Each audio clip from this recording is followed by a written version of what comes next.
Ron's Revenge. For the dead, it's never over. Chapters: Roman Circus, Worlds Collide, Sock and Buskin, Black Hand, Rosetta Stone, The End. Chapter 1: Roman Circus. I'm going to tell you a story, one you've never heard before, because no one knows this story the way I know it. It takes place the night of June 12, 1994, and it concerns the murders of Nicole Brown Simpson and her young friend Ronald Goldman. Forget everything you think you know about that night, because I know the facts better than anyone. The story you think you know, that's not the story, not even close. This is one story the whole world got wrong. Why did O.J. Simpson say that in his 2006 Judith Regan interview? Was there something that O.J. wanted to tell us?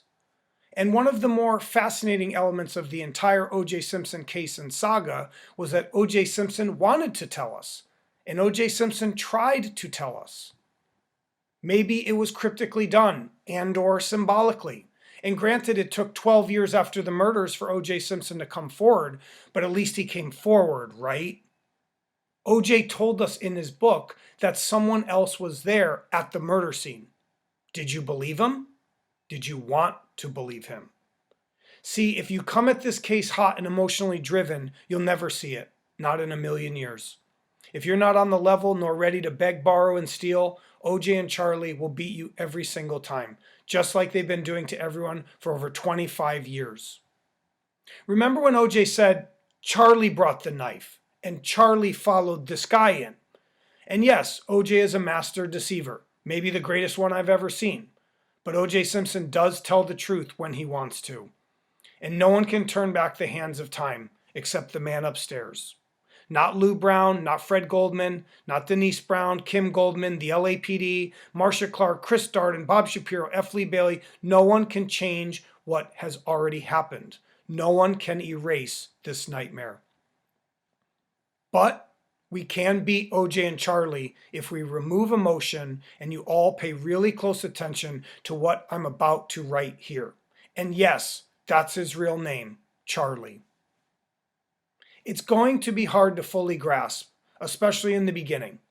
The further down the rabbit hole you go, the closer you will come to understanding the real story. Along the way, there will be scary moments, and sad moments, and confusing moments, and some downright shocking moments. And not everything will make perfect sense, maybe even taking you years to fully understand, like it did me. Do you want to go on this journey with me? Do you want to help bring closure to the families and the involved and our country? Do you want to put it to bed once and for all? Sometimes my job is to bring fire. Other times it is to bring healing.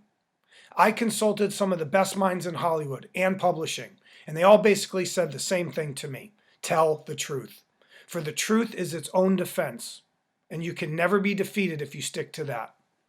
Also, put the puzzle together with the pieces that already exist. Don't go off and chase your own desires.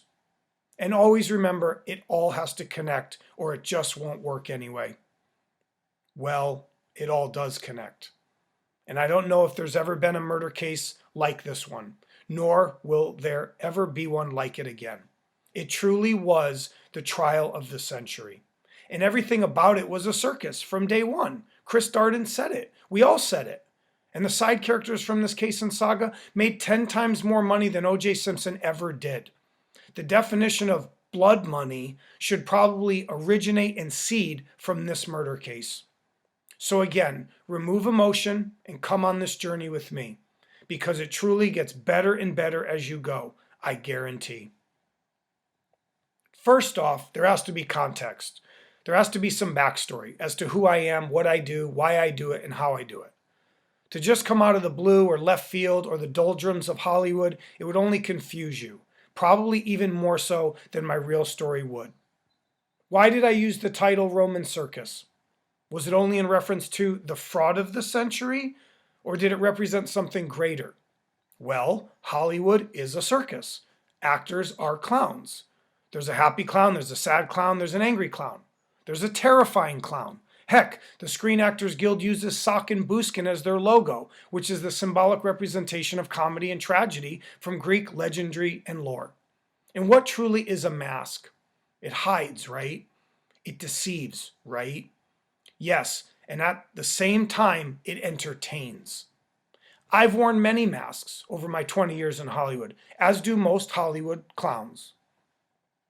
Most people know me as a rogue producer, a guy on the fringe, a guy with controversial content, some probably even unsellable. And for a time, if I didn't have a cease and desist or a criminal or civil lawsuit sitting in my mailbox, it just wasn't a normal day.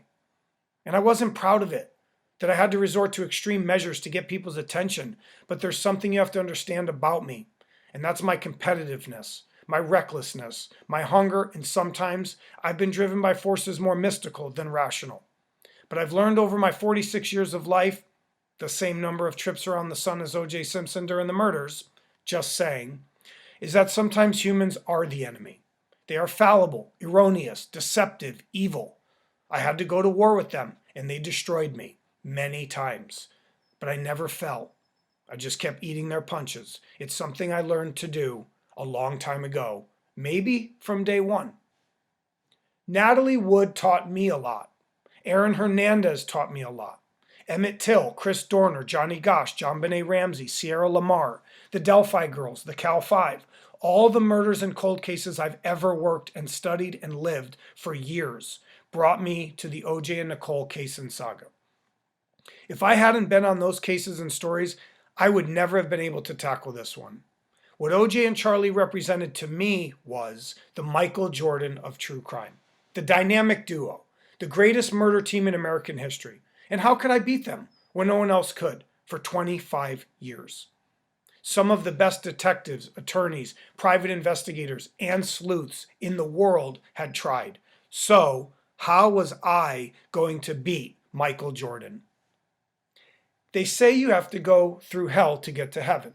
And man, did I feel like I accomplished that. I was divorced with little kids, no money, no car, no hope. I was mad at Hollywood for moving forward without me. I really had nothing. I had experience, yes, won some trophies, an Emmy, Cannes, Sundance. I accomplished a lot of things that I had set out to do.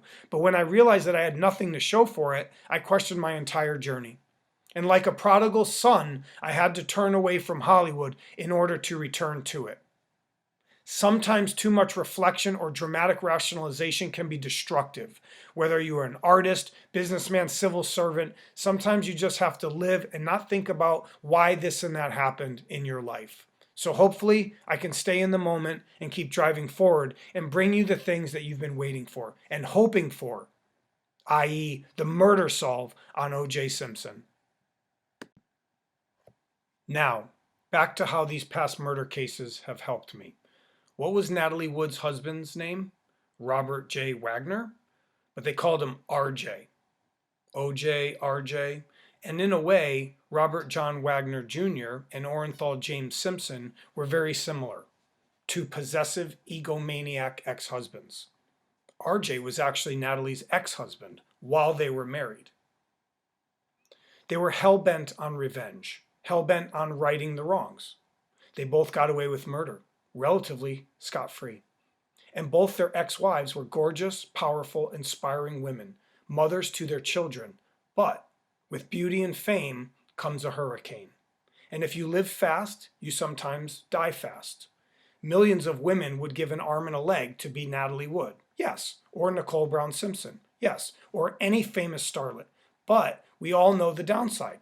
Presley, Monroe, Dean, Morrison. Sometimes the biggest characters are only with us for a short time. RJ was embarrassed. OJ was embarrassed. Both had long histories of jealousy and bitterness and drug addiction. Both were masters of the universe, seemingly untouchable, and seemingly sprinkled with fairy dust. When you went left, they went right. When you zigged, they zagged. When you thought you had them, that's when you were furthest from getting them. There was an accomplice and or witness on Natalie Wood. Someone else was there also. The captain of the ghost ship, the Splendor? Or as some referred to him as the murder captain.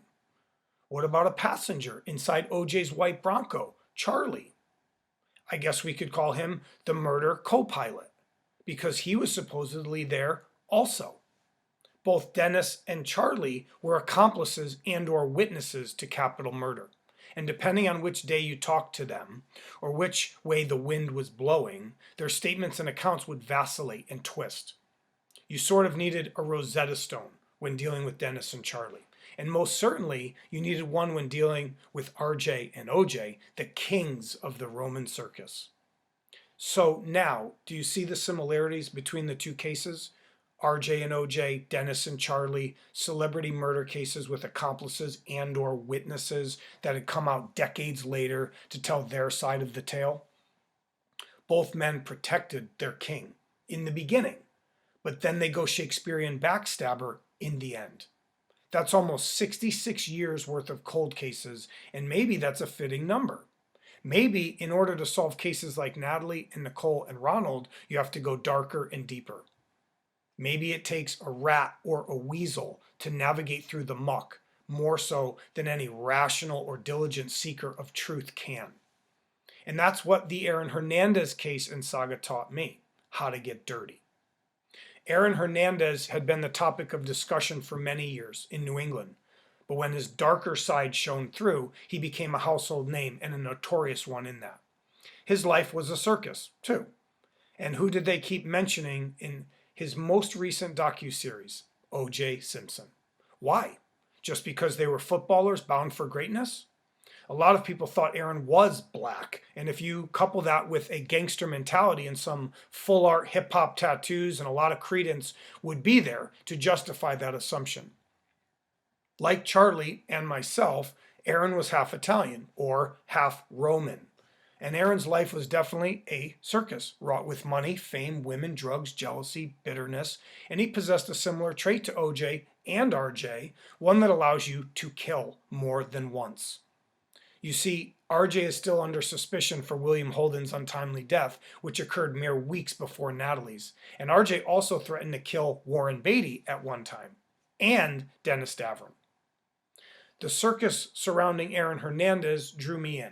Not only because I knew him and stomped the same grounds as him, but because our families had some connections throughout the generations of athletes in Connecticut and Massachusetts, going back as far as the 1960s.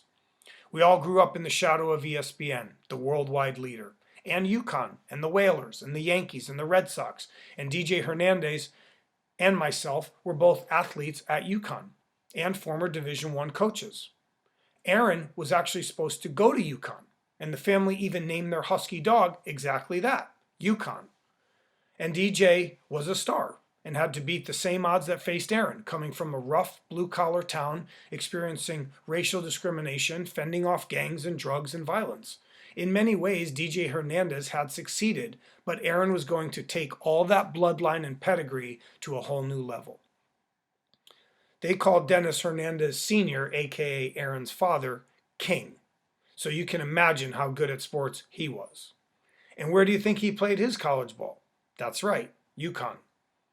Aaron Hernandez most likely played his entire career high, yet won 2 NCAA national titles, an NFL AFC title, was an NFL All-Pro, and was 8 inches away from catching a game-winning touchdown pass from Tom Brady in Super Bowl 46. To say that kid had everything was a gross understatement. And maybe there was some Greek tragedy or Shakespearean elements to his life, and even some biblical ones. I learned a lot from his stigmata suicide and his cryptic goodbye to Tim Tebow, and it had nothing to do with football. Aaron was the brother of Moses and represented the biblical commandment, "Thou shalt have no other gods before me." Aaron and the golden calf. Maybe Aaron was a false idol. Maybe all superstar athletes and performers are false idols in some way or another. There were a lot of dirty angles inside Aaron's story and case and saga. The 4 years I spent on it, which was the same duration of time I spent on Natalie Wood, really opened my eyes to the darker side of a murder case. As I stated previously, if I hadn't worked Natalie and Aaron, I never would have been able to tackle O.J. Simpson. Natalie Wood taught me about the upscale Hollywood culture, and Aaron taught me about the sewers and the forces that possibly govern them. These two elements of angles of attack prepared me perfectly for O.J. Simpson. Easter egg. If you want to know what I know on John Benet Ramsey, Kevin Collins, Johnny Gosch, Emmett Till, the Cal 5, and the Delphi Girls, you can email me at investigatorla19@gmail.com. Investigatorla19@gmail.com. What does Roman circus really mean? Well, we know that the word circus derives from the Greek and Latin meaning circle or ring, kirkos, circo. The Romans used it to describe arenas or rings for chariot racing and mortal combat and theater, seating up to 250,000 people at a time. The Circus Maximus, or Circo Massimo, was one of the most storied and hallowed grounds in all of Italy and Europe, and it utilized a ring or curved shape for the chariots to race around, and for all spectators to get a glimpse of the action. And at times, the games, races, and plays were very violent in nature, and usually ended up with someone or something getting killed, maimed, or embarrassed. Today, when someone hears the term circus, they don't think of an arena or ring. They think of a clown or a live show. Now, there's one more meaning to Roman circus, and it usually stems from a conspiratorial or fringe element that exists within practically every society across the globe. These are the indignant souls, the ones that question any form of governance or mass control, and most of the time they are simply referred to as conspiracy theorists, and they can be quickly written off as quacks or psychos, which is meant to immediately render them moot and powerless in the eyes of that particular society. These psychos, which is another Greek and Roman word for soul, mind, and spirit, will always exist and function around a catastrophic or grand event, whether good or bad. And I hate to break this to you or say it in this manner, but most conspiracy theories have truth woven into them, sometimes extremely shocking truths, which can work against the conspiracy theorist or psycho at times and ultimately determine their very own mission and journey. Sometimes the crazier the theory, the more it actually protects the killers and thieves themselves.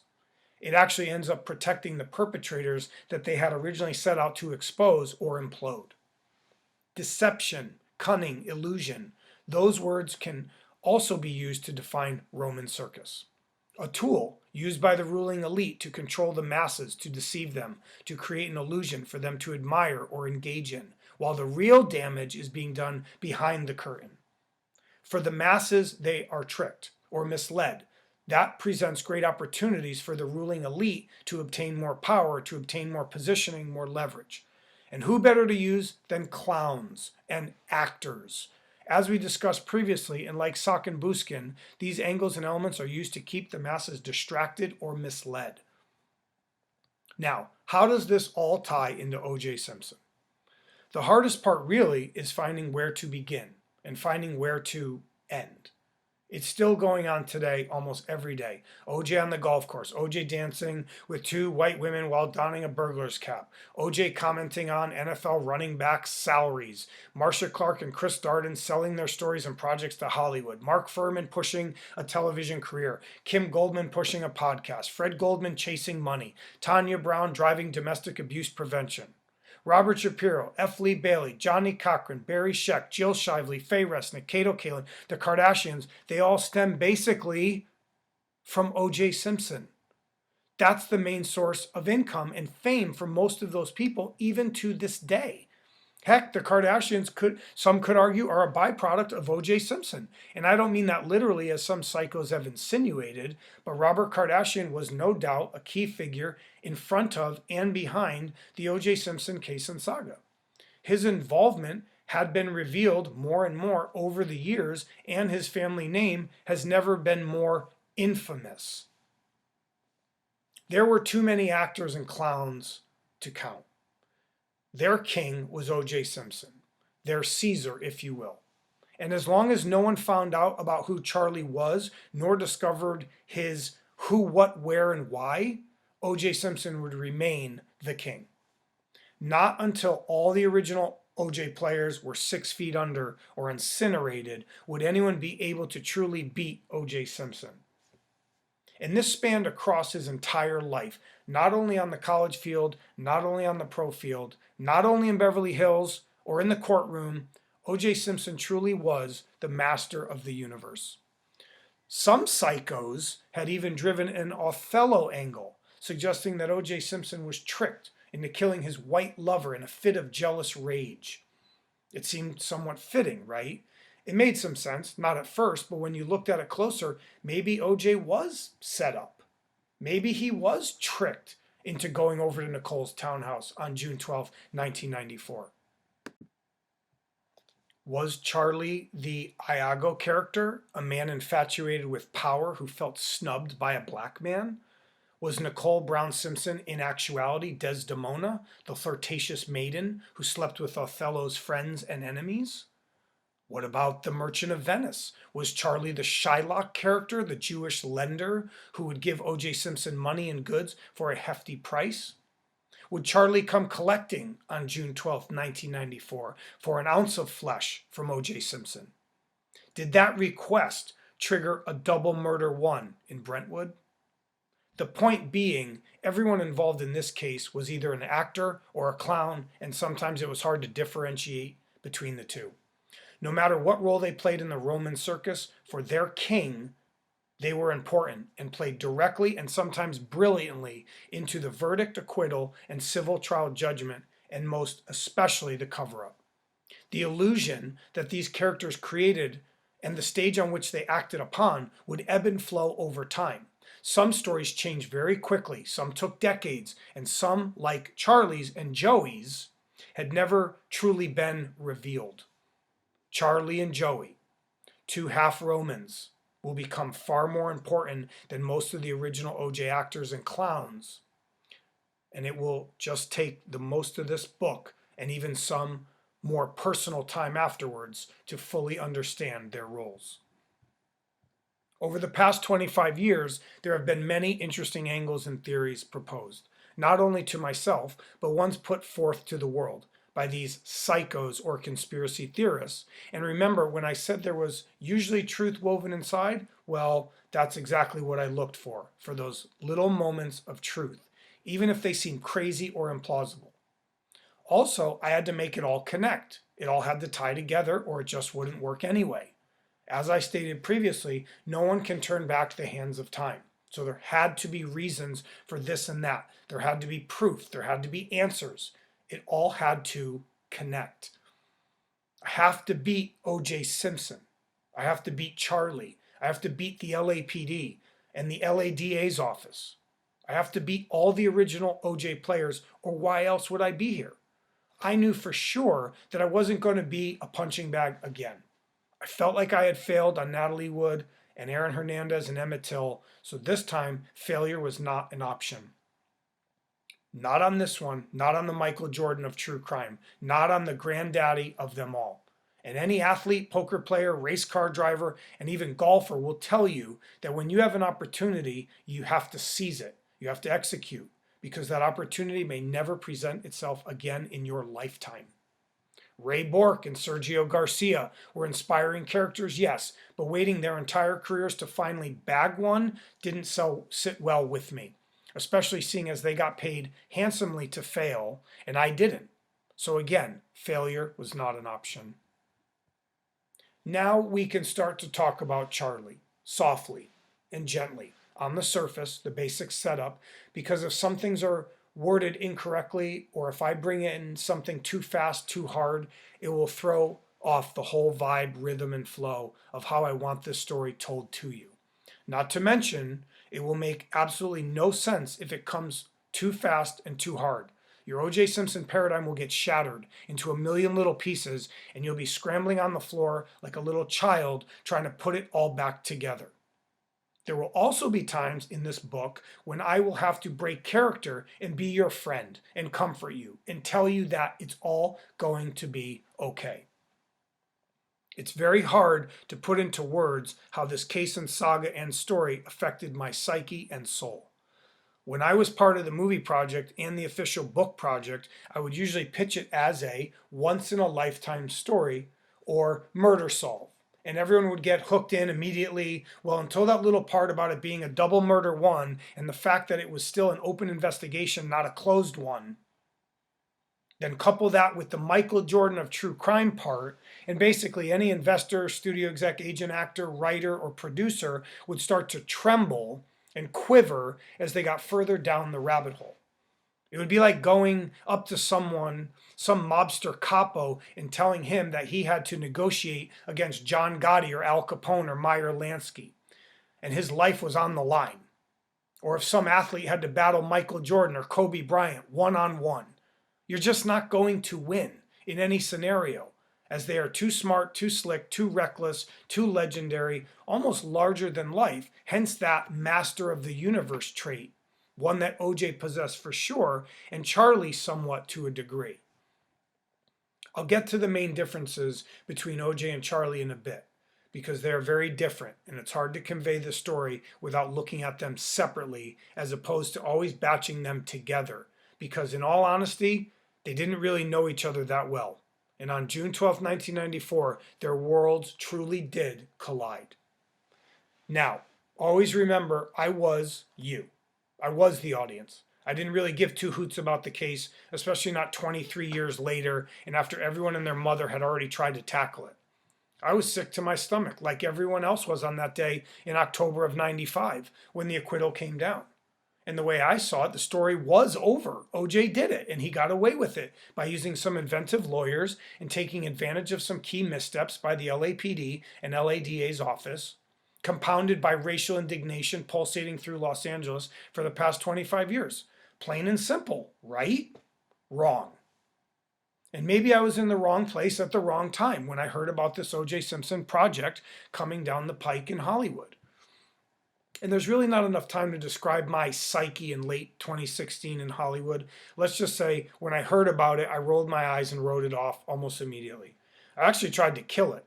In the meeting, driving it into the ground with a quick, no one wants any more O.J. Simpson, and then quickly focusing on the content I was pitching at hand to them.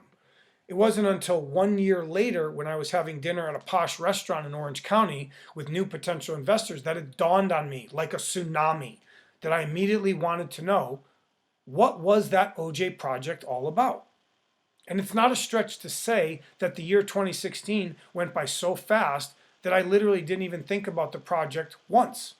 Not until an exact moment inside an exact restaurant at midnight, nonetheless, it was as if I knew exactly what it was, because there was only one thing left to do, only one puzzle piece left to find, only one thing left to hustle. The accomplice's story.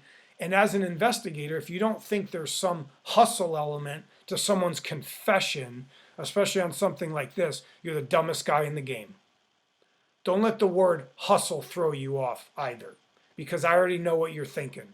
And the reason I'm driving that word is because when you deal with wise guys or good fellas or friends of ours, you have to always play that card and keep it close at hand.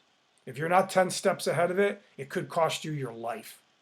It's a deadly game when you play with the mob or mafia or LA crime family or the Mickey Mouse Mafia or the commission, the combination, or whatever you want to give them. You have to look out for the groupies too, the ones that aspire to be wise guys, because they are sometimes just as dangerous as the established ones. You're always going to be dodging bullets. It doesn't matter whose side of the game you're on. OJ's, Charlie's, Joey's, the mobs, Mexican mafias, Colombian drug lords. And am I sure that you've heard that phrase, Colombian drug lord, before when people talk about Faye Resnick and Nicole Brown Simpson and their supposed businesses and associates? One of the first things that was ever brought up by both Geraldo Rivera and Larry King when interviewing Faye Resnick was the fact that they kept asking her, was this a drug hit by Colombian drug dealers or mobsters? Why would Geraldo and Larry be bringing that up so soon after the murders? What tipped them off? Why did they ask that? Because a lot of people knew this smelled like a mob hit or a mob thing or some sort of professional criminal activity. All this will be expounded upon, but not yet. It's too hard and it's too fast. So from here, our journey begins. And I'm excited for you and afraid for you all at the same time. This story and investigation and journey changed forever the trajectory of my life. I've laid out the parameters and given you some warning beforehand, so I'm okay with shocking you when I need to and comforting you when I need to. And just like O.J. Simpson said in his Judith Regan interview, people are going to feel whatever way they want to feel, i.e., some are going to understand it, some are going to be disgusted by it, and some are going to be downright fascinated by it. All you can do is tell the truth and let it all lie where it may. We're talking about a 25-year farce and fraud, aka the fraud of the century. So there's going to be a lot of questions and skepticism almost at every step. Am I the best guide to take you on this journey? Well, I'll put it to you this way. I'm the only one who can, so you don't have much choice. For Ron and Nicole and our country. Chapter 2. Worlds Collide. Charlie had followed this guy in and wanted to make sure there was no problem, and he brought the knife. As things got heated, I remember Nicole fell and hurt herself, and this guy got into a karate thing. I said, "You think you could kick my ass?" And I remember I grabbed the knife. I do remember that portion, taking the knife from Charlie, and to be honest, after that, I don't remember, except there's all kind of stuff around. Why did O.J. Simpson say that in his 2006 Judith Regan interview? Was there something O.J. wanted to tell us? Sounds familiar. Because there's lots of information inside the interviews that O.J. Simpson has done over the years. The Ross Becker interview, the Chris Myers interview, BET, Richard Madeley, Ruby Wax. They all have pieces and tidbits of information, but unless you knew who Charlie was or caught wind of his confession, it would be really hard for you to put all the puzzle pieces together. Hindsight is always 20/20, and it took even myself almost 2 years to fully grasp and understand this story. I had to watch countless hours of trial testimony and interviews and depositions, read over 5,000 pages of trial transcripts, both civil and criminal, not to mention all the spin-off theories and postulations. I used to say in pitch meetings or on calls when talking about the project, you are not going to beat the New York Yankees by rolling off the couch. Because to me, OJ and Charlie were the New York Yankees. They were the Michael Jordan of true crime. And if you were going to flip something like that on its head, you'd better be ready. And even as OJ Simpson said himself, it'd be pretty hard to wrap your mind around it if something like this was ever happened to anyone. And I felt that it was happening to me. You can imagine the island that you are going to sit on, as no one is going to believe you, nor want to believe you. And even at one time, I was literally only the third person in the world that knew about Charlie's confession. It's a weird, isolating feeling when you know something that no one else knows. Was it a blessing to get involved with this project, or a curse? Maybe I was in the wrong place at the wrong time. But I cleared the whiteboard for it. I was going to gamble all my money, all my chips on this one. It was the Michael Jordan of true crime. What would you have done? Probably run. But that just wasn't my style. I was one of those guys, even as a kid, that liked to get into the mix of things, liked to stir the pot, liked to compete. And I sometimes struggled with losing or running into a buzzsaw, as my father and most of my former coaches said over the years. When we used to get annihilated by someone or some team, that's what they would say to us. We ran into a buzzsaw today, boys. Sometimes you have to get embarrassed or shamed to truly appreciate winning. Just like the old adage goes, you learn more when you lose. That's something most humans have a problem with, but I didn't. So I wanted to take a swing on Michael Jordan, basically. Your first shocking moment is coming now. And I want you to breathe.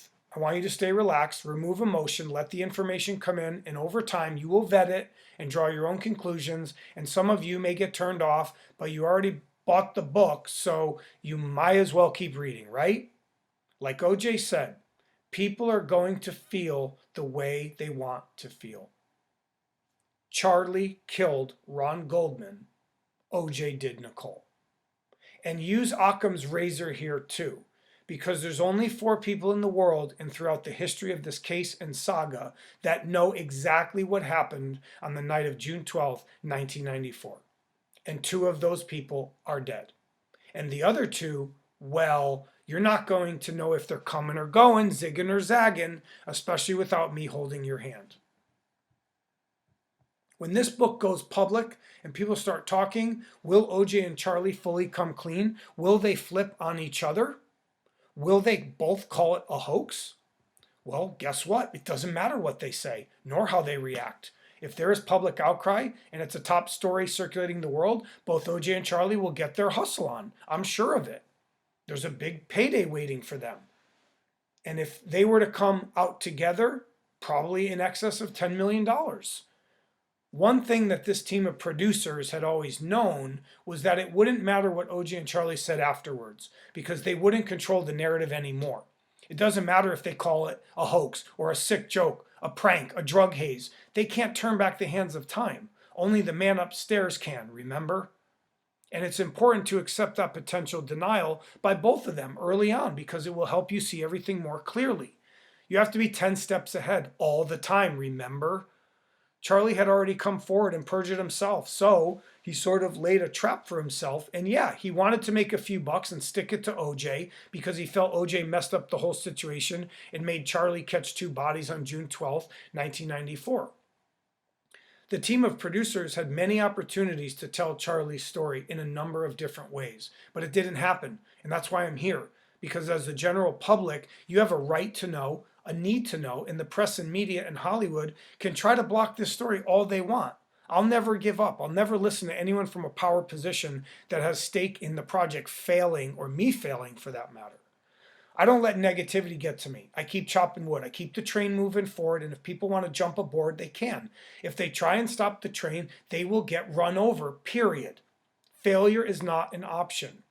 And I already have enough disdain for the people that work in the press and media in Hollywood, so I will not hesitate for a second to run them over.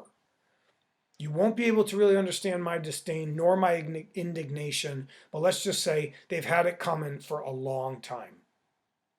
Charlie killed Ron Goldman. OJ did Nicole. It's almost like a mantra. As I told you, I'm going to have to help you here and there, but I know that you are smart. So, am I saying that Charlie and OJ didn't take turns whacking at each other's victims? No, I'm not. But I'm going to release more of those specifics and logistics toward the end of the book. It's too hard, too fast right now. Step by step by glorious step. Because you have to give Charlie and OJ some credit, as sick as that may sound. They're brilliant in their own way and within their own story and partnership. It really is a once-in-a-lifetime situation. And if you want to beat Michael Jordan or the New York Yankees, you got to cheat like the Astros. You got to be ready to lay it all on the line, good or bad. And who did the Astros beat? The New York Yankees. And the West Coast Yankees, the Los Angeles Dodgers. I don't like to use this example, but it might be necessary to get my point across. I used to tell some Hollywood people, you thought a priest was going to solve this? When they would get huffy about me knowing dirty stuff about the LA crime family or Mickey Mouse Mafia or the New York mob, that's what I would say. You thought a priest was going to solve this? It's the dirtiest American crime story in history. There's over 50 characters, each with their own agenda and spin, and $8 billion worth of books, movies, TV series to boot. So, it wasn't going to be cracked by someone from the establishment or some status quo guy. It was going to take a psycho to take on OJ and Charlie and the mob. Crazy Joe Gallo. Remember him? These guys had names like that. Why'd they call him crazy? Because he was. Lucky Luciano. You know why they called him Lucky? Because he was. Tony Ducks Corallo? Because he ducked all the raps. These guys were larger than life, and if you really wanted to go deeper into the psyche of a mob guy, it's not that much different than any other testosterone-laden male species during any other period of human history. The Italians or Romans just gave it their own flair. They created codes and had a set of ethics that worked for them, and it helped keep a hierarchy. Today, all the music rappers aspired to be them. That's why they wore the suits and the hats and the shoes. They looked up to the Italian mob. Not to mention Hollywood, who has been worshiping the Italian mafia and working with them for over 100 years. I don't blame Charlie for trying this. I give him credit, and I think it's important to give him a fighting chance. He's not on a suicide mission. It's not throw me in jail. It's more of a story, a revelation, a confession, an admission, a relinquishing of guilt. I don't want to drive mob angles too much. I may dedicate a chapter to it, I don't know. And to be honest, this is my first book. Not my first writing piece, nor screenplay, nor article, but it is my first real book, and I'm sure you can tell that. And it's been hard, I'll admit it. Makes your mind work in a different way. It sometimes calms me down, it sometimes sends me over the edge. And I'm not super enthused every time I sit down, but I know it has to happen. I know I owe it to you and myself to do this. And you always create content for an audience. They are your fuel, they are your purpose. No one wants to tell a story into a black hole. You want to get reactions and emotions, you want to inspire or destroy. Whatever the story dictates and needs, you want to execute. So, with that being said, I want to move away from the mob and focus on the worlds that are colliding inside of this story and inside of this journey. I am going to talk about the OJ interviews that took place over the years, and I will use OJ's own words to craft some of the story. His statements and quotes will prove and disprove certain elements of the case and saga. His statements and admissions and secrets will in turn bring you more knowledge and light on the entire thing. Also, when you hear it coming from O.J. Simpson or Charlie or the Cato source or the Faye Resnick source or any of the original O.J. players, it will feel more authentic than if I just bring it to you from left field. Also, there's not enough time to go over every aspect of the case saga journey and story because it grows exponentially and spins out of control quickly. I've seen entire books and movies done on merely one or two aspects of the O.J. saga. There are more groupies on this story and case than I've ever seen on anything I've ever worked or researched or lived. There's beyond tons of material out there, and I'm getting to this book some 25 years after the fact, so could it get lost in the muck? Sure. Does it change my motive and mission? Not for a second. If I make $100 or 100,000, does it matter? Nope. Part of me wants to move on. Part of me wants to put it all to bed, not only for myself, but for you. It's not about money when you whistleblow on something. I already tried to monetize it 17 ways from Sunday. It didn't happen, and I'm sure it was for a reason. Maybe the man upstairs wants me to do it this way. I don't know. Again, it doesn't really matter because the train is moving and it's coming to a town near you and it's packing 6,000 horses. When looking at the official OJ interviews, you have to understand that they all occurred before the 2006 Judith Regan interview, which is definitively the creme de la creme of all OJ interviews. The Judith Regan interview might possibly be the greatest killer interview of all time. I've never seen anything like it, and I've seen some crazy stuff in Hollywood.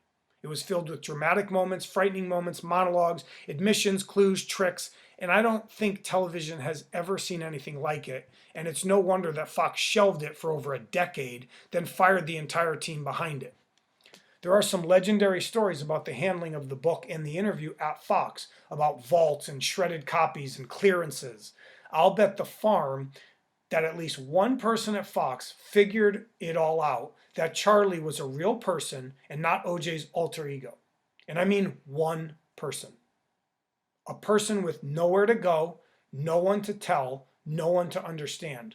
And he or she probably figured it all out at home after slamming a bunch of wine or pills or coke, and it probably hit them like a ton of bricks or a runaway freight train. They would cross-examine the criminal and civil trial transcripts, and that would automatically reveal a lot. Then they would cross that key info with OJ's confession, not his hypothesis, his actual confession, and then all the dots would start to connect. Remember, the world saw the Judith Regan interview in 2018, not 2006, when it was actually filmed. So the book and interview were done at the same time, not 12 years apart. OJ and Charlie wait 12 years to come forward, then wait another 12 years to see the interview hit the air, strangely enough. So in 2006, OJ gives his confession in the book and coincidentally in the interview. He says it's hypothetical to help clear any legal issues pertaining someone coming out admitting to double murder one and possibly implicating an accomplice on that double murder one. And as Judith Regan stated, it gives OJ some deniability with the children. For if and when they see the interview or read the book, OJ can always lean on that element. Lastly, it plays perfectly into OJ and Charlie's deception too, because that lets them play with it and fictionalize some of the aspects, which I will address and explain as we go. I'm going to list a couple of the key elements or key reveals or key deceptions in each OJ interview and show you how that supports the accomplice. I'm going to let OJ tell you in his own words, then I'm going to decode it or translate it for you like a Rosetta Stone.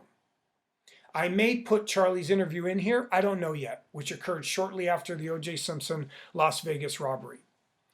There is a really telling and creepy moment inside his interview, but for some reason I've been wanting to keep Charlie's confessional materials on the back burner because they could really confuse you and hustle you. No one stands a chance against this guy unless you are really close to me. The only reason I can bat against him, pine-tarred to the hilt, is because I was on the inside, remember? I was in the wrong place at the wrong time. And even to this day, Charlie doesn't really know what I know, nor does he know who I truly am. And it ended up that way because the whole project stalled and faltered and people got salty. If it had all gone through and everyone made some money and garnered some fame, I wouldn't even be here right now. The team of producers never had any intention of me meeting Charlie. My job basically was to open up my Rolodex in Hollywood and line up buyers and interested parties, which I did for many, many months wholeheartedly. I wanted it to sell, I wanted it to happen, because I knew every single day that it sat out there, some people associated with were going to get jumpy and become on edge. Having this thing out there was also dangerous for Charlie, legally and spiritually. And I think his worst nightmare was the fact that the story might break and the world would know the truth without him getting paid a dime. It's kind of like gambling in the drug business, which is something that Charlie specialized in practically his whole life. You go big or you go home. And sometimes you go home in a casket. Because if you're going to risk your life and potentially decades in jail, the reward has to and must be massive, or it just won't make any sense. Forget about it. Now, when Charlie is dead, which could be soon, as none of us are getting any younger nor prettier, most stuff can come out. Until then, Charlie has stuck to a certain narrative which removes some culpability for himself and others. Like I stated before, it's not a suicide mission. It's a story, one that he wants to tell you, one that he wants the world to hear. He's been hustling his whole life, so I'd expect nothing less from this cowboy than going out in a blaze of glory. And he'll deserve every bit of it, I assure you. We'll come back to Charlie very soon. It's starting to become too hard too fast, and I can't say everything that I want to say, not in the first few pages. It just won't do it justice. You're still going to feel him, of course, but there's a lot of other characters that I'm going to begin to talk about and reference that will also help solve the murders and explain the entire journey more clearly. I could argue that Charlie was in the wrong place at the wrong time, and sometimes it looked like that. But with 25 years under our belt and knowing more about the real story now than ever before, it's very safe to say it wasn't just a mere coincidence that OJ and Charlie met and rendezvoused together. They've remained partners for 2.5 decades. Yes, fate and destiny and karma all play a role in something like this, and we're all just really crashing into one another every day anyway across the entire globe, so it's hard to put an exact meaning to every human interaction. Some of you will look at the secret as fate, others as criminal. Either way, people are going to feel the way they want to feel. Going from least of significance to greatest, we start with the Ruby Wax interview of 1998. God bless her for riding in a van with O.J. Simpson while he's all hopped up on coke or pills or whatever he was on. O.J. was feeling good for sure and living the dream in Brentwood, just a couple of years removed from the acquittal. And I'd be pretty happy too, granted Rockingham was gone, the legendary mansion and grounds where O.J. married Nicole, where countless parties and gatherings of the country's elite had taken place. But it was a majestic property, and you couldn't live much better than that. Nicole was truly living a dream for almost 2 decades. But I digress and fall into a moment of nostalgia before all the madness and pain. Maybe Rockingham was a symbol of the good old days in LA and Beverly Hills. Leaving Rockingham was a title that was thrown around in meetings, and it was quite fitting, just like leaving Neverland, i.e. the death of a boy's dream, or the ending of youthful spirit. When great things come to an end, it hurts. Even if you don't know that celebrity or its players personally, it still hurts. When Natalie died, when John Lennon died, Martin Luther King, Jack Kennedy, Kobe Bryant, it hurt far and wide. You didn't have to know them personally for them to be a part of your life or to be a part of the American psyche. Enough digressing. The only good part of the Ruby Wax interview was this. OJ all hopped up on drugs on the golf course. He slices a ball that almost kills a man, and his face classically reflects that. Then he hits a near hole-in-one on the next swing and proudly begins bellowing, "They call me Juice, the Juice." Again, all hopped on drugs, living the dream. And the drugs part will come into play more and more as we move forward. The Ed Gordon BET interview is when things begin to really heat up, but nothing compared to what the next couple of interviews will bring. The big takeaway from the Ed Gordon interview is how OJ talks about how the Brown and Goldman families are dealing with the city of Los Angeles after the acquittal. I wouldn't let the LAPD and Gil Garcetti off the hook. I'd say, hey, there still may be a killer out there. I know there is, quoting OJ. And when you look into his eyes as he punctuates, I know there is, you'll get a firsthand glimpse at his little secret. The Ed Gordon BET interview did hold significance because it was only the second time that O.J. Simpson had ever spoken at all about the murders and trial and acquittal. He obviously scaled this one back, maybe because he practically let the cat out in his Ross Becker interview just weeks prior. The next victim was ESPN's Chris Myers. Remember when we talked about Aaron Hernandez in Bristol, Connecticut? So this one holds a special place in my heart regardless. And I knew some of the ESPN anchors personally, and I've worked for ESPN many times. There are definitely nostalgic moments, and I hadn't seen the Chris Myers interview until many months after I began my research and investigation, so it was great to dive into it. A sports theme we'll stick with here. So, 2 words for you, Marcus Allen. And Marcus had been very hush on this for decades, and even in the beginning, he had denied an affair with Nicole vehemently. "Catherine and Marcus were about to get married at my house," screamed OJ one day at Nicole. And she cried, feeling bad for potentially ruining Marcus's life. The best thing to take away from the Chris Myers interview is the Marcus Allen angle, and there's more than one reason why. On the surface, it just seemed like a quick fling. Marcus was engaged, Nicole was still sleeping with OJ here and there, and she was partying with new friend Faye Resnick. Nicole was living a single woman's life in LA, but there was much, much more to it, and Marcus almost got caught up in the entire thing.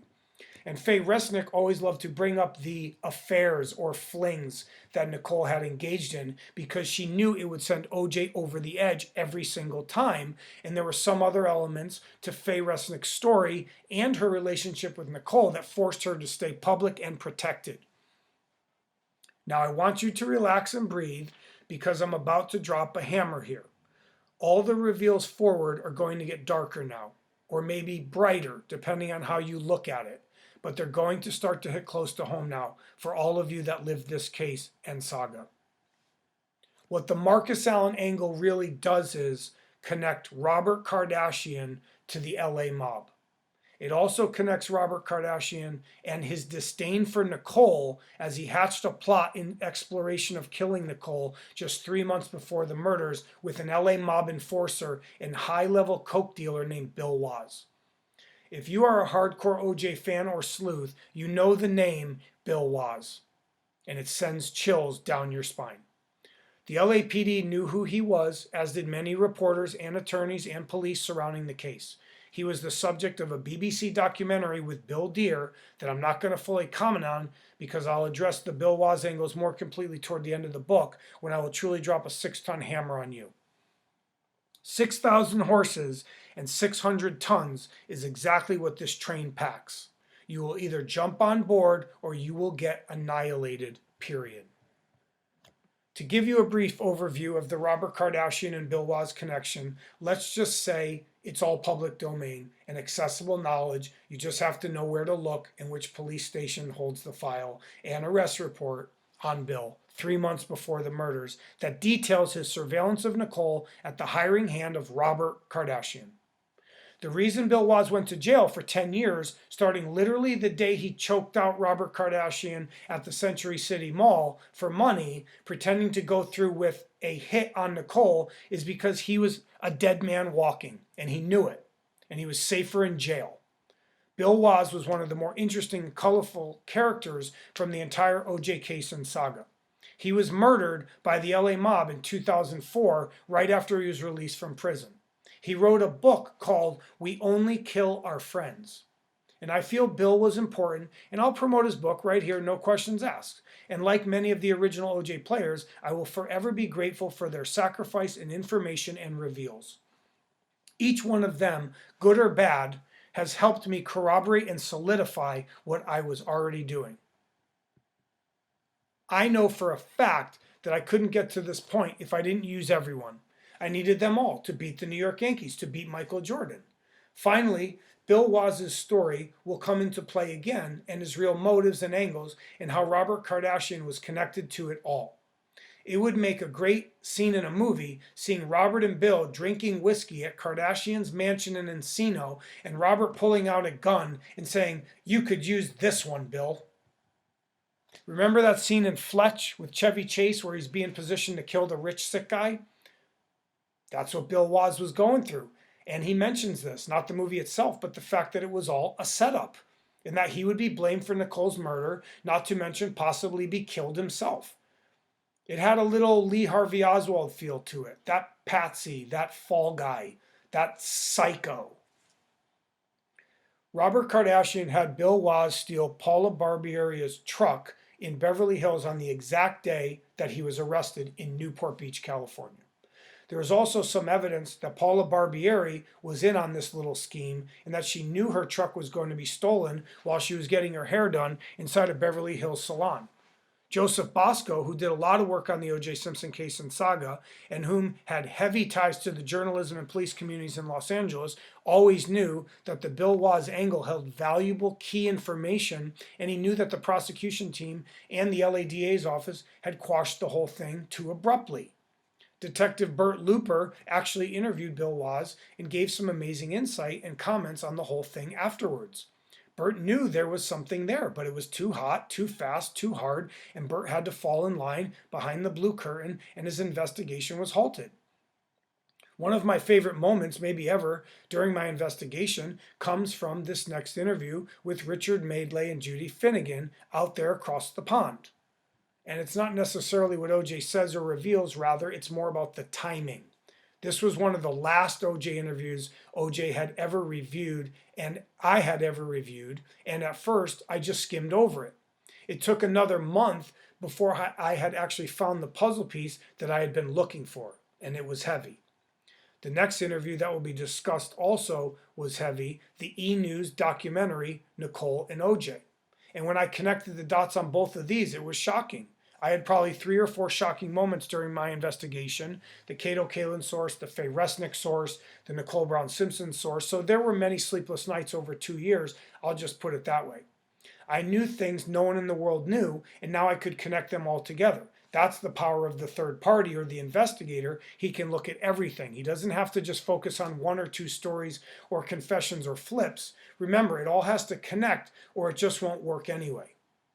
Only the third party can connect random lives and outside characters. I saw that coming to light often because it didn't all connect in the beginning. It actually made absolutely no sense in the beginning, but slowly over time, over the journey, it all started to fall into place. So the big takeaway here, or mini hammer, is about the knife or knives. Never before had OJ talked about any knife ever.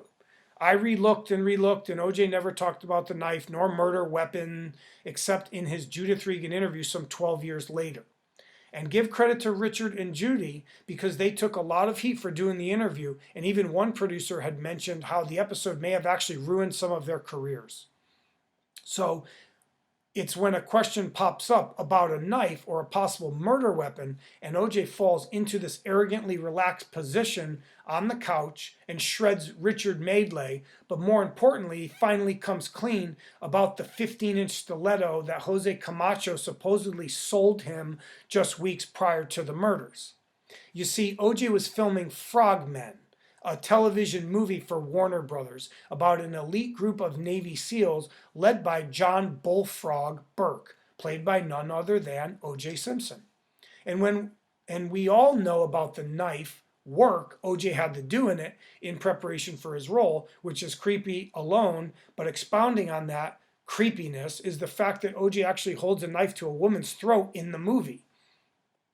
And whether it's during a training exercise or as part of a mission, it doesn't really matter because no one has ever seen the TV movie Frogmen to this day, as it sits in a vault at Warner Brothers. It would be fitting for me to comment on the Hertz commercials that depict a tardy O.J. Simpson running to catch his plane and rental car. Go, O.J., go! And O.J. talks about this in his book very early on, about how strange it was and prophetic maybe in relation to June 12, 1994. Back to the knife. A 15-inch stiletto? That's a big knife. A 6-inch blade with a 9-inch hilt? That's overkill, right? Wrong. That wasn't the knife. And everyone wanted to point at it from day one, and they did. So that's what makes this OJ interview so important, because somehow, some way, Richard and Judy got OJ to reveal one key piece of evidence that had eluded everyone for decades. You notice they never mentioned the knife again, snarks OJ? Well, because they would have put it to you if you'd taken the stand, cries Richard Madeley. Now here's where an OJ annihilation moment occurs, meaning it'd be like you wanting to play against Michael Jordan one-on-one. What would that look like? You and all your friends and maybe some more fumbling for buckets. That's what that would look like. So if you're a journalist or a host and you try to take OJ Simpson head on, you're toast at most. And I really revel in these moments. I don't know why. Maybe it's my creative side. Maybe it's my dramatic side. I just love when OJ annihilates someone because he's undefeated. On the field, off the field, in the courtroom, in the public eye. It doesn't matter. OJ wins in every scenario. Sprinkled with fairy dust? Maybe. And like Charlie. But I really love these moments. As OJ finishes off Richard Madeley, everybody knows where the knife was. It was in the envelope. And so the world heard for the first time ever, and for the only time, that the knife OJ supposedly bought from Jose Camacho just weeks prior was not the murder weapon. Excluding the prosecution and defense teams, everyone in the world would have killed to know that information. And probably not many people ever watched that interview. And everyone hated OJ at this point anyway with a passion, so in reality, it may have been set into a black hole. This information did not come along till very late in my investigation, and I wish I had seen it much earlier on. It would have helped me greatly as to identifying the actual knife and decoding all the knife testimony and contentious moments in relation. It's one of the greatest rubs of the entire case and saga. Once the police knew it was in the envelope, you never noticed they never mentioned the knife again, states OJ. Total annihilation. Richard Madeley and Judy Finnegan struggled to forge on. Why did you buy it? Cowers Madeley. I bought 6 or 7 guns that I've never shot, blurts out OJ. I was shooting a film, he says, before breaking out with laughter. I was shooting a film, and we were shooting literally in a knife store. Now cue the irony, just like from Frogmen. And you know why OJ's laughing? Because he's flashing back to the murders and how the movie had taught him how to kill. He slit Nicole ear to ear, even grazing her spine.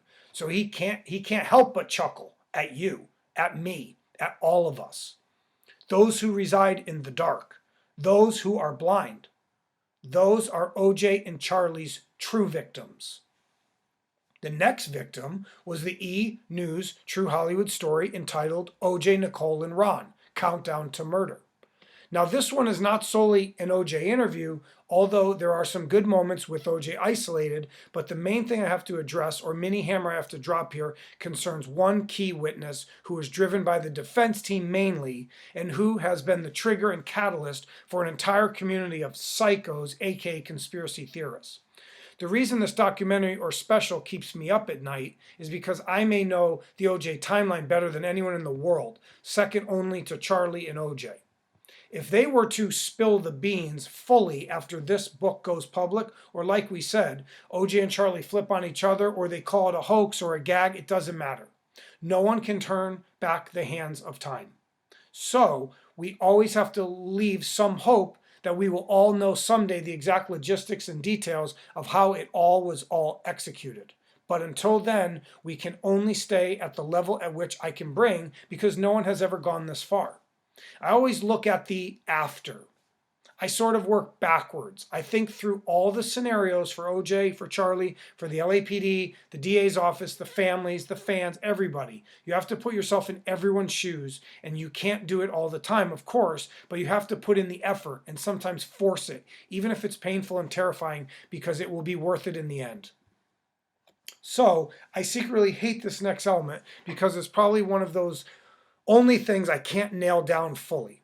I'm not claiming perfection overall, so revel in this moment, people, of me at my weakest moment, which has given me the most problems, and that is the gosh darn and enigmatic Tom Lang statement. You're probably saying to yourself, how could one statement cause so many problems? But the Tom Lang statement has immense reverberations, not only because of what he claims to have seen on June 12, 1994, but how it all came about and who cultivated it and who recorded it and who used it. I'm not talking about Tom Lang, the detective. There was a neighbor, Nicole's neighbor, who lived like one house south of her, and his name was Tom Lang, L-A-N-G. Now, the defense team used this, and that's the first problem. The slickest defense team in American history. Talk about trying to beat the New York Yankees. Forget about it. Today, Jose Baez is the slickest defense attorney in America, but imagine 5 of him on the same team. Total annihilation. Michael Jordan. And I won't lie, it got me juiced up when I used to chase these guys. Shapiro, Cochran, Scheck, Bailey, Dershowitz, Douglas. I was playing with the big boys now, and there was no way of getting around it. They are worth half of the case and saga themselves. They hold half of the heat and half of the farce. That's why you have to be careful. The defense team will trick you. OJ will trick you. The original OJ players will trick you. Everybody had a motive on this thing, so you got to be careful. Remember, I am your guide spiritually and legally, and if you didn't have me, total annihilation. All rolled into one. Michael Jordan and the New York Yankees. Remove emotion, give the defense team their due, bow down for a minute, and then annihilate them with extreme prejudice. Hammer them all. You thought a priest was going to solve this. Nah, a rat was.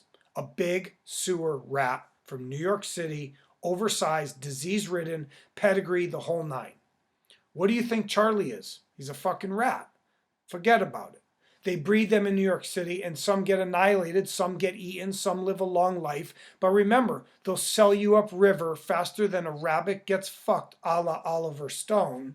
Or like Martin Scorsese laid out in The Granddaddy of Them All, Goodfellas, if it was a mob hit, you wouldn't hear anything at all because you'd already be dead. The mob will put one behind your ear while you are getting out of the car or walking to your house. They'll do it in an inglorious manner, which may be worse than getting tortured or chopped up. I digress and return back to the gosh darn Tom Lang statement. The private investigators that worked for the defense team were a slimy bunch. Tom Lang, like I said, was a neighbor of Nicole's who just happened to have the exact same name, coincidentally, as the lead investigator, Detective Tom Lang. He purports to have seen activity out front of Bundy at about 10:05 p.m. on the night of the murders. Now, here's where the monkey wrench comes in. Not only does he say he sees a blonde woman on the corner by the tree, which is Dorothy and Bundy crossing, and she's arguing with someone on the passenger side of a white Ford F-350 truck. Now, Tom Lang has supposedly owned 11 Ford trucks personally, so he says he knows exactly what model the truck was and is basically saying that it was not a white Ford Bronco. Then more monkey wrenches come flying in as he says that he saw a man crouched, hiding in the bushes by the entrance to Nicole's townhouse and looking very menacing. Now, when he describes this crouched man, he lists him at 5'11", 175 pounds, Caucasian, fist clenched, rigid posture, and all of that does fit Charlie. The exact height listed in Charlie's dossier is 71 inches, i.e. 5'11". Menacing? For sure. Angry? You bet. Looking to choke somebody out for some cheese? Most definitely. Forget about it. Now, the major problem is, and people don't realize this, but his statement and testimony to police caused an entire conspiracy world to be born and exist even to this day. This is where some of the Colombian drug dealers come into play. But the real element is mob. It still makes some sense because the mob would use low-level pieces of shit that were expendable to pull off hits or to scare people or shake them down. It's not the most upstanding profession, to say the least. And this will throw you off for a minute, but I'll drop it on you anyway because you've made it this far. There was a time when I had Charlie sort of on the run from me and some other private investigators. He didn't know who I really was because I made sure to stay undercover at this point, and it was a safety thing. Plus, I didn't want to pollute the project, so I had to let Charlie sort of beat me on this particular element and not press him too hard, nor too fast, nor expose him in a backdoor way. Basically, when Charlie was cornered by a few reporters and private investigators that I set up, he introduced a new character or a third person trying to deflect some of the blame or culpability. And at that time, my head was already about to explode trying to decode what Charlie had said and written down over the years and what was cryptic and what was literal. It was a whole to-do. Then to introduce a third person just practically broke me. It took about a month and some scheming to get realigned and to realize that he may have been doing that to throw me off, and the reporters and producers, because we sort of had him in a checkmate position.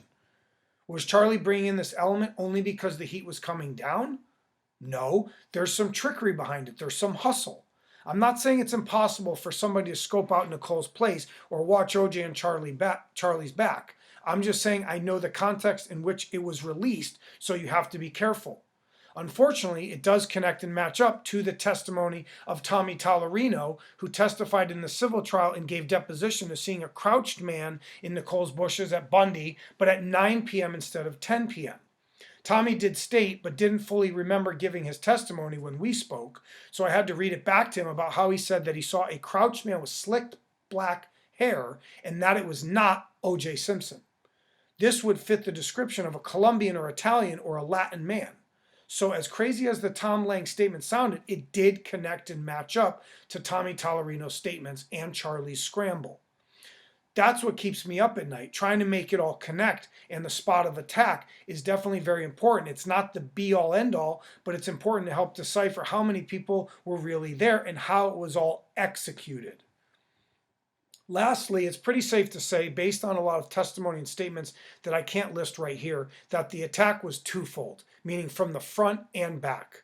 OJ most likely came in from the back through the alley, and Charlie came in from the front, or on the Bundy side. Charlie intercepted Ron Goldman at the gate. And you may ask why I'm saying safe to say or based on and not definitively or aggressively stating it, and that's because I have to hold your hand a little bit here. Even though OJ and Charlie both state that they came in through the back alley, you don't just believe them, because on this case in Saga, anything is possible. It will zig when you zag, jump when you bump, and you'll get blindsided easily. It is possible that OJ and Charlie came in from the front, but first it has to connect perfectly and fit within a very tight murder time window. Because more than one neighbor reported a very quiet neighborhood, especially on June 12th, and there are some other elements that work against Tom Lang's statement. But if the real white Bronco landed at Bundy or at the corner of Bundy and Dorothy at exactly 10:15 p.m. or within seconds of that, it could be bookended by the first wave of neighbors that hear a large barking Akita named Cato no less, crossed with the testimony of Denise Pilnack, Danny Mendel, and Ellen Aronson, who claimed to have seen nothing and heard nothing at 10:29 p.m. So the white Bronco could arrive at 10:05, 10:10, 10:15 p.m., and the men harass Nicole by the sidewalk and by the corner tree for a few minutes, then pull the white Bronco into the back alley and prep for the assault. This would allow for the blind date couple, Danny and Ellen, to see nothing and hear nothing because OJ and Charlie are now parked in the back alley. The barking dog that Pablo Fenves hears at 10:15 p.m. would also connect because the Akita would be barking at Nicole from inside the gate. Pablo Fenves would eventually pen OJ's book some 12 years later. That old incestuous Beverly Hills was at it again, but I will address this later on because it's too hard and too fast. This would alter and modify Marcia Clark and Chris Darden's theory that the murders took place at 10:15 p.m. or 10:20, when in actuality a fight had started at 10:15 p.m. or 10:20 p.m. Marcia and Chris would be close, but this was another victory for the defense team with regards to the murder timeline. The prosecution team had a really hard time with the murder time window and some other key elements in relation to it. That's the only way that the Tom Lang statement works, or basically it's a complete fabrication. And it would be in the favor of the defense team and O.J. Simpson. Tom Lang is the only one to have claimed seeing this, and no one has ever heard from him again. There's no TV footage of him. There's no interview tape on him. There's no contact info on him. There's nothing. There is an LAPD transcript that F. Lee Bailey holds, and Bailey contends that the LAPD made some errors on purpose when dealing with Tom Lang, as if they didn't want to believe him, and maybe because he was from the defense's side of things. The LAPD may have held that against him. I fought long and hard with myself as to how I would incorporate the Tom Lang statement, if at all. But I figured that it's better to put the scenario out there and address it now. The implications of a third person are huge, no doubt. But my focus has always been on Charlie and OJ than the rest of the players. It all has to connect or it just won't work anyway. The Ross Becker interview. Now that you know that Charlie exists, this is the holy grail of O.J. Simpson interviews. Obviously, the Judith Regan interview is monumental and it's the real true confession from O.J. Simpson, but the Ross Becker interview is otherworldly. O.J. was like a missile in this thing, annihilating everything in his path. And maybe it was because he had built up all this animosity and indignation right after the acquittal, being all cooped up in jail for over a year. And maybe he was ready to sing like a canary now. I mean, O.J. Simpson takes us on a murder tour of Rockingham and sounds like an attorney and investigator all rolled into one. What double murder suspect has ever taken an audience on a tour? None have, ever. O.J. plays judge, jury, lawyer, cop, forensic pathologist all rolled into one. And it's rather impressive, actually, because if I killed two people and some of the evidence, if not a lot of the evidence, pointed at me, I would lay low and hide and live off my NFL pension and sign some autographs and be grateful that I'm not doing life in prison. But not O.J. Simpson. He's got a point to make. He's got people to annihilate. And how can he do this? Because O.J. has a subconscious scapegoat. He has Charlie. And you know nothing about Charlie nor the circumstances surrounding him, especially just months after the murders. It takes years and years before anyone can even hint at an accomplice archetype, never mind Charlie himself. If the Judith Regan interview was shelved, and so was the book in 2006, how would anyone even have an inclination that there was an accomplice? They didn't. They had no idea, not for a second. The moment O.J. was found not guilty, Charlie was found not guilty too. And both O.J. and Charlie were now pretty much untouchable. And they would be bound at the hip basically forever. O.J.'s brilliance shines during his tour of Rockingham. He's daring, courageous, honest, passionate. He puts himself out there and shows you how he's going to be near impossible to beat for the next 25 years. Charlie is cryptically revealed in this interview, and that's the main takeaway or hammer drop. And O.J. uses Faye Resnick as the clue and hint. This is the part where Faye gets caught sitting on a pond, waiting to be blown out of the water. The same will happen to Kato Kalin later on in this book, as Faye and Kato are very instrumental figures to the farce and fraud. There probably could be a whole book dedicated to just them and their trickery. But the main thing to focus on right now is how Faye and Kato duped us all and how Faye contributed to the murders herself and via her own selfishness and addictive personality.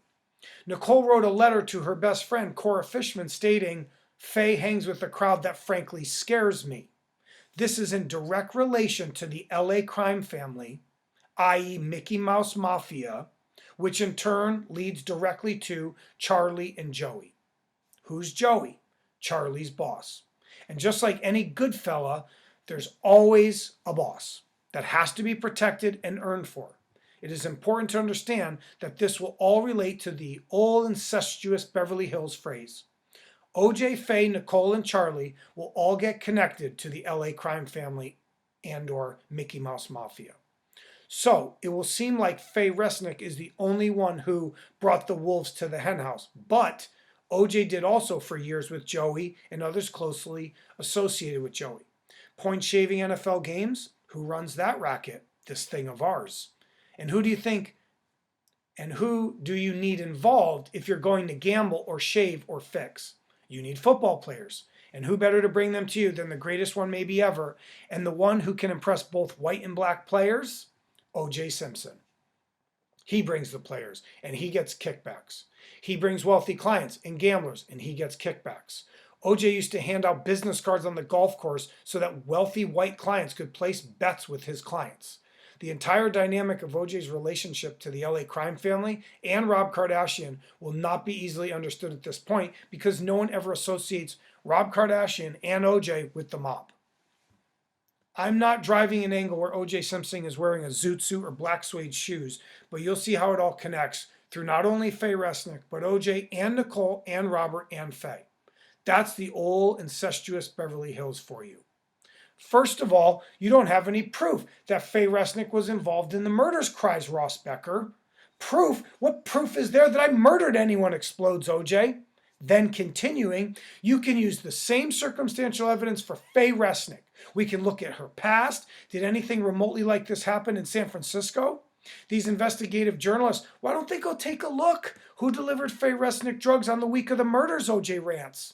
And maybe my favorite line from the Ross Becker interview is, when O.J. leans into Faye viciously, she goes into hiding and begins to spin her yarn. And I'm going to have to side with O.J. on this one because he does have Faye Resnick corner pocket. And she did bring the wolves to the henhouse. But if you notice, O.J. can't go all the way. He can't tell you everything because then it will really and truly expose Charlie. O.J.'s trying to put the blame on Faye and make her say it. Make Faye Resnick say Charlie's name. And Faye never did for 25 years. She hinted at it, but she's denied it vehemently that her and Nicole ever smoked crack or blew large amounts of cocaine. And all this is going to connect easily because we're getting away from my most annoying element, the Tom Lang statement. So now things are going to flow and fall into place and build toward a final climactic chapter. O.J. and Faye are stuck. Both of them cannot reveal Charlie, and it would be dangerous for their health, to say the least. We just had two people get annihilated over a few grand worth of drugs, and who the wolves really were will be addressed shortly, but not yet. It's too hard and too fast. The key element is that the drug thing was real, and it was half to blame. Because in short, on June 12, 1994, Charlie goes to Rockingham to squeeze O.J. Simpson for cocaine money, for Joey. Go get my fucking money. Forget about it. Easter egg. Use that same email and I'll show you some videos and voiceovers of myself playing the characters from the case and saga, i.e. Ron Goldman, Charlie O.J., Faye Nicole, Fred Goldman, Kato Kalin, Joey, and others. I went over the top on a couple for entertainment purposes, of course. The Rosetta Stone encryption here is that O.J. would love nothing more than to blame this all on Faye and Charlie. But he can't, for many different reasons. And he likes playing the deception game until he got so fed up with the mediocrity of his own life and dealing with the societal scorn that he wanted to get back into the limelight, wanted to be that master of the universe again. And it took 12 years for him to make that decision and to partner with Judith Regan and Pablo Fendres and Fox and Harper Collins and to truly confess. Faye and Nicole were doing some crazy stuff, and I have multiple sources over multiple time frames in their lives that prove that they were doing some shady things. I have a list of all the businesses that O.J. and Nicole had separately and together over a decade-long period, and there are definitely some cover companies in there. This is where Bill Woz helps connect the cocaine angles and the shakedown angles and the monitoring of Nicole ordered by Robert Kardashian. The drug element is easy to trace. Heck, we all know this world. We see it in the movies every day. And if two people get murdered over $50 or some bad blood, it wouldn't surprise any of us, not for a second. There were 1,000 reasons why the drug thing took a back seat. You're talking about exposing a vast cocaine and heroin network here in Los Angeles, Malibu, and South Central and Orange County, San Diego, all the way down to Mexico, which really means Colombia. Get it? And if we talk about the LAPD and drugs, forget about it. Half the economy in Los Angeles is drug related. The other half is ego related. When you mix those two elements together, well, you can just forget about it. The Rampart scandal, which was going on at about the same time, the Bloods and Crips, you don't think they would send some goons to whack somebody over a few $1,000s? You bet your ass they would. What's that line from Menace to Society? Young, black, and just don't give a fuck. Well, for the Italians and the LA crime family, or Bill Waz, or Charlie, or Joey, or the Animal, or whomever, there's 1,000 of these guys running around looking to prove something, looking to make some cheese, and they don't give a fuck either. Young, immigrant, and just don't give a fuck. That's what the line really should have been. And those guys are the most dangerous sometimes, the ones that don't give a fuck. You see, guys that have money and babes and houses and cars, they don't want to lose that. Think more Tony Montana from Scarface. He's a fucking dishwasher. A lot of these guys have to start in the gutters and the sewers. That's what molds them and creates them. That's what gives them their fire and anger. These guys have to go through hell to get to heaven. Same with the cartels. You got to be ready to die. That's where it all starts. And once that switch gets clicked over, it's near impossible to turn it off. It doesn't matter if you're a Colombian, an Italian, Mexican, a homie. They're men, fallible, selfish, mortal men. The Bible contends that the serpent was more crafty than any of the wild animals God had made. Yeah, until along came a spider, i.e. human beings. It was a squeeze that went horribly wrong. Old incestuous Beverly Hills striking again. The boulevard of broken dreams. And OJ took it too far, and yeah, Charlie's job was to be there and to assist OJ in a way, but did Charlie really want to catch two bodies on a Sunday night on a busy street over a few grand? Did Charlie want to catch two bodies for OJ Simpson? What did Charlie owe OJ Simpson? Nothing. He was his coke dealer. And sort of OJ's friend. The two did actually hit it off and rather quickly, even though OJ was years older than Charlie, and the two had enjoyed each other's company. But to drop a hammer here, OJ basically fucked it all up. OJ's anger toward Nicole was building so ferociously that practically anything serious would have set him off like a powder keg.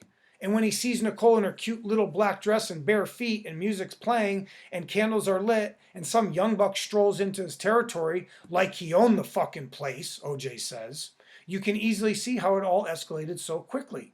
You have four angry people staring at one another, emotionally charged with motives and angles and hustles and frustration and embarrassment. The real mistake was bringing a knife to the party. And who did that exactly? OJ? Charlie? Both? No one can turn back the hands of time. So the mission has to drive forward. We have to reveal the accomplice. We have to reveal the connections and lay the breadcrumbs so you can go on the journey yourself. And people love clue hunts. I know I do. And there's not enough time in one book to address all the dramatic angles and all the inside stories that are hidden within my psyche. But someday maybe there'll be a follow-up to all of this, or a set of reactions from the original OJ players themselves. It's a narrative-changing project or story or reveal from one of the most unique sagas in American true crime history. Some producers or executives might have handled this project in a different way. Some may have made it sing more than I could have, or maybe they would have completely ruined it. It's like holding fire in your hands. You better harness it quickly and use it for what it's worth, or it's going to burn you. And who will flip on who eventually? Who will admit what? It's a real live drama, and I think it crosses multiple generations. The story and saga and case will truly live forever. It's already embedded in the American pop culture lexicon, and I think part of the pride that comes from this is twofold. One, I get to ride the lightning. Two, I get to kill O.J. Simpson. Annihilate the farce, beat Michael Jordan. Chapter 3, Sock and Buskin. This guy Charlie shows up, a guy I had recently become friends with. He told me, "You wouldn't believe what's going on over there." I was thinking, whatever's going over there has got to stop. So we kind of hook up together, and I'm broad stroking this. So we go over. We get in the Bronco and go over. And I always kept a knife, for the crazies. And I remember Charlie saying, "You're not bringing that in there." So I didn't. But I believe he took it in the book. This chapter could have been entitled Heads and Tails. It would have stayed in line with our friends, Sock and Buskin, and their reflection of the human drama. The "and" is on purpose, meant to convey the fact that the O.J. Simpson case and saga can be heads and tails at the same time. In this chapter, I will address most of the original O.J. players, witnesses, attorneys, victims, and families, and now that you know what you know, it will all make much more sense. I'm not going to take a side either. I'm going to present both sides from each testimony and statement and reveal what that person's motives were and the angles for which they were playing, because I promise you, they all had angles and motives, and you wouldn't really know what they were if you heard their testimony straight away and only from them. This also allows me to have some fun and break things up a little bit, because I love to see this case and saga from both sides. It allows me to play with it and even drive opposites sometimes. It's like a paradox. The contradictions will reveal some truths. Sometimes you can see truth from inside the chaos, right? There are a lot of elements to Charlie that have to be discovered, not told to you. Because Charlie has to be careful. He can't just squeal like a little piggy or he's going into jail. And it's good for you to be challenged and for you to draw some of your own conclusions. I want to present some cryptic elements and connect some of the stories without anyone realizing it. That's the investigator's ace, that he can pinball between all the characters without any of the characters actually knowing what he's doing. This also makes it more pure and allows for clearer thoughts. If you have no emotional tie to the case and saga, you can look at it all and put the puzzle pieces together properly. Charlie is the X factor, or the missing link. So once you acknowledge him and get the basics down and shift your OJ paradigm, it will all start to fall into place, and it's beautiful. Going from least of importance to greatest, we start with Danny Mandel and Ellen Aronson, a good little Jewish couple here in Los Angeles who were actually on a blind date set up by a doctor that they both shared. Two young, good-looking metropolitans, and Ellen just happened to be living one street over from Nicole Brown Simpson. And they actually went to Mezzaluna and missed Nicole and her family by just minutes. Did they just want to be in the trial? Were they just another set of OJ groupies trying to grab some limelight and maybe sell a story or two? And how dare they practically wreck the prosecution's case and somewhat the defense's by claiming to hearing nothing and seeing nothing directly inside the murder time window. These two had a stalled date, even though Danny did make it into her apartment for some water, but Ellen was cute and the jurors and audience wanted to hear about this date. Supposedly, they never went out again nor spoke to each other ever again. What a blind date it was. They got caught up in the most famous American murder case of all time. When I tried to contact Ellen and Danny, they both ran, which is fine because when the tsunami comes, most are going to run. Their testimony really messed things up. If their internal clocks were correct, they walked by Nicole's townhouse just seconds before Ron Goldman showed up, and just seconds after the potential Tom Lang scenario was occurring. Even Danny and Ellen talk about how quiet it was on Bundy at 10:29 p.m. So all these neighbors experience an extremely quiet Brentwood, then a crazy double murder one happens, and no one hears anything nor sees anything? Danny and Ellen were 10 feet away from Nicole's gate. They would have seen blood running down the pathway, and the gate may have even been open. And Ron and Nicole aren't found for almost 2 hours? No one hears any screams. No one hears any fighting. They practically walk through the murder scene smack dab in the middle of the murder time window, right in line with both the prosecution and defense's theories as to when the murders took place. I thought these two were bullshit at first when I read the transcripts, but this case and saga taught me very early on to expect the unexpected and to be ready for some really crazy misses and coincidences. So, if Danny and Ellen say that they walked by Nicole's gate at that exact time, it does fit and connect. It's just very tight, with very little room for error. Maybe that is an element of true fate, that there's no room for error. Jill Shively hates Marcia Clark, even to this day, and she should. Marcia's ego was out of control. She was bullying witnesses and looking to railroad people. She was completely out of control. Jill Shively was maybe one of the most important witnesses at the time. She saw O.J. Simpson race across San Vicente Boulevard and almost crash into her at 10:50 p.m. And what a coincidence that the murders had just happened mere feet away. And Jill said she saw O.J.'s bare arms, and that didn't make any sense to the prosecution team. Where was his tracksuit? Where was his disguise? Was O.J. shirtless? Yes, he was. And that corroborated with Charlie's account of O.J. stripping down behind Bundy immediately after the murders. That's why they found a penny and a dime laid out along the neighbor's driveway. The loose change was falling out of O.J.'s pants from his McDonald's trip with Kato Kalin. O.J.'s not wearing any clothes when Jill Shively sees him, and that's why her testimony didn't make any sense. See, it took 25 years to connect some of these dots. They didn't know how it was all going to fit into the case and saga at the time. It takes 2 decades for it all to be realized. That's what this case does. It tricks you. It deceives you. I wasn't just fighting O.J. Simpson. I was fighting every single character inside of it. That made it exponentially difficult. Jill Shively hates Marcia Clark. That's what you need to understand. And how does a key witness hate the lead prosecutor? It doesn't make any sense, right? Wrong. It makes perfect sense. Robert Heidstra was also a very important witness. Like the blind date, he would be used to create the murder time window. There were only 3 or 4 witnesses on the entire crime, and Robert Heidstra was extremely instrumental to the case and saga in general. And Chris Darden put him through the ringer. Bullying witnesses, again, by the prosecution team? Why? This is the second time the prosecution team did this, bullying their own witnesses. Even on the stand, Robert Heidstra admits that he doesn't like Chris Darden. And Chris Darden had called the defense team a circus. They made it a circus, he proclaimed, which is probably Chris's greatest moment because he actually put in some emotion and passion and was actually standing up for something. If a prosecution witness is willing to go on the stand and rant against you, there's something obviously wrong with your approach and strategy.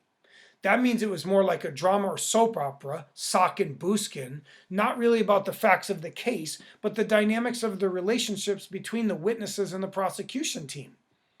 Robert Heidstra heard the murders taking place, albeit from an alley across the way, not within visual sight of Bundy, but he actually heard the murders occurring.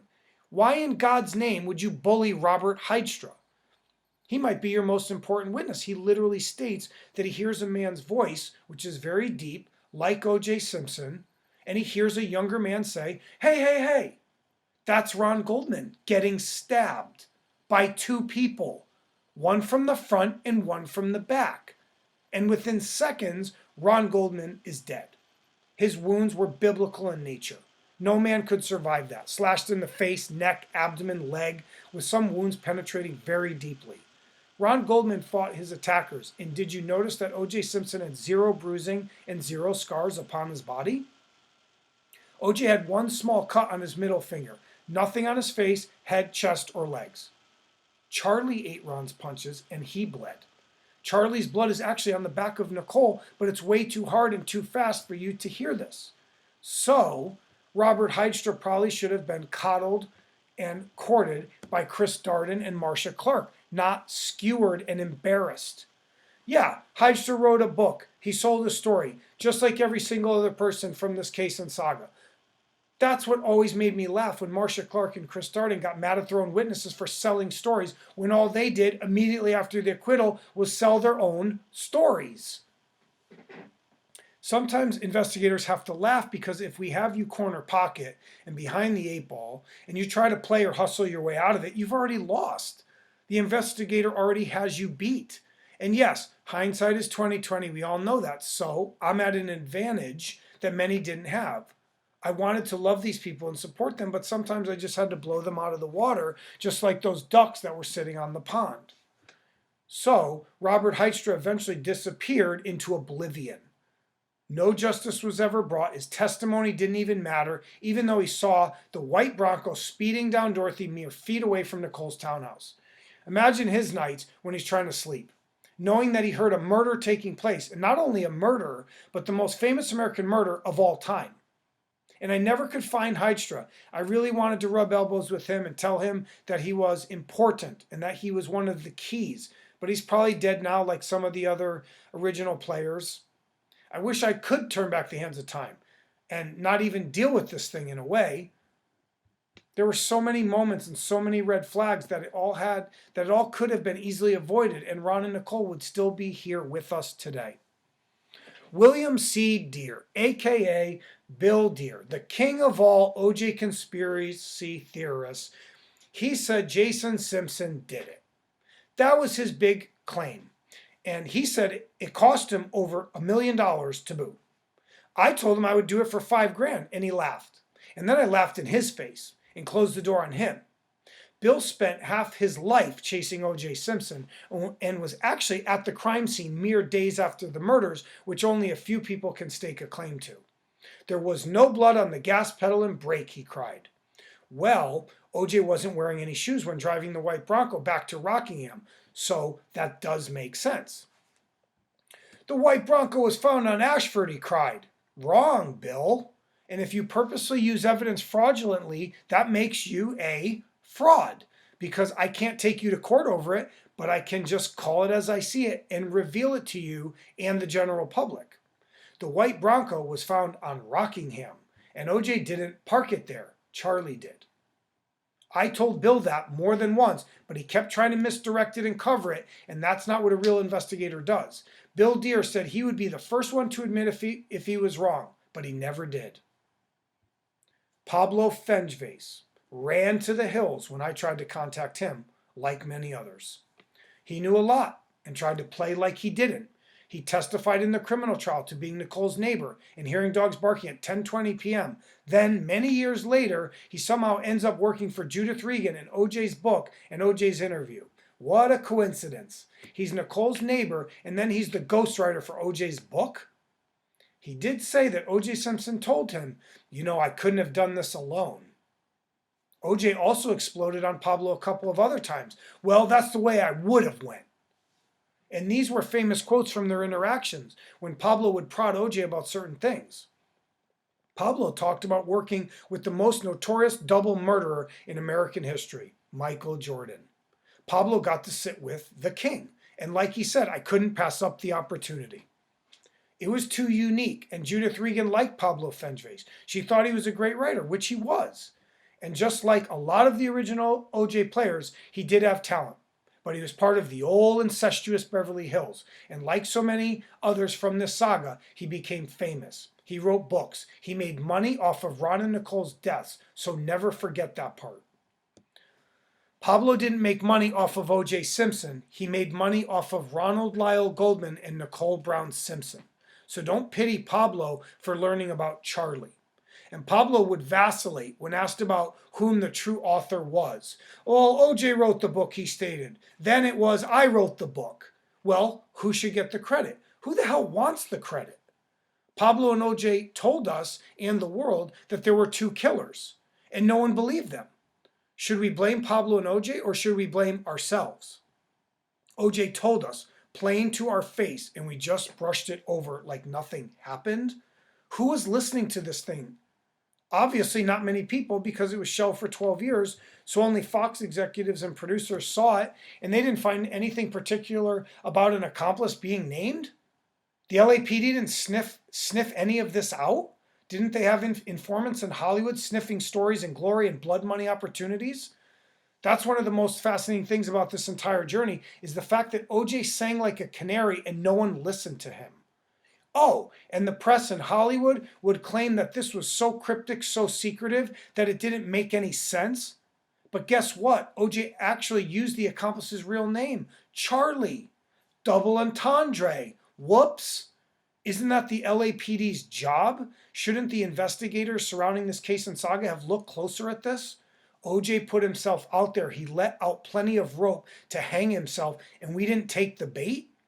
How much effort would it have taken to investigate a guy named Charlie who was supposedly with OJ at the murders and who was a good friend and was also involved in the Las Vegas memorabilia robbery? It was literally within the same year that the book and interview were being done and the Las Vegas memorabilia robbery was taking place.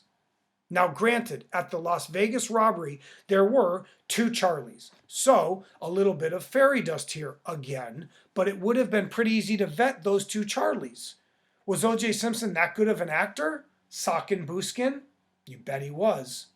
And if you're going to dance at O.J.'s ball, you better bring something smarter than, it's O.J.'s alter ego.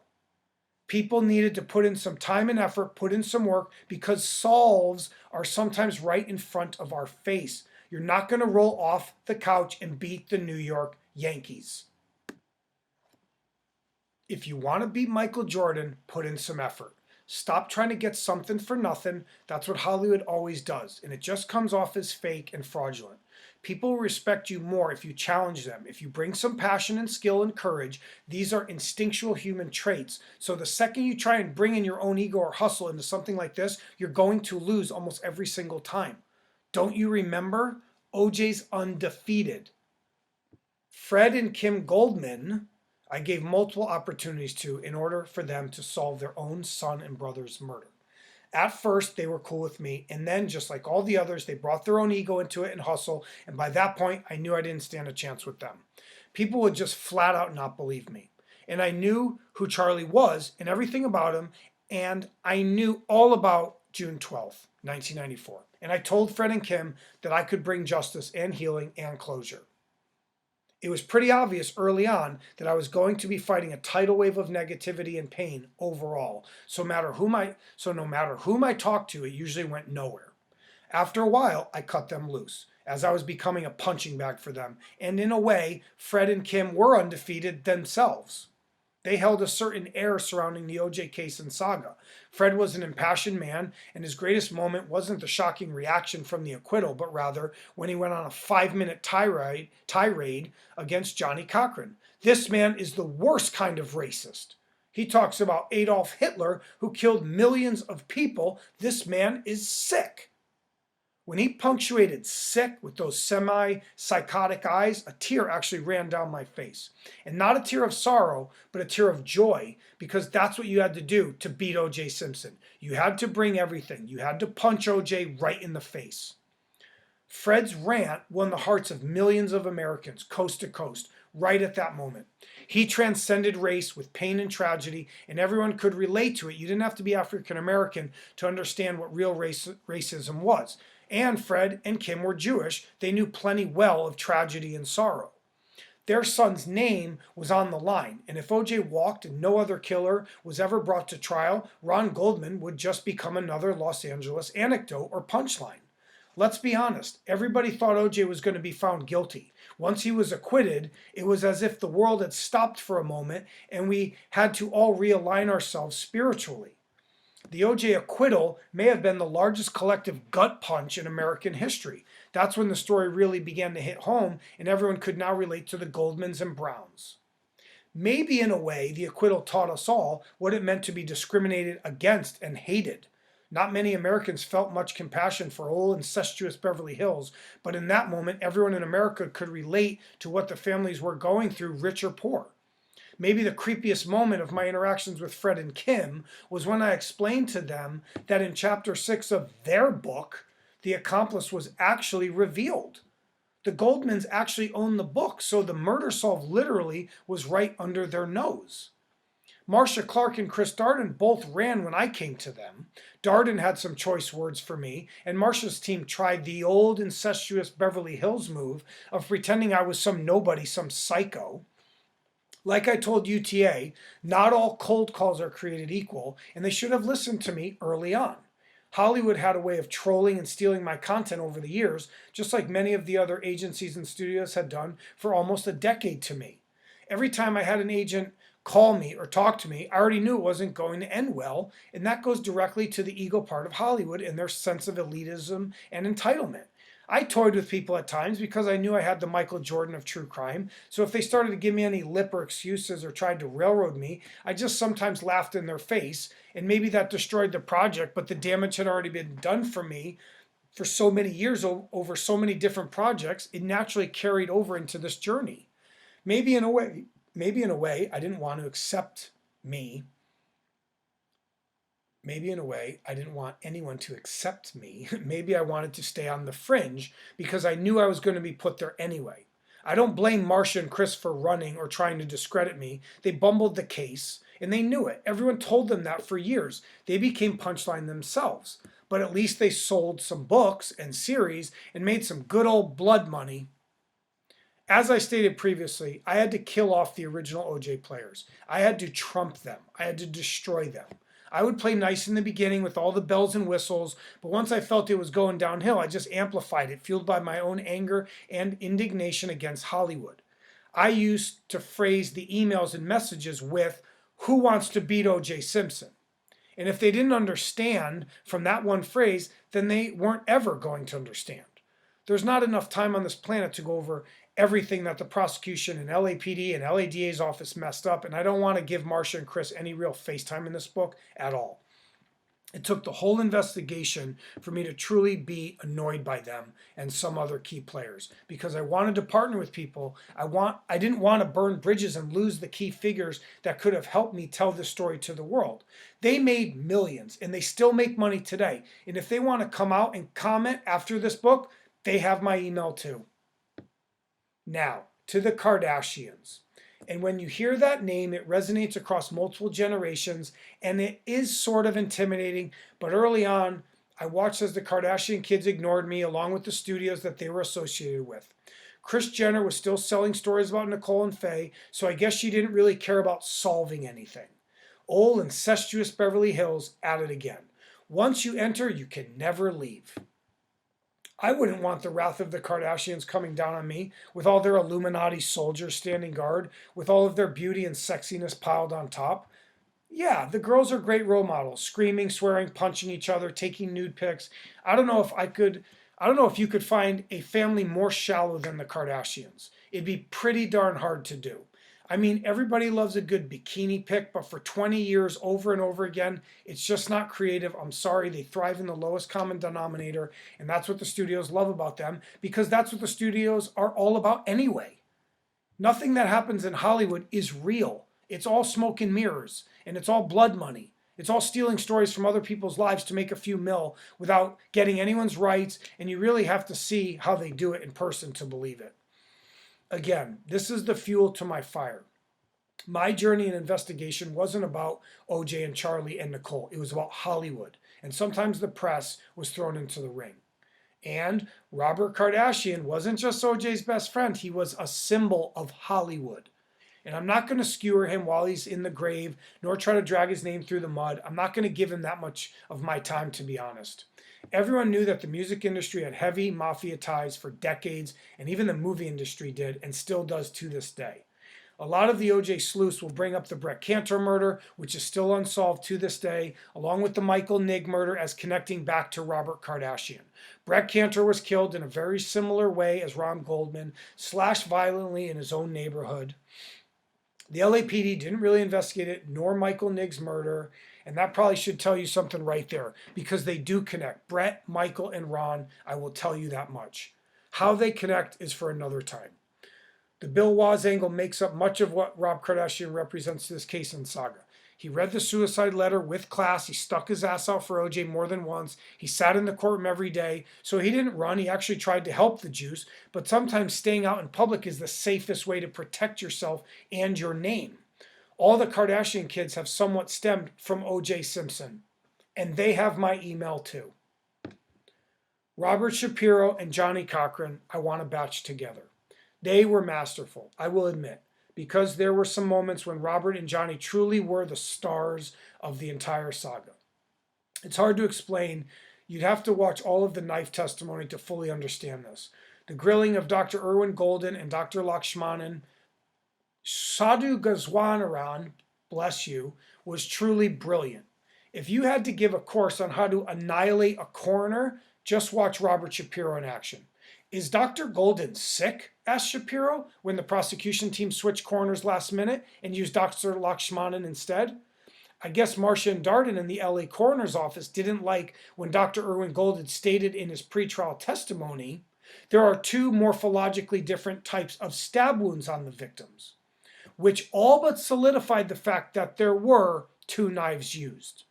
This is a Hollywood trick also, when you discredit someone as incompetent when you don't like what they have to say, but you'll drive their brilliance if they're on your side. Remember, smoke and mirrors in Hollywood. Nothing is real. Dr. Irwin Golden was too real, too unbiased, and he's the only one who physically performed the autopsies, not Dr. Lakshmanan.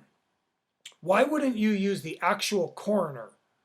Because the fix was in. It was all a farce, a circus, and everyone knew it. To the average layman, it sounded like a done deal, that O.J. alone was the killer because there was blood in his white Bronco, blood at Rockingham, at Nicole's, in the back alley, in his driveway, in his drain. It was everywhere. But of course, O.J. will be able to paint a picture that all of the blood only amounted to 10 droplets in total, which to the average layman sounds like absolutely nothing. The point being, to us at home watching the trial and the news and the interviews, we didn't get to see the nuts and bolts, nor even the nooks and crannies. You had to be physically inside the courtroom, and you had to physically gut out the whole thing to finally see and realize that O.J. Simpson did look innocent. We're talking about 10 months of trial. Do you know how much information that is for a jury of average laymen and women to sift through, not only understand? It's daunting. I wouldn't have wanted to be a jury on this case, not for a second. The trial really was a play, a circus, and shocker. I know, sock and buskin, wrought with big characters, big egos, big power plays, with big access to the media and the world. After I finished my jury investigation, I really did see how the jury could have come back with an acquittal. Darden said it was a circus, and it was, and that played directly into the defense's team's hands. Very rarely would a circus-like atmosphere benefit a prosecution team in any scenario. When Darden said that, it was sort of his last shot across the bow, and Darden drove the glove angle and wanted OJ to try it on, and that pretty much sealed his and Marcia's fate. And they have my email also. Cato, Kaylin, and Faye Resnick. That's all you really have to say. And if I wanted to go atomic on them, I could, and beyond. On the surface and in the beginning of the journey investigation, I had no idea what role they really played in the case and saga. I knew they were unique characters, clowns so to speak, and I knew for sure that they represented the old incestuous Beverly Hills, but nothing could prepare me for what I was about to learn about them. There was a time when I almost walked away. I had contacted everybody, went everywhere, tried every trick, and used every person and angle involved, but I couldn't move it, and it was time to move on with my life. I think it was one late night in the fall of 2019, as I was plowing through emails, networking, taking one last swing, that I got this one email from someone that said they knew Cato Kaelin. My hard work had paid off. I bagged a big fish right out of left field. He came to me known as the Cato Kaelin source, and I owe him so much, not just for what he told me, and not just for this case and saga, but for what his own journey taught me about life. He invigorated me, he validated me, and now I knew I was onto something. This whole thing was real, and it was heavy and dark, and when he spoke about it, I got chills, I got scared. I could picture that night, quiet, dark, ominous. OJ and Charlie had to get that white Bronco back to Rockingham because Furman and Van Adder and Lang were coming very soon. And of course, the LAPD detectives would assume that OJ Simpson had something to do with this double murder one. So Charlie had to get that white Bronco back to Rockingham fast, or they both were going to the slammer for the rest of their lives. Hard and fast, that's what this whole thing was anyway. For you, I'm going to put the Cato Kaelin source statement here in this chapter. I've heard it personally more than once, and then I had him write it all down so as to etch it in stone, because I knew I would lose him very soon. He was cursed too, like me and many others, and I knew he would run eventually. The way I was playing my cards was reckless and fast and hard. I was turning people off and on, sometimes in the same day. I would gain and lose original OJ players weekly. There were just so many of them to sift through, and some people are much harder to find than others. It was a daunting task trying to contact and befriend all these people, or to get them to talk or squeal, etc. I just really love what this guy brought to me. It almost trumped 80% of what I already had because the producing team hid many of the materials from me and they never let me keep hard copies of anything nor digitally. They were super slick, they knew my game, and they used me basically how they wanted to. I was begging for information, anything drug-related, sex-related, scandal-related, just something, anything to help connect it all to Charlie and his version of events. And I will admit, I'm vulnerable here. This is the biggest info I have on the case and saga that came from an outside source, someone I didn't know, someone that I guess was lucky enough or cursed enough to see my email that one late autumn evening. I'm not going to discuss it much. You can read it, and I'm going to let it speak for itself. This thing truly is golden. It's like a piece of American true crime history. So just let it do its thing, and I'm still trying to comprehend it fully to this day because it raises many questions and makes some extremely bold statements. The Cato Kalin source statement. So I asked, and he mentioned he was on the property the night of the murder and saw the Bronco.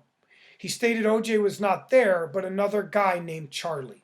Didn't give a last name, but openly said him and OJ did cocaine together 3 days prior to the murders. He mentioned about the glove as he said it was planted near the entrance of his place. He picked it up and wiped his prints and threw it in the bushes. When he said the Bronco came, he was outside waiting on a date. I don't know if the date was female or Charlie. He stated Charlie took all of OJ's clothes and burned them minus the glove. After a few more drinks, he said he got out of the area because he received a large amount of money to leave. Didn't say if it was from OJ or the Charlie fellow. He said when the Bronco approached, he was in his underwear outside, which was moments after the murders. He stated he had numerous affairs with Nicole and OJ found out and blackmailed him. Didn't say how he did it. I didn't press much on the issue as it was the first time he opened up to me. He said he was named an accomplice to the murder and said he kind of was and wasn't because he made sure Charlie got away with the Bronco. He said he was yelling at him to go because something bad happened. That is the basic rundown of our meeting and what he told me. As for Faye Resnick, there's a letter that Nicole wrote to Cora Fishman that I can quote from public domain that would pretty much sum her up and her potential culpability. Faye hangs with a crowd that frankly scares me, wrote Nicole. And handwritten letters are nostalgic, as it is, so it sings in a number of different ways. A crowd that scared Nicole, the LA crime family, aka the Mickey Mouse Mafia, aka rats and snakes. Forget about it. And in the end, Nicole and Ronald both probably had wished they'd never met Faye Resnick at all. Wrong place, wrong time. Remember? Cursed in the City of Angels. Larry King and Geraldo Rivera both knew there was some type of drug connection and it ran right through Faye Resnick. That's why they both brought up the cocaine angles within hours of the murders. How did Larry and Geraldo know to ask Faye about that? What did they know that the LAPD didn't? Why didn't the LAPD try to connect dots between Brett Cantor and Ron Goldman and Michael Nigg, Bill Waz, Rob Kardashian, Faye Resnick? What about Joey and Charlie? Why were they both in the City of Angels in 1994? They were East Coast snakes and rats and came from a totally different den. There was a connection. That's why word on the street was that it was a drug hit or drug extortion. That's where the Colombian drug lords come in again. And if there were famous reports and famous news anchors that had a better beat on the case and story than the LAPD, you've got an inherent problem. Remember, it's all going to connect. Ronald and Nicole, the prince and queen from the greatest American murder story of all time. We know who the king was, but from the victim's side, Ron and Nicole's names will live in infamy, maybe forever. You'd have to go another 100 years before this case and saga would start to fade away. And Ron and Nicole will always represent the sad parts, the tragic parts, because no one ever felt bad for O.J. Simpson, nor Charlie, nor Joey. In fact, the world hated them like pariahs and public enemies. Eventually, when you look at this case and saga, you will end up looking at the crime scene photos and notice the brutality, which was almost warlike. in Brentwood, California? And it was beyond ironic. Everyone always said it was a crime of passion and angry overkill. But what if Nicole started the fight? Well, then OJ and Charlie are at fault for bringing knives to the party. I don't think they could claim self-defense, but as psychotic as this case and saga was, I wouldn't put anything past them. Nicole swings on OJ in front of Ron and Charlie. Embarrassed maybe, like everyone else. Natalie Wood had some of these embarrassing elements also, so that word embarrassment carries much fire. And if the wrong person feels embarrassed or played at any given moment in their lives, things could most certainly turn deadly. Not to mention, if OJ has a mob enforcer with him and whose sole job it is to shake people down and collect money and finish them off, if need be, for Joey or for the animal or for whomever in the family, well, that makes this whole thing that much more dangerous. We used Occam's razor in the beginning. 2 victims, 2 killers. Did they help each other and alternate between victims? You'll be the judge of that in the end, during the final chapter, when the murders will be played out for you in much detail. Either way, the scene was most definitely chaotic and most certainly murderous, and in this case and saga, it will live in the hearts and minds of every American for the rest of our lives. Ron Goldman was a tennis player, like me. He wanted to act and perform, and he was a good dancer, like me. He waited tables in order to network, to make connections, to be with the beautiful people, the funny people, the elites of Hollywood, anything to advance his career and ambitions, like me. He wanted to open a restaurant one day, and he definitely was a dreamer, like me. I connected with Ron more so than Nicole for many different reasons. Ron was closer to my age at the time, and we both wore the same 90s fashion, day glow, long hair, bandanas, flashy colors, the Cosby sweater, the turtlenecks. So it was beyond nostalgic for me. I just didn't have any connection to old incestuous Beverly Hills, but I definitely could relate to Ron Goldman. There's not enough time to talk about Ron and Nicole fully, but I love a couple of Ron's last photos and videos when he's dancing in a circle of people, then jamming on a plastic guitar with his dad, Fred, then a picture of him playing softball, which was taken the day he was actually murdered. His smile was contagious, and he really was a good-looking guy, probably had a world of love and fun and exploration ahead of him. He would have made some girl very happy. And none of us can turn back the hands of time. And when we see Ron and Nicole's faces now, we feel the legendary of it all. We feel the historic nostalgia. Because as I stated previously, it's not just about OJ and Charlie. It's about all of us. It's about you and me, and it's about our country. Ron's memory, or maybe Ron's pain, fueled me. It inspired me. And I had to find one emotional connection to this case, as I always do on any of my cases. I have to have something to get crazy about, something that is off the beaten path, like when I did a monologue as Ron Goldman. And that sounds pretty crazy, doesn't it? See, there's this other side to me, one that I can't talk about too much. I'll get embarrassed. Some investigators like to look at carpet fibers and cc's of blood and prints, shoe and finger. They get real nerdy about it. I don't. I go inside. Minds.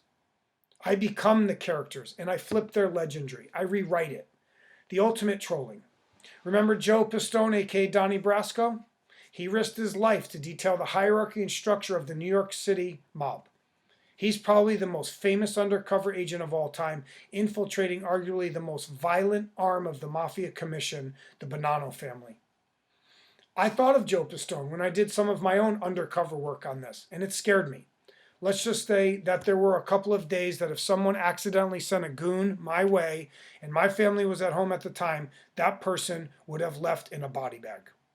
There wouldn't have been any noise either. They never would have seen it coming. I was so on edge and so paranoid after one encounter with the wise guy, it just sent me over the cliff for about 7 days straight. And I had authorities on me simultaneously in relation to a separate incident in Hollywood, and that threat may have been even more aggressive than the wise guy threat itself. I never felt anything like it. I never did any real undercover work. I never had to raise the stakes like that. It was as if I was trapped or cursed. I couldn't get off the thing. Even as it got so dangerous, I just couldn't cut it loose. We think of 25 years as being a long time ago, but to someone who is bitter and feels betrayed or who has lost soldiers in the battle, to them, 25 years is like yesterday. I felt like that. I felt like I had to look over my shoulder, not only for young goons, but for the old school goons too. Maybe someone wanted to go out with a bang and make a statement, cement their legacy. Part of me was bummed too because I couldn't believe it had gotten to this point. There was a movie script and a tape, and the brand was already there. I didn't need to sandbag some killer and set him off like a time bomb and risk my own safety and that of my family's when Hollywood could have and should have just done the deal already. It was another example of my failures in Hollywood, but this time it was personal. And I had Ron's spirit with me, and I had Nicole, and I had stuck out my neck for this thing many, many times. I wasn't going to let them do it to me again, because failure was not an option, remember? I was about to beat Michael Jordan, and I knew it. Nicole Brown Simpson was an Orange County girl from just a couple towns over from me. She's buried down here too, and OJ and AC visited her grave on the day of that famed white Bronco chase. They say OJ was screaming at her tombstone, "I fucking told you!" Remember, OJ thinks that everything is Nicole's and Faye's fault. And that's the easiest thing to do for him, to keep that anger going and to keep blaming the girls and to keep victimizing them. OJ waited many years to kill his wife, as did Robert John Wagner. Both felt ashamed and embarrassed, and it all spun violently out of control. Both had accomplices, so maybe in a way it was OJ and RJ and me. Forever. And any man that would tackle this case in saga would inevitably fall for Nicole Brown Simpson in some way, shape, or form. Maybe fall for the younger Nicole, bright-eyed and gorgeous, only 18 years old when she met O.J. Simpson. Or maybe fall for the more mature version, the mother, the rock, the matriarch. I always bring emotion and passion to a victim's plight because they make up a majority of the case in saga, so you have to take both sides, sock and buskin. You have to look at all the angles in order to beat this thing. It's like a riddle, right? Only the penitent man shall pass. And it usually does take a leap of faith at some point on the journey. The best thing I can do for Nicole, if she truly wants justice, is to bring her that. And I know for a fact that her and Ron's story has never truly been told nor shown to the world.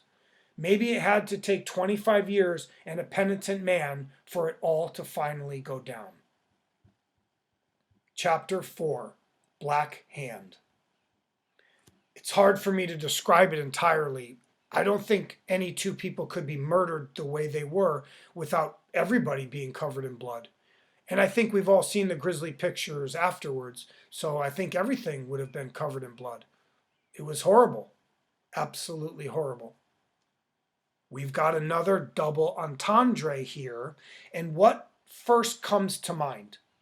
O.J. Simpson, right, and his African-American hands. What comes next to mind? Mafia, extortion, a black hand letter. And then what? The Black Hand of Serbia, who was partly responsible for the start of World War I. And after that, the Black Hand societies, ones who operate outside of the law? The answer is all of the above. Civilizations, cultures, and societies all have had some sort of black hand existing, functioning, scheming, prying, probably since the beginning of humankind. I toyed with an alternate title for this chapter, What You Know About the Mob, Kid. But Black Hand just fit so much better and carried so much more meaning and symbolism and connectivity. I'm not going to do a mafia expose here. I don't love all the mafia angles associated with this case and saga, and I never really used to drive them because I felt it cheapened it or made it cliche. But now that we're all here, it fits, it connects, and possesses some extremely important angles and elements, so it would only be fitting to address some of it here. Whether we use the name LA Crime Family, Mickey Mouse Mafia, or specifically represent the Lucchese family, Genovese family, the important thing to remember here is Joey, Charlie, and OJ and how they all connected together. Some mob guys work on their own and kick up to the bosses, even though they are not part of a particular family or organization. So it'll be hard at times to pinpoint which family Joey and Charlie stem from and or which crime organization they represent. The key difference between the LA mob and the New York City and Chicago mobs is a lack of family or familial based hierarchies and structures. In New York City, there was a commission based on the New York City families, all of which originated in Sicily or mainland Italy. 5 mob bosses sat on the commission and dictated who could kill who and who had to pay whom and who controlled what. In Los Angeles, there weren't families. The commission was 3,200 miles away, and some East Coast guys purposely fled to Arizona and Las Vegas and California to escape death and to set up new rackets. This goes back almost 70 years in LA, and most people know about the major drug organizations, and with that comes murder, extortion, and theft. They were called the LA crime family, or Mickey Mouse Mafia, working the Hollywood territory and Las Vegas, and this group was referred to as being Mickey Mouse because they were in Hollywood, obviously, and because they ran some of the television and movie unions. But they were considered hacks or second-grade wannabes from New York City, Chicago, and Miami that headed out for sunny Southern California, where those darn West Coasters were softer than Carvel ice cream. Los Angeles was a free-for-all. The commission was too far away. There was no real surveillance. There was no real sophistication visually or audibly. And not only did Hollywood represent a breeding ground for drug addicts and decadent participants, as everybody was there chasing a dream, it represented grounds where everybody could be hustled. What would Joey and Charlie have to worry about if they robbed some actor or movie producer or hustled them out of a couple hundred large? Joey and Charlie were killers from the old school, from the New York City scene. They didn't fear some pansy-ass actor or producer. If anything, they'd probably be victimizing them far after the initial victimization had occurred. Black hand letters were sent out before computers, before the internet, before sophisticated police forces and federal organizations. They meant you had to pay up or settle for protection or permission to do work there or to date certain women or work certain hustles, or it just wasn't going to happen for you. You see, what a mafia or mob really represents is the control of decadence, the control of joy, the control of excitement. Look at Las Vegas. What's that whole town built around? Gambling, prostitution, drug use, and entertainment.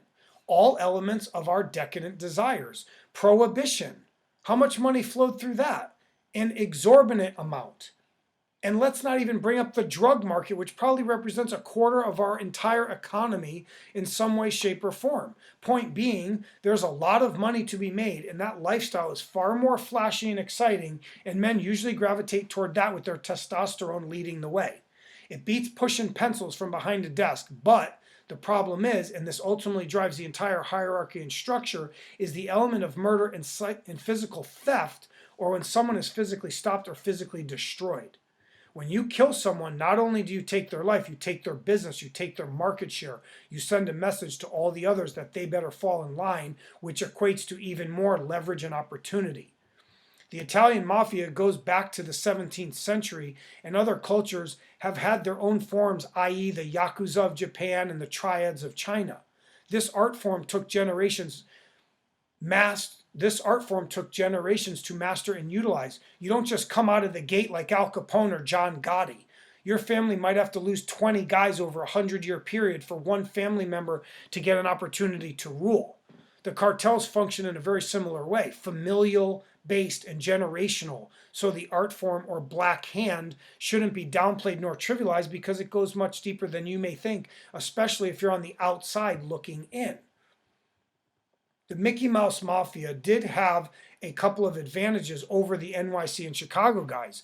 The weather, the women, the glitz and glam, a new den of drug addicts and dream chasers. And heck, there were thousands of women and men moving to Los Angeles and Southern California every year. Thousands of new suckers, thousands of new fish. And as for law enforcement and the LAPD and LAFBI, forget about it. Everybody wants the same thing in LA. Money, fame, celebrity, sex, drugs, and rock and roll. Las Vegas was only 300 miles away and about to go boom. There were plenty of suckers and fish to go around. And for West Coast mobsters, they didn't have to answer to some old greasy wops nor kick up any cheese. There were other reasons that guys left NYC and Miami and Chicago too. Those cities had entrenched families with billions of dollars at their disposal, combined with years worth of power structures and hierarchies. It was very hard to make headway in that environment. So if it's too competitive and too established and too old school, sometimes the only option was to run away. It's like trying to beat Michael Jordan of the New York Yankees. You're just not going to do it unless you rob, cheat, and steal. You'll also have to have some ringers close by and some inside information and finally some luck. Remember, Lucky Luciano? You have to be a little lucky to survive the game. And there will be some destiny involved, like John Gotti, right place, right time, splashed with a little bit of luck. I mean, how hard is it really to shoot someone if they're sleeping or not paying attention? It takes 1 second to end a human life. It's the fear of reprisal that keeps us all from easily taking a life. The fear of our own torture, or maybe that of our own children, will always play a role in the decision-making process. We sort of don't want to wake the beast in someone, especially if they are far more dangerous than we are or are far more desperate than we are. And that is something that all humans somewhat possess instinctually. We don't want someone to get so mad at us that they strive to kill us or torture us or our children or our friends. We only kill our friends, like Bill Was poetically stated. So, the guys in Los Angeles were Mickey Mouse. Their rackets were Mickey Mouse. Their girls were Mickey Mouse. They basically were second-rate mafiosi. But sometimes those guys were the most dangerous, the most reckless, and had the most to prove. It's not hard to kill someone. Anyone can do it. And I'm not going to do some mafia expose in this chapter and rattle off all the typical mafioso names that we've all heard about for 50 years in Hollywood and inside the books and movies and press. That's not what this chapter is all about. It doesn't matter what family they were with, what organization. Each human being possesses enough autonomy to interact and attempt to control their own fate, whether it's in the sports world, the drug world, the entertainment world, the oil world. It comes down to people and the interactions that we create and foster. Not everybody can win, and we all experience this in our own lives almost daily. The main thing to convey in this chapter is the basic dynamics of Charlie and OJ's relationship and how they ended up at Nicole's on June 12, 94. In the final chapter entitled The End, I will lay out in more detail the murders, the before, during, and after. But here in the Black Hand chapter, I will keep things on the surface because it will be too hard and too fast to completely reveal Charlie's motives, angles, situations, and execution in this chapter. Come on, I have to slap your face first before I punch it. Go get my fucking money. Forget about it. And probably the most confusing elements and angles that I had to deal with over the course of the investigation and journey was how and why Faye, Nicole, Cora Fishman, Denise Brown, and others were tied to the LA crime family. When Charlie came forward and hustled his story to Hollywood, he did mention their names, and it seemed that not only was OJ connected to cocaine and point shaving and gambling and prostitution, but so were these girls in some way, shape, or form. The obvious answer in sticking with Occam's razor would be that OJ and Nicole were somehow tied up for years with the LA mob, and the other gals that got involved stemmed from OJ and Nicole, but that turned out not to be the case. When Faye Resnick was named in multiple interviews and sources were flipping on her immediately after the murders, it became clear that Faye had her own connections going with the mob. If she was a complete crack whore, then fronting her drugs would easily sway her into bad situations and expose her to extortive moments and circumstances. This is why OJ states in his Ross Becker interview, did anyone ask Faye who delivered her drugs on the week of the murders? And why doesn't OJ just goddamn say it instead of talking so cryptically and symbolically and ironically? And that is because he can't fully reveal her connections because it comes straight back to him. That old incestuous Beverly Hills, that phrase is going to come into play now and be understood more clearly. Charlie and OJ use Faye and Nicole as the excuses as to why the murders happened. I believe that the answers to this case reside somewhere in the world of Faye Resnick, whined O.J. Simpson in his Richard and Judy interview in '96. Well, O.J., it sounds like you know exactly what happened, so why not just say it? Why don't you just tell us? But again, he can't. He has to take us all on this journey and farce, 25 years worth, because we all just merely live in OJ's world. I mean, the guy truly does believe that the world revolves around him, and in a way, and you know it's coming, it sort of did. Life sort of did revolve around the juice. Mr. Wheaties, Mr. Olympic Torch, Mr. NFL, the master of the universe. I don't know if we can really say that OJ won when he was acquitted, but because he became a pariah, and maybe in a weird way, his life was worse off than if he was put to death. But for quite some time, OJ was the king, and he had everything and then some. I've talked about his brilliance before, so remove emotion and revel in his glory because we may never see another Orenthal James Simpson ever again. And unless you really watch all of his interviews and read all of his articles and watch all of his videos and read all of his trial transcripts, you won't really be able to see fully his brilliance. If you don't watch the Chris Myers interview, the Ruby Wax, you won't be able to connect a few things that would be important when judging OJ's intelligence and acting ability. So the connections to the LA crime family, aka the Mickey Mouse Mafia, were threefold. They didn't just stem from O.J. Simpson and Rob Kardashian and Bill Woz and Charlie, Joey, Brett Cantor, Michael Nigg, plus other famous mafiosi in Los Angeles and San Francisco, Vegas, and Tahoe. There were many people involved, not to mention the direct connections to Hollywood and the television movie industry, which is where most Angelenos make their money as it is. Faye and Nicole had businesses set up, which I saw the paperwork on, which were probably fronts for OJ or the LA crime family. Some called their ventures prostitution-based, some called them entertainment-based, and OJ had many similar fronts and businesses for over a decade. There is no doubt that some of them were directly tied to the LA mob. The way in which Charlie and OJ interact, I will get to very soon, but it is important to drive and stay on Faye Resnick and Nicole for a moment.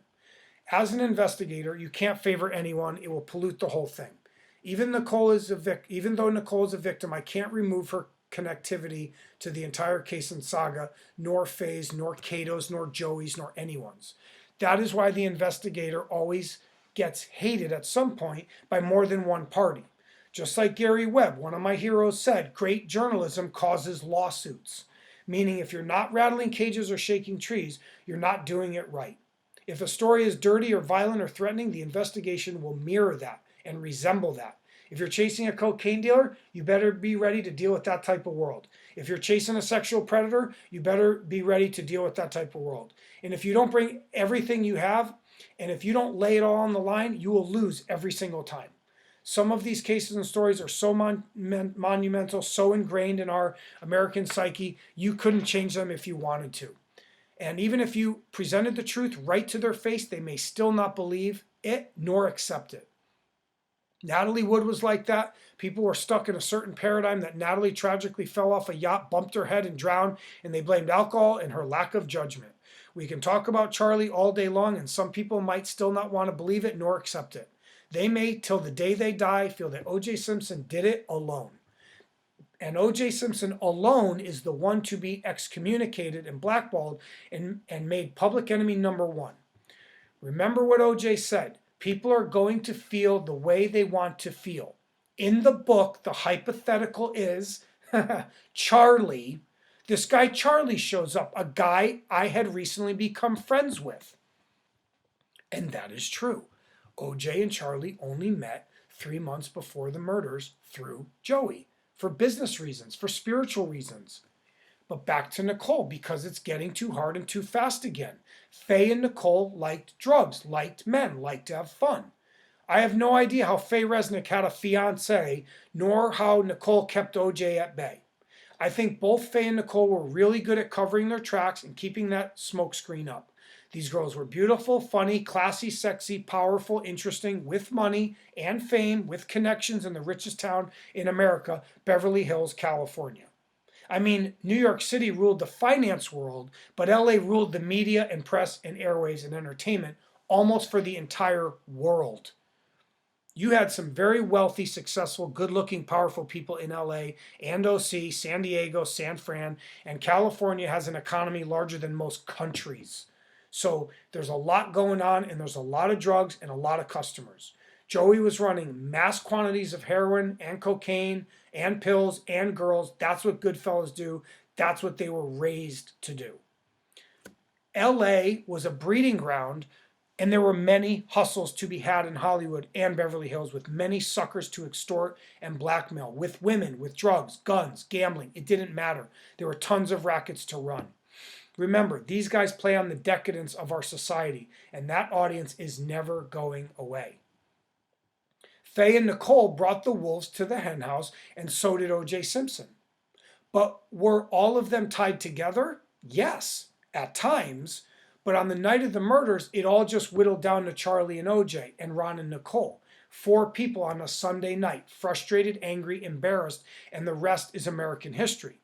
The thing that most annoyed me about Faye was how she kept up the farce long after the murders, and even to a degree, Cora Fishman, who had firsthand knowledge that Faye was running with some unsavory individuals.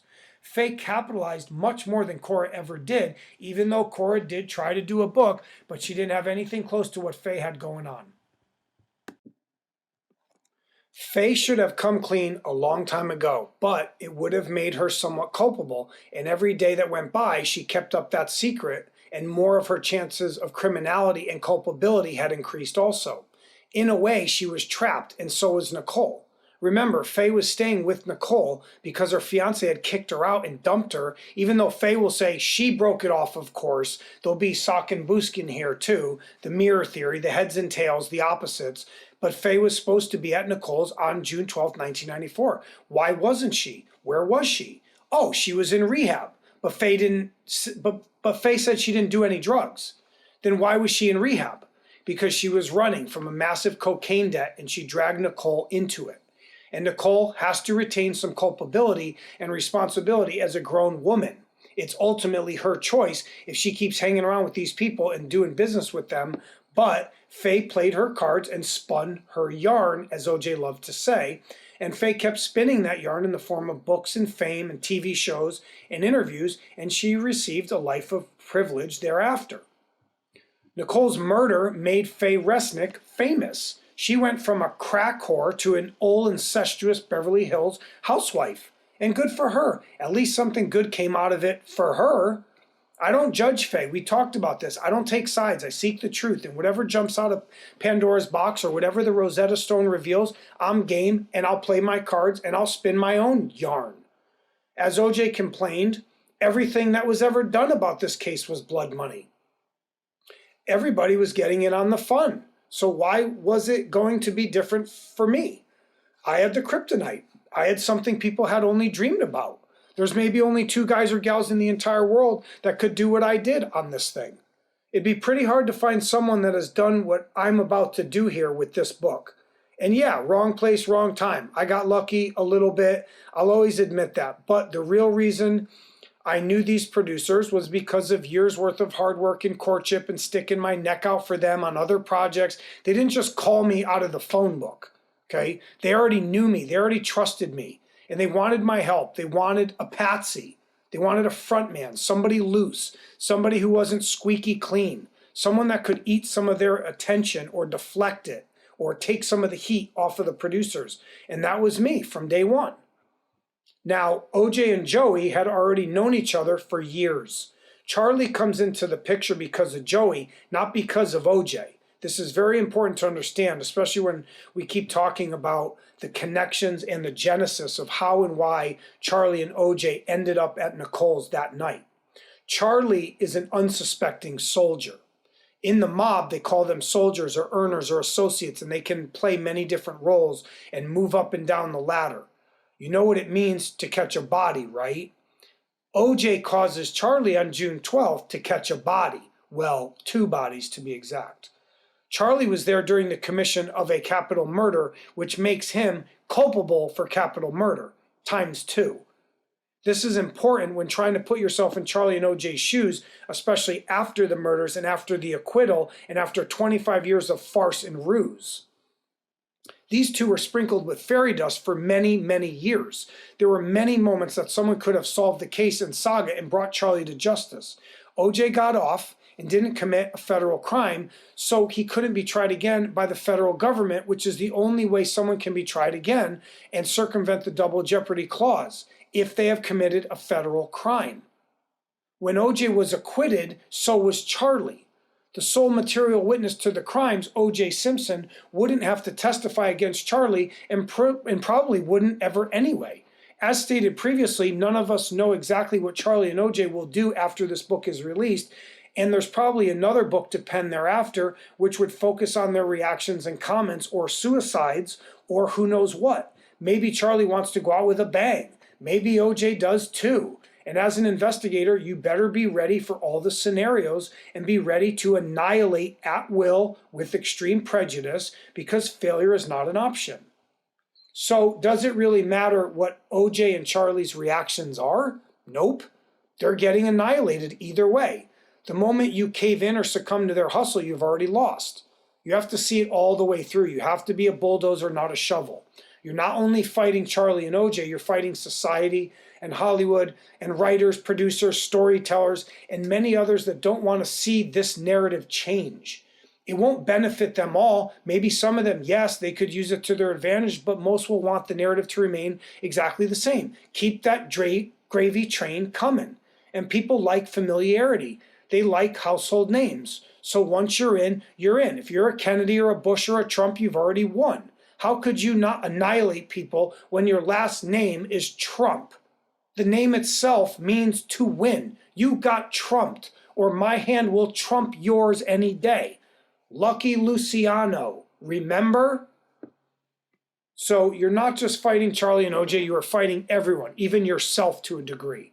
Can the odds be stacked more against you? Not really. That's why this is unique, and it's once in a lifetime. There's never been odds stacked up like this, not in my lifetime. The closest thing I can think of would be the Kennedy assassination, the plotting, the cover-up, the magnitude, the wars. That's the only thing that could come close to rivaling the O.J. Simpson case and saga. So how do you beat O.J. and Charlie? You tell the real story. You tell the truth, like my Hollywood friends told me to do. Then you have protection, for the truth is its own defense. And something fake will never beat something real. It's just that you have to get it out there. People have to find out. You can't just send it off into a black hole or scream it from a mountaintop, because no one will end up hearing you. The whole world has to know, or it's just some grandpa story you give your grandkids before you croak. There's no real glory in that. That's not beating Michael Jordan. That's not beating the New York Yankees. Half the battle is the access and exposure, and that is controlled by Hollywood mainly, and they don't like things that are real. You have to understand that and never forget that, because I already know what you are thinking. How could Hollywood pass on something like this? Go ask Jay-Z. He couldn't get a record deal to save his life. So he went to the streets and brought up hundreds of street players, and they all got rich, and good for them. They beat the trolls, the cheaters, the monopolizers. Jay-Z beat the New York Yankees. That's why he wears the hat. I hadn't yet, so I was using the Natalie Wood and Aaron Hernandez and Emmett Till, but those didn't work. So I grabbed a cleanup hitter, a 4-spot, and took one more swing. That combination had to work. And maybe it would take a pandemic and a shutdown of Hollywood and the world, for that matter, for me to get this off. Maybe the chaos would help, i.e. an unprecedented story during an unprecedented time.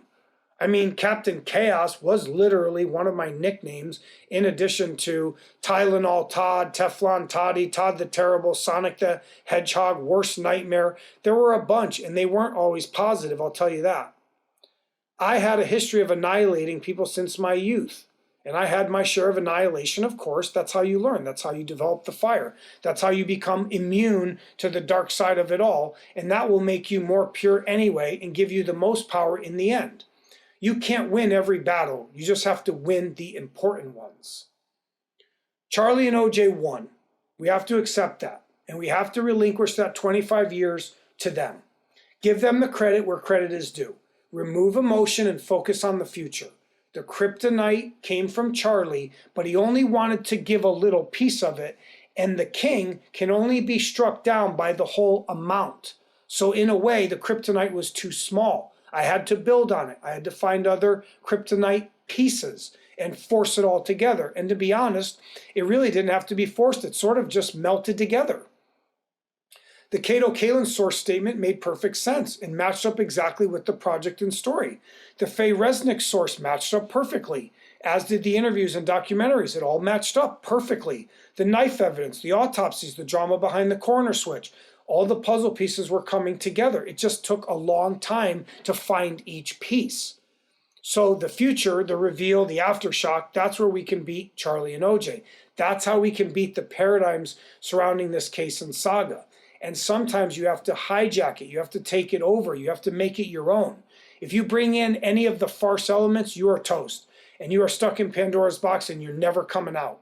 You have to attack everything: the evidence, the testimony, the civil trial, the criminal, the LAPD missteps, the prosecution's view, the defense's view. And once you put all these things together, it will sing like a canary. In my head, it already connects. The real challenge is trying to put it all down in a book and conveying it to you. This book probably deserves 1,000 pages to really expose the entire true story.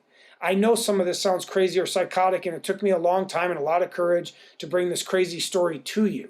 I think that's what made me able to do this and to be suited for it, because there were so many crazy elements, and I knew it was going to take some crazy due diligence and research. Remember that part about a patsy? I could write another book just on that term alone, and how throughout human history, men and women have always had patsies. And not only during crimes, but in everyday life. There's always a patsy. And you can turn the tables somewhat and go from a patsy to a controller, but it takes great trickery and courage and a little bit of luck. That's what I'm doing, going from patsy to controller. I'm playing the greatest trick on the greatest American murder story of all time. I've tricked everybody into pushing all their chips in. Charlie, OJ, the producers, the studios, the networks, and guess what? Everyone can benefit if they play my game and get in bed with me. If you want to sleep with the hot chick, you got to take her to dinner, right? If you try and hustle her and play her and trick her, you're going home alone every single time. See, people have the most leverage when they have the best goods, the best products, the best employees, best athletes. You got to bring more, you got to try harder. It's just the way of life on this planet is. And what made the Black Hand special, the theories and organizations, is that they mixed in death and violence and fear. You were trapped. There was nowhere to go. And sometimes even the authorities were in on it. How does one escape a trap? Run? Hide? No. Annihilate. Depends what kind of person you are and how desperate you are and how angry you are. Some of the greatest Black Hand practitioners have gotten annihilated themselves. That's where that little bit of luck comes into play, just like in life. Wrong place, wrong time. Now put it all together. Charlie, OJ, the Black Hand, the Goodfellas, the leverage plays, the hustles. Take it all the way back to the beginning. Don't just focus on June 12th, 94. The producers taught me some of this too, understanding the psychology behind Charlie and the murders. Don't just look at Charlie and OJ on June 12th. Will anyone ever truly know exactly what happened? Probably not. If Charlie doesn't fully squeal in detail, nor does OJ, how would anyone really ever know exactly what went down? The other two participants are dead, and we are their voice, we are their message. I've asked for Ron and Nicole's help many, many times, and I've received some. I truly believe that. But the dead don't use words, they use clues, they use hints and tricks. They have a sense of humor too, and that's part of life and death. God's deranged sense of humor? How else are you going to look at some of the awful things that happen on this planet? Are you just going to become a victim? Are you just going to let someone kill you or steal from you? No, but if God wants it to happen, it's going to happen. I believe God gets pleasure from our missteps sometimes.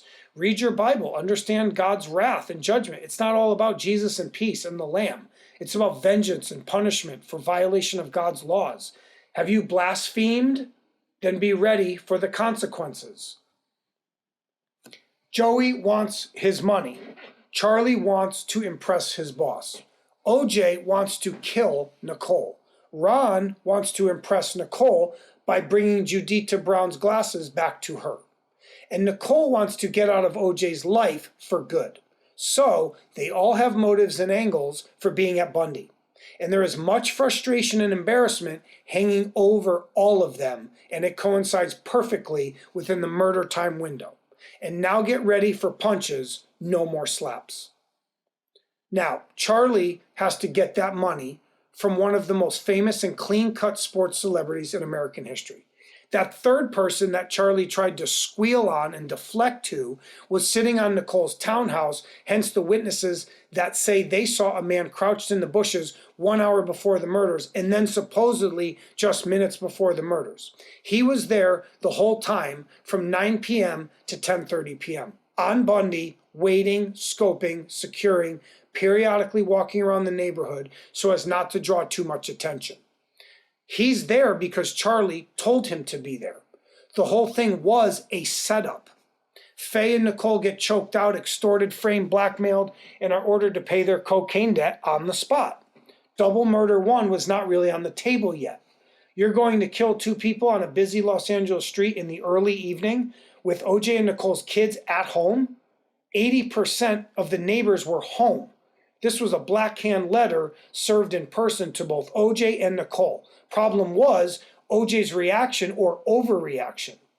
It was a table flip, if you will, or a role reversal. That was the real problem.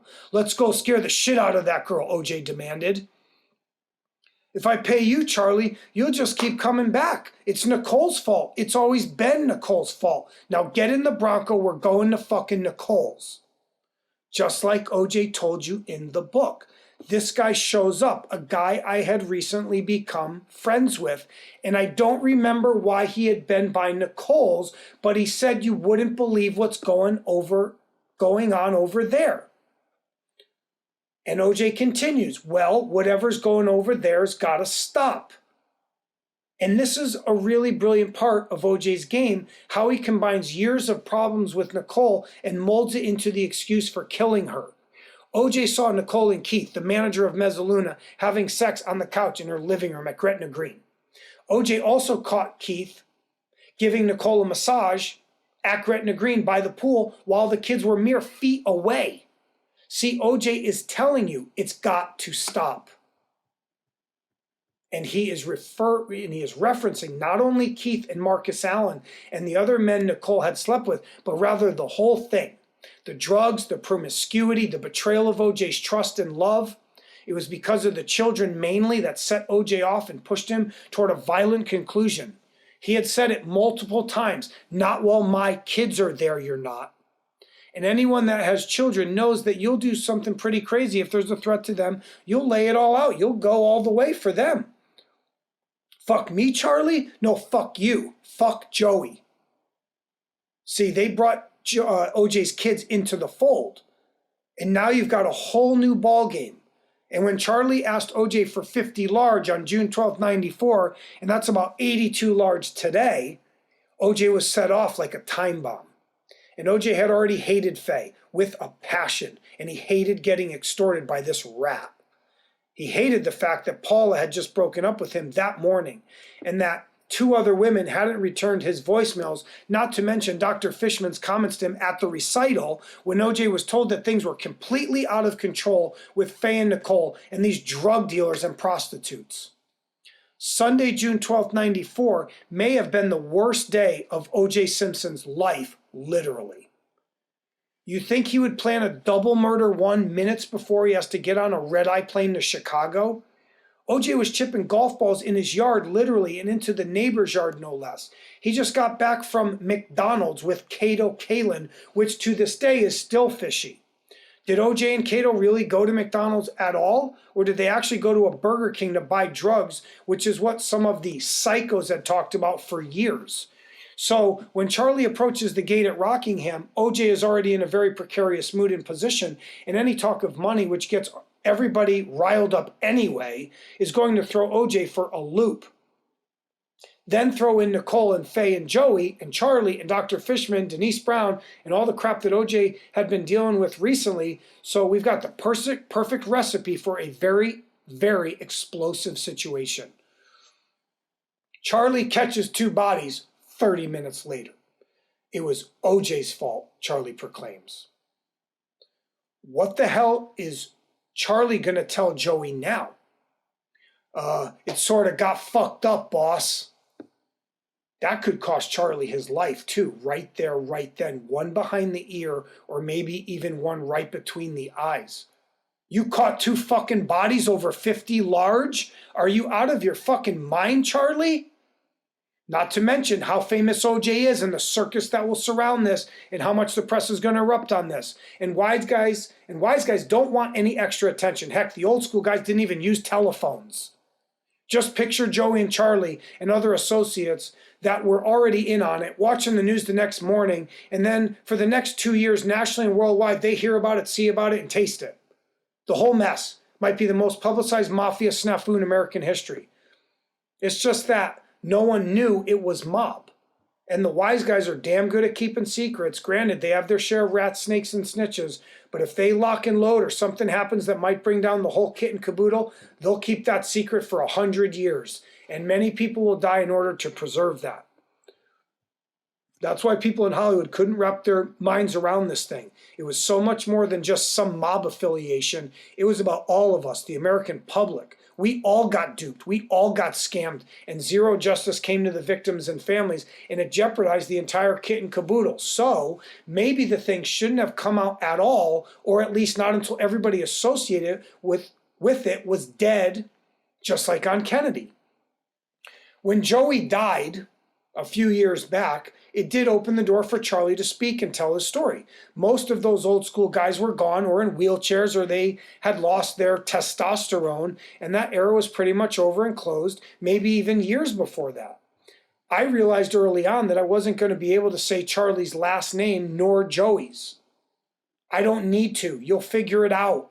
And I want this book to get published, and I want the world to know the truth and the real story. So if I have to succumb to a few lawyers and publishing execs, no problem. They're taking a big risk too with this thing, so we're all in it together. I can't do this alone. I don't own an airwave, and Hollywood already ignores me as it is, no matter what I bring to them. Let these publishing execs and lawyers do their thing. Give them an opportunity to peacock and bring their own brilliance. I'm key for sure. We wouldn't be here without me, but I need help, and I know that. We're talking about the New York Yankees. We're talking about Michael Jordan. I'm a middle-class kid from New England who had to scratch and claw for everything he ever got. I'm not supposed to beat the New York Yankees. I'm not supposed to beat Michael Jordan. But the opportunity is here now, that one shining moment. Remember Robin Williams? Remember Walt Whitman? Oh, Captain, my Captain, rise up and hear the bells. For you they call, the swaying mass, their eager faces turning. Carpe diem, seize the day. Chapter 5, Rosetta Stone. Charlie was in a panic, so I'm telling him to shut up. Let's get out of here. We drove back and parked a block away. I knew the limo would be there, so I came across the backyard through the 2 tennis courts and into the house. The actual murders are about to be described in detail during the final chapter, but before we can do that, we have to decode and explain the key elements from the case and saga. This chapter's purpose is to act as a Rosetta Stone or cipher. This chapter will discuss the most important parts of the trial and testimony and statements and how it all relates to Charlie and OJ. The missing link or X factor on the entire case and saga has always been and always will be Charlie. Everyone was right. There were holes. It was a circus. It was a ruse. Something was missing. Something was awry. And that's because of Charlie. When you remove OJ from the equation for a second, Charlie becomes the star. And if Charlie caused it all to happen and OJ took it too far, does that make them equally culpable? Do they share in the blame, or should one be blamed over the other? Everyone was right. That's what I want to say before I dig in. You were all right. Even you psychos, you all knew something was wrong, and so did the jury, which I'm sure was beyond tired and annoyed and frustrated, coming back very quickly with an acquittal. 9 months of trial, those poor people. It probably took them a decade, if not longer, to get over the whole ordeal. Some of the jurors tried to sell stories and they made TV series, but nothing ever really clicked. They just ended up pissing off a lot of Americans just by showing their faces. So all the people that ever looked at this case and saga were right to a degree, and I want to thank them for their information and statements over the years during my journey and investigation, because without them, it wouldn't have been possible for me to connect dots and validate my findings and find enough courage to keep going, even when it seemed like no one wanted me to do it anyway. I interacted with a lot of the psychos, but each one had just the right bit of info that brought about some connectivity piece by piece, moment by moment. And you have to remember there were 25 years worth of psychos to look at and review. It might not physically be possible to review everything and watch every video and read every trial transcript, nor know everything about the case, but this chapter will point out the most important parts that have never been before ciphered or decoded. The Los Angeles Police Department has sought and obtained an arrest warrant for O.J. Simpson. We've all heard that famous soundbite from Commander David Gascon, and I want that to be used as an intro into this chapter's peek at the LAPD. You knew it was coming, right?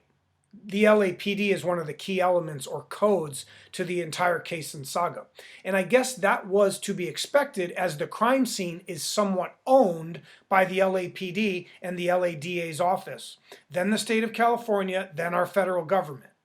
And the LAPD could be the subject of an entire book, never mind a few pages in this chapter, but we have to incorporate them no matter what. And I will say they did entertain my investigation and were relatively supportive, and they knew a lot of things that I didn't know, which was to be expected, but I appreciate everything the LAPD and LADA's office did for me over the years. They are the ones who can arrest Charlie or bring suspicious eyes onto him. There's nothing I can do really legally in this regard. And I've known that since day one. If there was massive public outcry or one respondent or audience member somehow triggered them, maybe they would act, but that's up to them and it's on their time. Before I annihilate some of the LAPD's missteps and mistakes, I want it understood that I'm only talking about June 12, 94 and this specific case and this specific period of time, not about the LAPD in general. As an investigator seeking truth, and like Detective Bert Looper stated, are you more worried about the truth or your image? So I'm solely focused on the truth, not my image, because it all has to connect or it just won't work anyway. The crime scene was annihilated by the LAPD and the criminologists and reporters and investigators and family members. And if you were to write a definition or a textbook on what not to do at a crime scene, then the LAPD's actions in 94 at Bundy and Rockingham might be just that, the definition of bumble. Detectives Tom Lang, Phil Van Natter, and Mark Furman took most of the blame and brunt of the criticism. And I don't want to get into the gloves just yet and how they tie into the Cato Kalin source statement, but the crime scenes at Bundy and Rockingham were disasters. Not just because of a double murder one, but because of the LAPD. There's video of Detective Tom Lang trampling up and down the stairs, sometimes wearing booties, sometimes not. The paramedics, EMTs, and criminologists are all trampling the walkway and sidewalk and courtyard. They leave a sheet lying on the walkway, okay, where all the blood was gathering and pooling, destroying valuable footprint evidence, which would have led directly to Ron Goldman and Charlie. That sheet was actually a blanket pulled from Nicole's house, which would already have her DNA and O.J. Simpson and many other people's DNA on it, and they pulled that out of the house and put it on her. A lot of the shoe prints were out front on the walkway by the gate, but they were dry prints, so they were harder to detect. And the fact that the LAPD was reckless in general caused the shoe prints to not be lifted properly. They only took samples of some of the blood on the ground, not on Nicole's back, not on Ron's shirt, but they didn't collect blood from the back gate, which was clearly visible, not until 2 weeks later. Why would you go back to the crime scene 2 weeks later and collect anything? I could see if it was 1 or 2 days, but 2 weeks? This is why Johnny Cochran and Barry Scheck annihilated criminologist Dennis Fung. And that annihilation will be discussed in a moment because he is extremely important in proving the missteps of the LAPD. The defense team had a field day with this and pounced on the missing blood from the vials that amounted to about 25% of the total blood processed. We could talk for days about OJ's blood and how it took about 10 attorneys to display it and present it and examine it and argue it. They hosed down the walkway, washing away valuable evidence the same day, from the courtyard all the way down to the street. Why would you break down a crime scene literally within hours of the murders?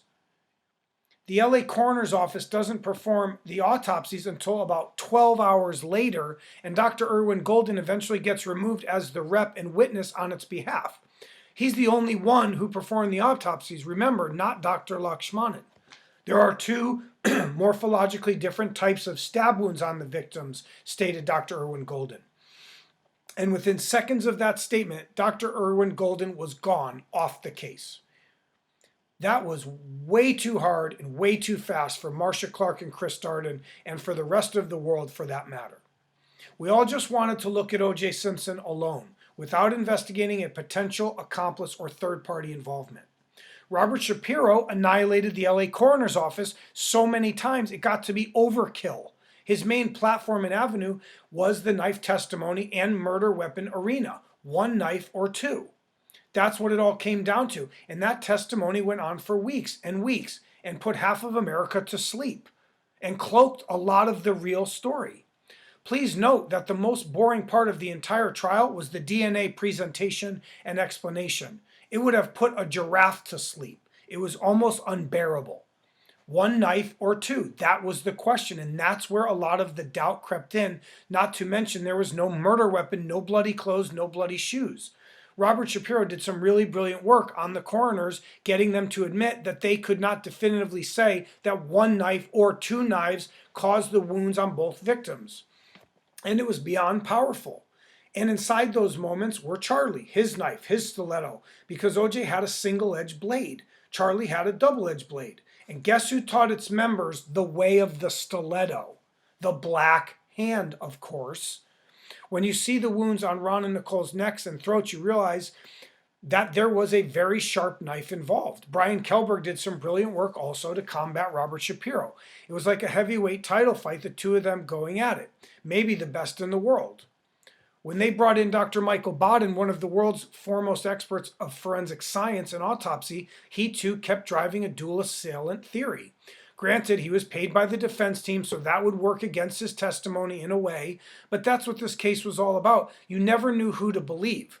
Robert Shapiro or Brian Kelberg, Marcia Clark or Barry Scheck, Bill Hodgman or F. Lee Bailey. It goes across the entire case. Even when you're looking at seemingly insignificant characters and witnesses, they all seem to have dual elements associated with them, like sided coins. Heads and tails?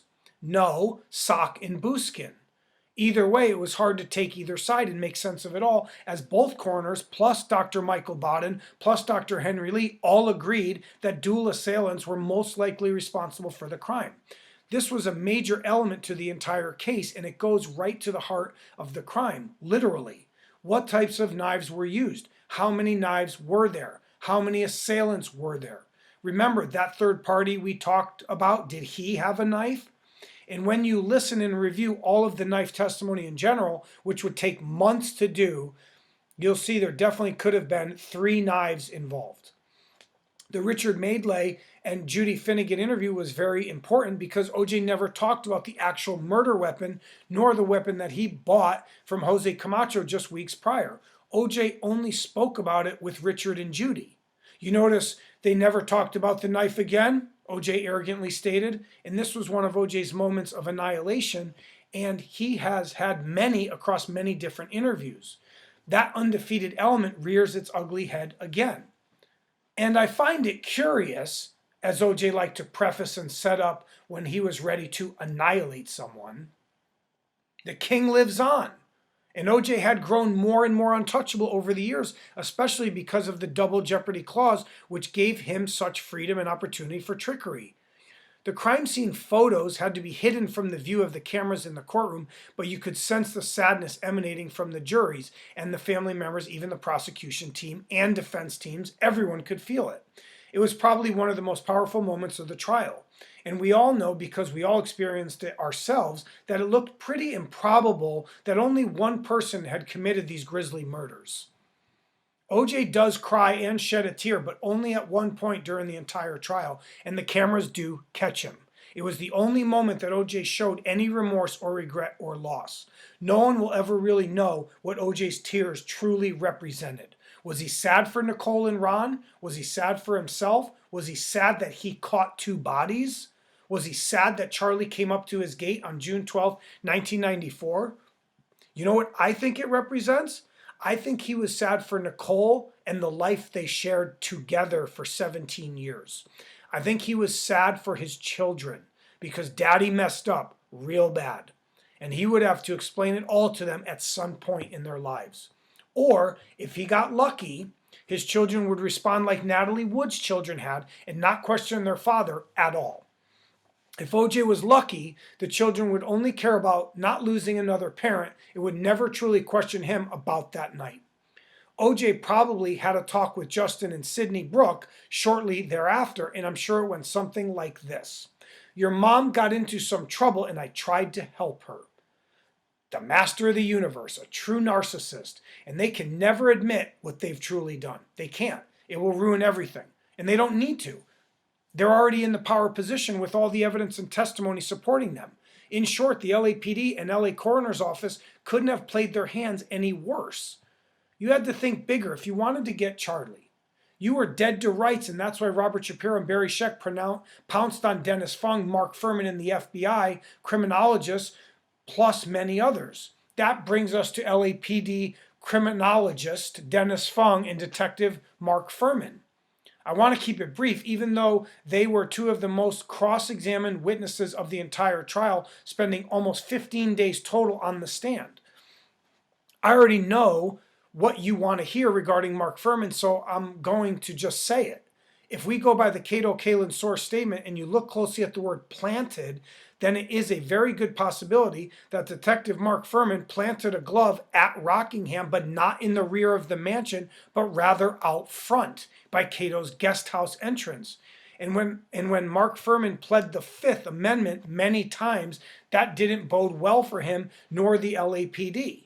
The psychos will tell you that the glove found at Rockingham was still wet with blood, and Dr. Henry Lee had testified that it would have been impossible for that to be the case. The blood would have already been dry by that point, some 5 hours after the actual murders. I can't nail it down fully, and it keeps me up at night still, I assure you, along with some other elements, but what I do know and how I work sometimes is that there's only one or two scenarios that could exist. If I was to cut through the 25-year journey and all the materials and theories and evidence, I would say that either Charlie dropped the glove on Rockingham when getting out of the white Bronco and Cato found it and threw it behind Rockingham, or the glove was somehow stuck to OJ and it fell off when he banged in the air conditioning unit behind Cato's bedroom. The planting theory by the Cato Kalin source and or the way in which Cato stated it symbolically was that Cato used the word planted to mean it was on the street afterwards, and Cato was trying to blame Detective Mark Furman instead of Charlie. If Mark Furman planted the glove, i.e. after taking it out of a plastic evidence bag and placing it by the entrance to Cato's guest house, that would mean Cato would have to secretly spot it, then throw it behind Rockingham when the detectives weren't looking. Cato was approached and awoken by Arnell Simpson and the LAPD detectives early that morning, so you would have all the detectives milling around and Cato and Arnell, and he'd have to somehow work his magic without anyone seeing him do it. I believe the previous theory is the closest to the truth because I can't see any scenario in which OJ would carry the bloody glove with him to the mansion, nor would he leave it right there on the property where everyone else could see it. Did OJ think that the detectives or investigators wouldn't look directly behind the mansion? This would go against OJ's brilliance, but he did leave a burglar's wool cap and bloody glove at Bundy, so I guess anything is possible. It's one of the most puzzling elements for sure, no matter how you cut it. Dennis Fung got annihilated by Barry Scheck for days and days and days. He kept his cool, he fought off as much as he could, but he got skewered, yet still shook the hand of O.J. Simpson after his testimony some 9 days later. A reporter talked about this in an article, how everyone was so shocked to see O.J. Simpson and Dennis Fung shaking hands and smiling cordially with one another. Well, if I was O.J. Simpson, I would be smiling too, and thanking Dennis Fung for making a complete mess of the evidence. Why do you think they kept Fung on the stand for so long? Because they had so much on him. He was the key criminalist and was at Bundy and Rockingham and was supposedly handed a vial of OJ's blood from Detective Philip Van Natter, and then he traveled with it between the crime scenes, which was completely against protocol, as it was supposed to be dropped off at the LAPD lab, then processed, not carted around with him across town. Dennis Fung muffed the black socks and their processing also, and that was a big contention, and Johnny Cochran pounced and rode those darn black socks for days and days, basically insinuating that Dennis Fung or Andrea Mazzola had dripped blood on them at some point from the original vial he was in possession of. In one photo and video taken by Officer Willie Ford, we see the black socks. Then in another video, we don't see the black socks. Dennis Funk says he picked them up because he didn't think they were important, even though other officers and criminalists wanted to examine the black socks. What was the big rush to pick up the black socks? Funk said he didn't see any blood on them. His job was to investigate a crime scene, and OJ's ex-wife had just been brutally murdered, and OJ was nowhere to be found, and there's a pair of OJ's black socks strangely placed on the bedroom floor? Everyone in the world, but I guess Dennis Fung, thought OJ was the prime suspect. There was also confusion as to whether Detective Burt Looper had picked up the black socks or Dennis Fung. To say he treated the crime scenes with reckless abandon would be a gross understatement. Remember, when we talked about blood on the back gate at Bundy being collected 2 weeks later? Well, guess who's the one who went and collected it? Dennis Fung. He's one of the top 3 reasons O.J. Simpson walked free, and Charlie. He shouldn't take all the blame, as Andrea Mazzola also mislabeled blood swatches for the first time in her career coincidentally. There was also a snafu by the doctor that drew O.J. Simpson's blood, as he mislabeled the amount in the vial by almost 2 cc's. This was the crux of the entire blood tampering and possible blood planting evidence during the trial. This doctor came out years later and made a video trying to explain that he actually drew 6 cc's of blood from O.J. Simpson and not 8. Those 2 cc's became ammunition for the defense team, and it was postulated that the blood was sprinkled on the black socks and was sprinkled at the crime scene at Rockingham in the Bronco. You throw in Mark Furman's Fifth Amendment pleas, and you could easily see how these 2 elements confused the jury and definitely brought doubt into their minds that the LAPD may very well have planted evidence. It didn't help either that the LAPD had an awful history in relation to this. The LAPD made many errors, we all know that, and I'm not going to harp on it anymore except for this last bit, that the LAPD allowed known mobster killers and informants to testify at the trial. Their footage was shelved and never shown to the general public as to help keep their identities hidden. Were the chickens coming home to roost? Was there some mob element and tie-in to the LAPD and LA crime family? Well, yeah, how could there not be? And I'm not saying you don't want to use mobsters to flip on guys and rat out other members. It's a necessary part of the job, and it's important at times to save lives or put guys away for a long time. And barely anyone talks about this element that 2 mobsters, the Fiato brothers, took the stand for the defense team no less, claiming to have been at LAPD headquarters and overheard Detective Philip Van Natter mentioning that O.J. Simpson was definitely a suspect in the case. Now, it was that important to pull these 2 wise guys into court for them to say that they overheard Van Natter talking about O.J. Simpson. I assumed that the defense team was trying to say that the LAPD immediately labeled O.J. Simpson as a suspect, and hello, why wouldn't they? This seems so trivial, but then I realized it was a clue, a hint, a misstep that carried some truth. The Black Hand, Charlie, OJ, the LAPD, the Rampart scandal, the mob restaurants and covers in Malibu, Brentwood, and Beverly Hills. What did it all really mean? It meant there were high-level connections between the LA crime family and the LAPD, and it made sense. There's lots of money to be made and had with heroin and coke and marijuana and pills. The City of Angels was a cesspool of decadence and addiction, a paradox in a way, a contradiction that held some truth and meaning. There's been stranger things that have happened inside this case and saga, so it's just another element that has to be looked at closer in order for the real story to get exposed. The White Bronco and its processing had a very interesting trajectory and conclusion, and it will point directly at Charlie.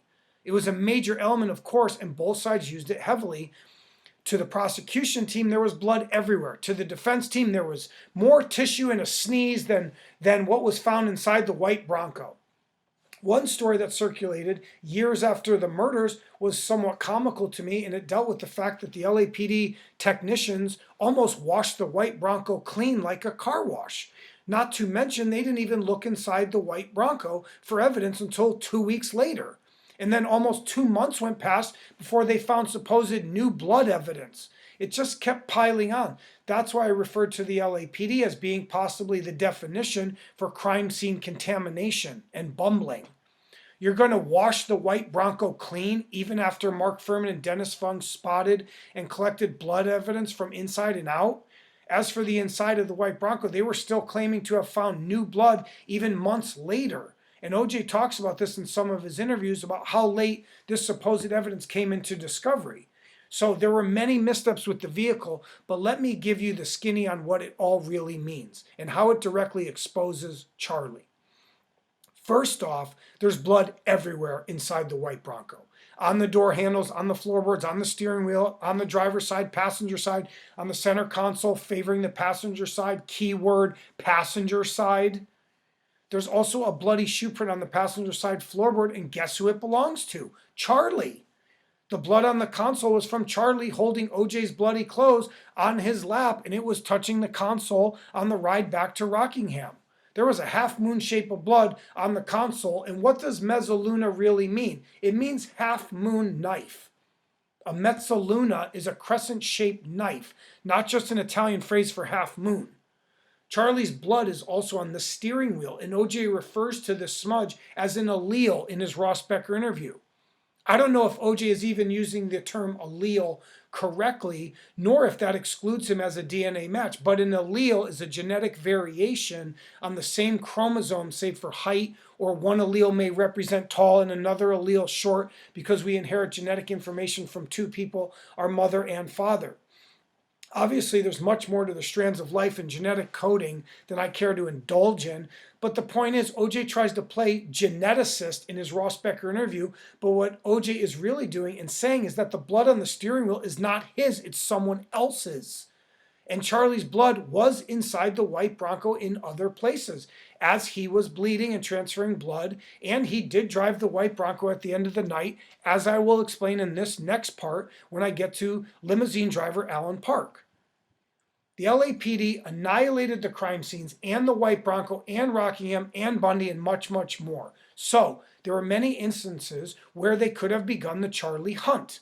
There's blood on Nicole's back. That doesn't match OJ, Ron, or Nicole. Is that Charlie's blood? There are multiple fingerprints at the crime scene that don't match the victims, nor OJ Simpson, nor the neighbors or detectives. Are those Charlie's fingerprints?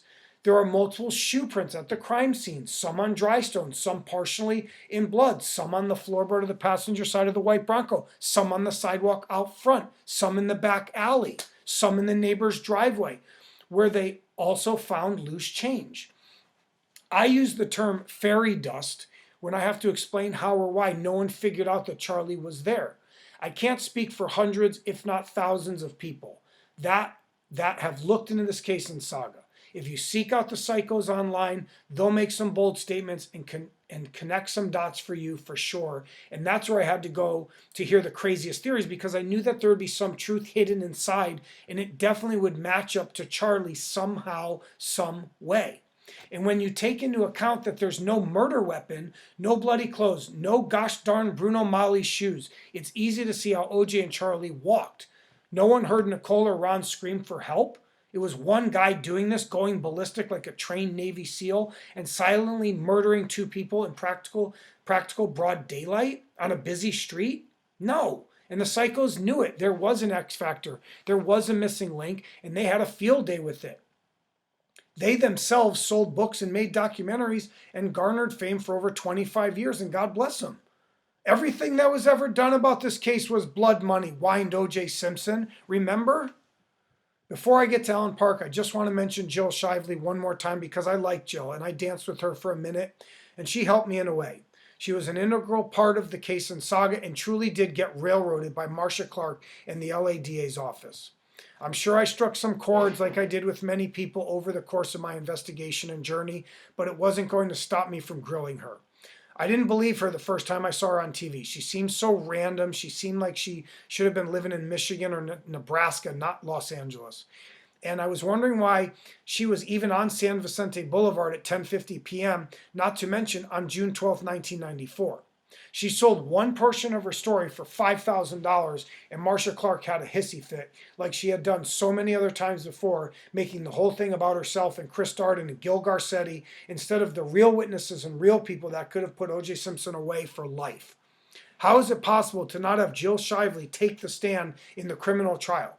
She sees O.J. Simpson shirtless, screaming, slamming through San Vicente, almost crashing into her in the exact vicinity of Nicole's townhouse, and she's not used as a witness? That makes no sense. And Marcia and Darden can hide behind the fact that she sold the story for 2 months' worth of rent, and that should have immediately excluded her from a trial and, in a way, pointed at her as a fraud? There were some strange voicemails that some guy left at the LADA's office or LAPD headquarters that ranted and raved against Jill Shively's character and that she was a Hollywood hustler and screenwriting con woman. I told you that everything about this case and saga was a little off and crazy. It didn't matter who was involved nor what element was involved. There were so many hiccups and rubs and mirrors and sided coins. Sometimes that made it fun to always stay on your toes and to keep looking at different scenarios as opposed to what the witnesses were simply saying or admitting to. Point being, Jill Shively almost got killed by O.J. Simpson. Even years later, one of O.J.'s friends had come up to her and whispered in her ear, "O.J. wishes he crashed into you and killed you that night." More craziness, of course, but Jill was real, and she was basically the only witness that was alive and out front publicly on the entire case and saga. The reason she didn't see Charlie in the passenger seat of the white Bronco, and this was the main element I wanted to learn more about anyway, because when O.J. Simpson came blasting through the intersection, he went far enough through it that Jill couldn't see the passenger side. She was diagonally behind him on the driver's side of the white Bronco, and it was night, and it was shocking, but she immediately recognized that it was O.J. Simpson. She reported that he wasn't wearing a jacket nor coat, and the prosecution team hated this fact too, that she only saw bare arms, which totally corroborated Charlie and O.J.'s account that O.J. stripped down in the back alley and that Charlie was holding O.J.'s bloody clothes on his lap. Charlie could have ducked down too. He's not stupid and probably didn't want to be seen in the vehicle with O.J. with the lights off, speeding down Bundy and crashing through San Vicente Boulevard. There was another vehicle and driver that was in better view of the white Bronco, a gray Nissan, and supposedly it was driven by a UCLA grad student, but I could never find him nor identify him. He was like Tom Lang, he just disappeared, and it doesn't really matter anyway if Charlie was hunched down or hiding out of sight or the kid was scattered and not even looking in the white Bronco's direction. He may not have had any relevant information anyway. Jill Shively's statements put O.J. Simpson at the scene of the crime, basically, and the time she mentions fit exactly within the murder time window. She's one of the greatest murder witnesses in American history, and I know she had many regrets over the years not being able to testify. Just picture Jill Shively watching the acquittal. That's got to be a sick feeling, knowing that if you were involved, things may have turned out differently. When Fred and Kim Goldman buckled over with sorrow, I'm sure it was hard for Jill to deal with. So I thank her and all the witnesses and original OJ players that I got to dance with. When you talk to these people or their teams, or you get close to them and touch them, you can feel it. It takes you back to June 12th, 94, back to all the drama and pain and suffering and chaos.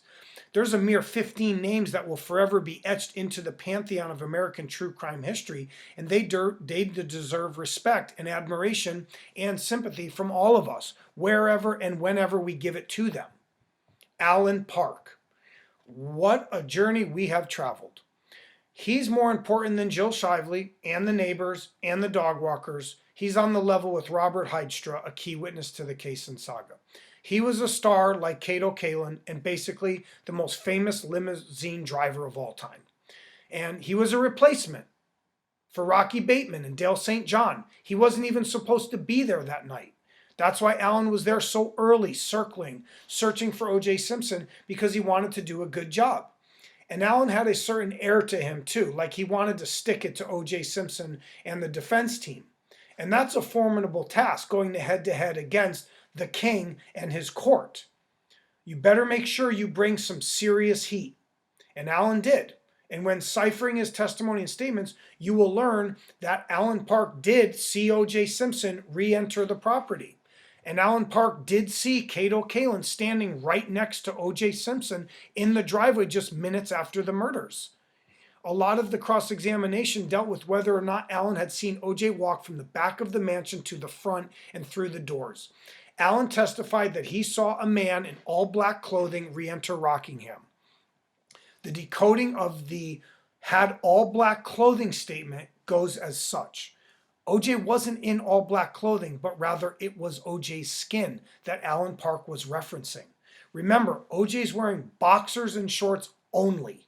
We already know for a fact that the socks were black, and so probably were his boxers. At one point, Alan Park does refer to OJ as a dark figure and not just someone in black clothing. What is most important is that Alan sees OJ and Cato simultaneously, proving that Cato lied about whether or not he had seen OJ re-enter the property.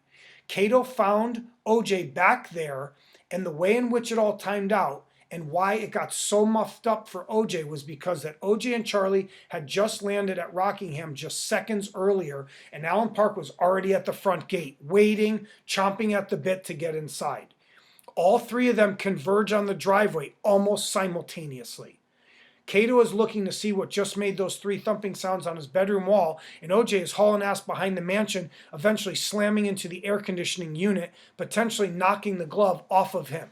And Alan Park is ready to work and get tipped. More fate, more destiny, those moments of convergence which were scrutinized for eons and that which made very little sense at the time. Alan Park made a video, almost like a documentary, about his account because he knew that it was that important. Many people never saw it because Alan too sort of disappeared.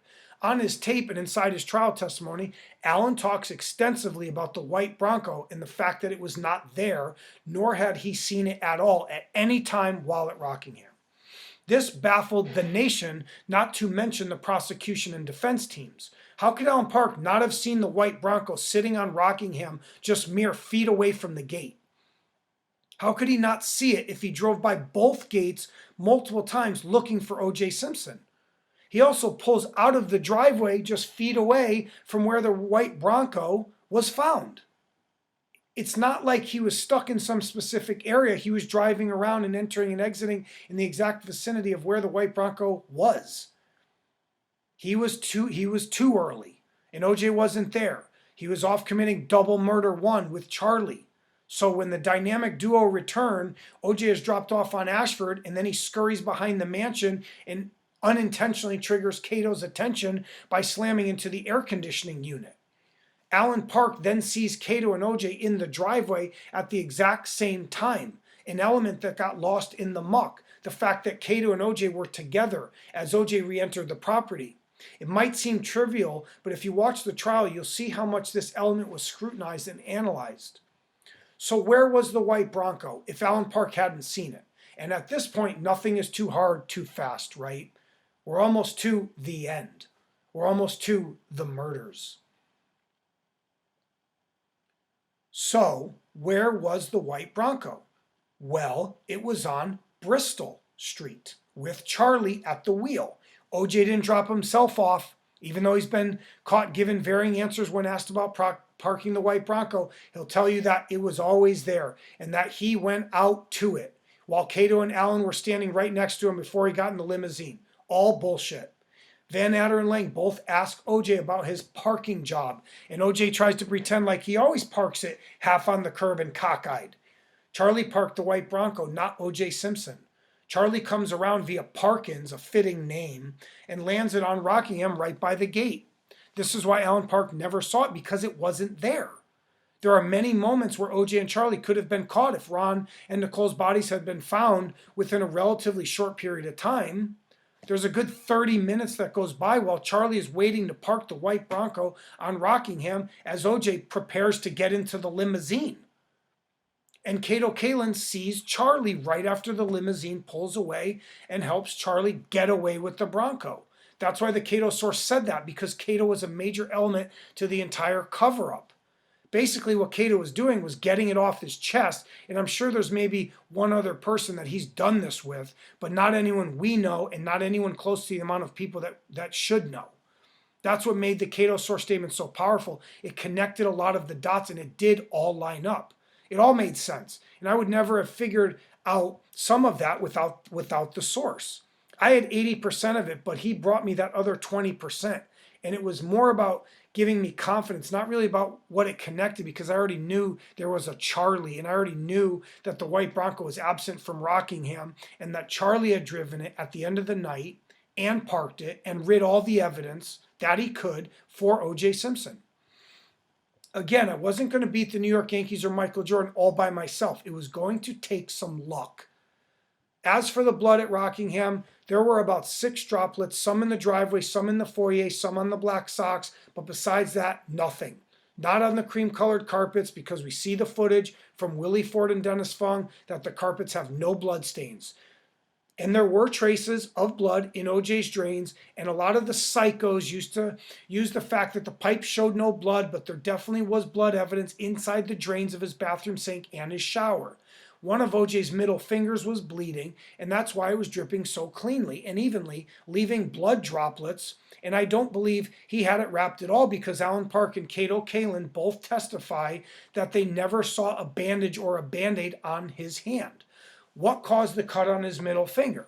Well, it's either Charlie striking him with his knife, or it's OJ striking himself with his knife. The theory that Nicole or Ron's fingernails caused that cut is absurd. Fingernails can't cut that deeply so as to cause a man to bleed for 12 hours. And OJ was still bleeding in that famous picture taken on the morning after the murders at LAPD headquarters.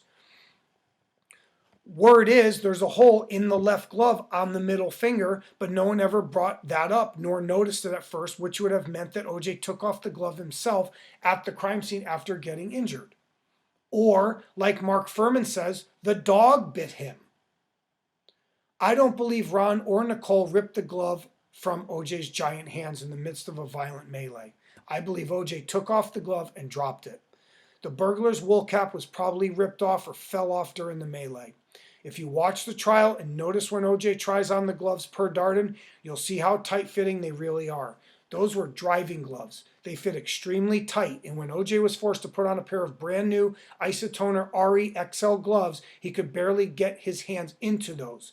The reason the actual glove from the crime scene didn't fit was because it had been frozen and thawed and refrozen and toyed with and prodded and dried, and a whole year had gone by. So basically it had shrunk just enough to seem too small for O.J. Simpson's hands. Finally, there was a cap, a green hat, that looked like a Black Hand member may have found a fancy to wearing, and it was shown inside the Dr. Michael Baden interview on YouTube, whereas Dr. Baden talks about dual assailants, and it was also shown in the crime scene photos, even in Google Images, and also in one cryptic video on YouTube. This Michael Baden video shows a picture of this cap next to OJ's burglar wool cap, as if they retrieved 2 hats from the crime scene. I never gave it any credence because I had never heard about a separate cap being found at any point of the trial or investigation, so I'm just putting that out there for you. It was found on the floorboard of the driver's side in the Bronco. Also, there was much discussion about whether or not OJ had dumped or rid anything at LAX. Supposedly, they searched all the trash cans the next morning and didn't find anything.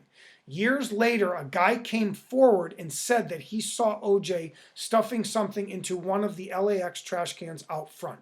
I believe this to be OJ's boxer shorts that were kept inside of a plastic bag, which was inside OJ's handbag luggage that everyone made such a big stink about. Why didn't OJ let Kato or Alan Park handle that luggage handbag? And there probably was a bloody towel in there too that OJ used to wipe down the sink and shower drain. And you may say, how did OJ do all of this in such a short period of time? How did he sneak back onto the property, drop his golf clubs at the front door, take a shower, get dressed, clean the joint, leave practically zero evidence, yet he was covered in blood? Well, here's your answer. And I experienced this one time, and it was quite ironic when the thought entered my head about how it all related to this case and saga. One time I got in a pinch at home, and I had like 3 minutes to cover my tracks. And after I pulled it off, and I was amazed, and granted, I was a semi-professional athlete myself, so I could move a little bit, but I was so surprised at how much I had gotten done within just 3 minutes. It made me think immediately of O.J. Simpson. Because if anyone could pull off a miracle and move with speed unlike anyone else, well, that was Orenthal James Simpson, one of the fastest men this planet has ever known. Have you ever watched tape on O.J. Simpson? He was like a human highlight reel. Almost every time he touched the ball, all eyes were on him. He ran for 273 yards on Thanksgiving Day, which was the most yards ever rushed in an NFL game. And O.J. still is the only running back to rush for 2,000 yards in a season because everyone else did it in a 16-game season. O.J. did it in 14. You know what my point is here, right? There was maybe one guy in the entire world that could have pulled off something like this. And his Hertz commercials, which took place inside of airports, seemingly prophesized this. My goodness, go, OJ, go. And that one guy was a poor kid from the Potrero Hill housing projects of San Francisco. And his name was Orenthal James. It's time for the end. It's time to beat O.J. Simpson. Chapter 6, The End. By the time I counted to 3, I realized that Charlie was right. He wasn't the enemy. Nicole was. I looked at my watch. I had less than 1 hour. Just enough time to read Nicole the fucking riot act. Are you ready for the end? Are you ready to beat O.J. Simpson? It's been a 25-year farce and ruse and con. And sometimes it takes that long. And it takes that many people. And I'm not saying a new chapter can't come out of this, nor am I saying that a reinvestigation of the case and saga wouldn't happen, but the 25-year circus, the Roman circus, is over right here, right now, and all the original OJ players that were involved are finished too. They had their moments, they made their money, they're not important anymore. Everyone was part of the ruse, so they all have to get trumped. Whatever happens from here, no one can predict. Will people truly care? Will people truly want to beat O.J. Simpson? Is it too late? Is it too early? Well, it doesn't really matter to me because that's not part of my job nor part of my journey and sacrifice to worry about the reactions and blowback. Tell the truth. That's what they said to do, remember? And that's what I'm going to do. I'm going to take you on a journey into the minds of OJ and Charlie and into the minds of Ronald and Nicole and tell you how it all went down. If you have a weak stomach or constitution, be careful here. As long as I warn you ahead of time, I can have more freedom and stick closer to the truth and sleep better at night.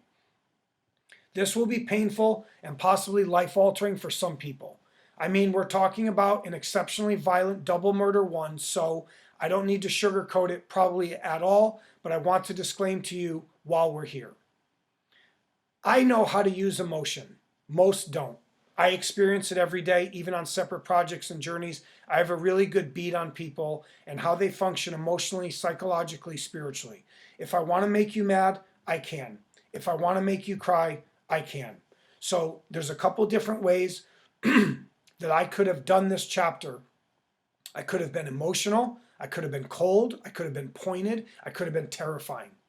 I could have done a number of different things here, and this all took quite some time to decide how I would actually present it to you. I looked to Ron and Nicole, seeing if they wanted to say anything to me before I went through with this. I looked to OJ and Charlie, seeing if they wanted to say anything to me before I went through with this. I looked to all the original OJ players, seeing if they wanted to say anything to me before I went through with this. And you know what I learned? That this whole journey and this whole squeal was about life, not about OJ and Charlie. It was about people. It was about Hollywood and the press and the media and the people who controlled it. It was about the families and the friends and the witnesses that were forever affected, and they too were just people. Mortal, fallible, selfish, greedy, gracious, conniving, splendorous, murderous, everyday gosh darn people. The reason I can beat O.J. Simpson and Michael Jordan and the New York Yankees is because of God. He gave me an opportunity, one shining moment, when I wanted to end it all, when I wanted to give it all up and leave you all behind. It was when I felt I had nowhere else to go. I had nothing personally, financially, emotionally. It was over. My dreams, my aspirations, my relationships, all were destroyed, sometimes by accident, sometimes on purpose. But I was a human being. I was fallible, greedy, selfish, murderous, splendorous. I was everything I didn't want to be. And I wanted to leave. I wanted nothing to do with any of you. Then a moment, a sliver of time, where a door was cracked open with just enough light emanating. It was too small to walk through, too small to jump through, too small for me to care. But I knew what it meant. And it took 46 years to figure it all out. In life, if you're willing to go all the way, if you're willing to sacrifice everything for just one moment, God will give you the opportunity. What you do with it is ultimately up to you. That sliver of light represents work, tears, hate, love, joy, terror, but that door will be cracked open just enough for you. If you don't want to look inside and you find no interest in it, then it will just remain a sliver of light. But if you find inspiration and you find courage and can take all the punches they're going to throw at you, if you can take that leap of faith, if you can be the penitent man, God will show you his bounty. He will give you things that are impossible.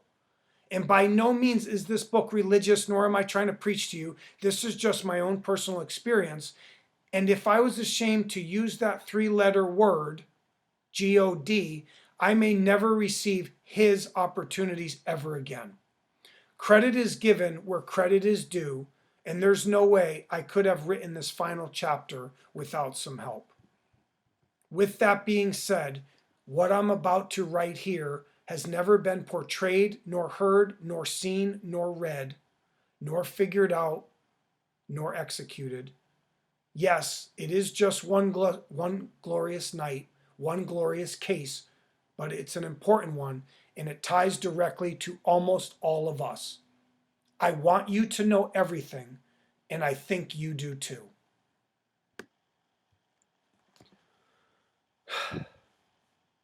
It's Sunday night, June 12th, 1994. A terribly quiet evening. O.J. Simpson chips golf balls into his neighbor's yard. A limousine is on the way. He's wearing a black tracksuit with Bruno Magli shoes. He calls Paula Barbieri one last time, hoping to reconcile. It's 10:03 p.m. Cato Kalin is in his guest house. Arnell Simpson is at a movie. O.J. Simpson spots a car slowing by his gate. He doesn't at first recognize the car nor the man exiting it. O.J.'s nerves calm as he realizes it to be Charlie. They met 3 months ago through Joey, and they hit it off. But Joey wants his fucking money, so he sent Charlie. And O.J. doesn't want to pay up.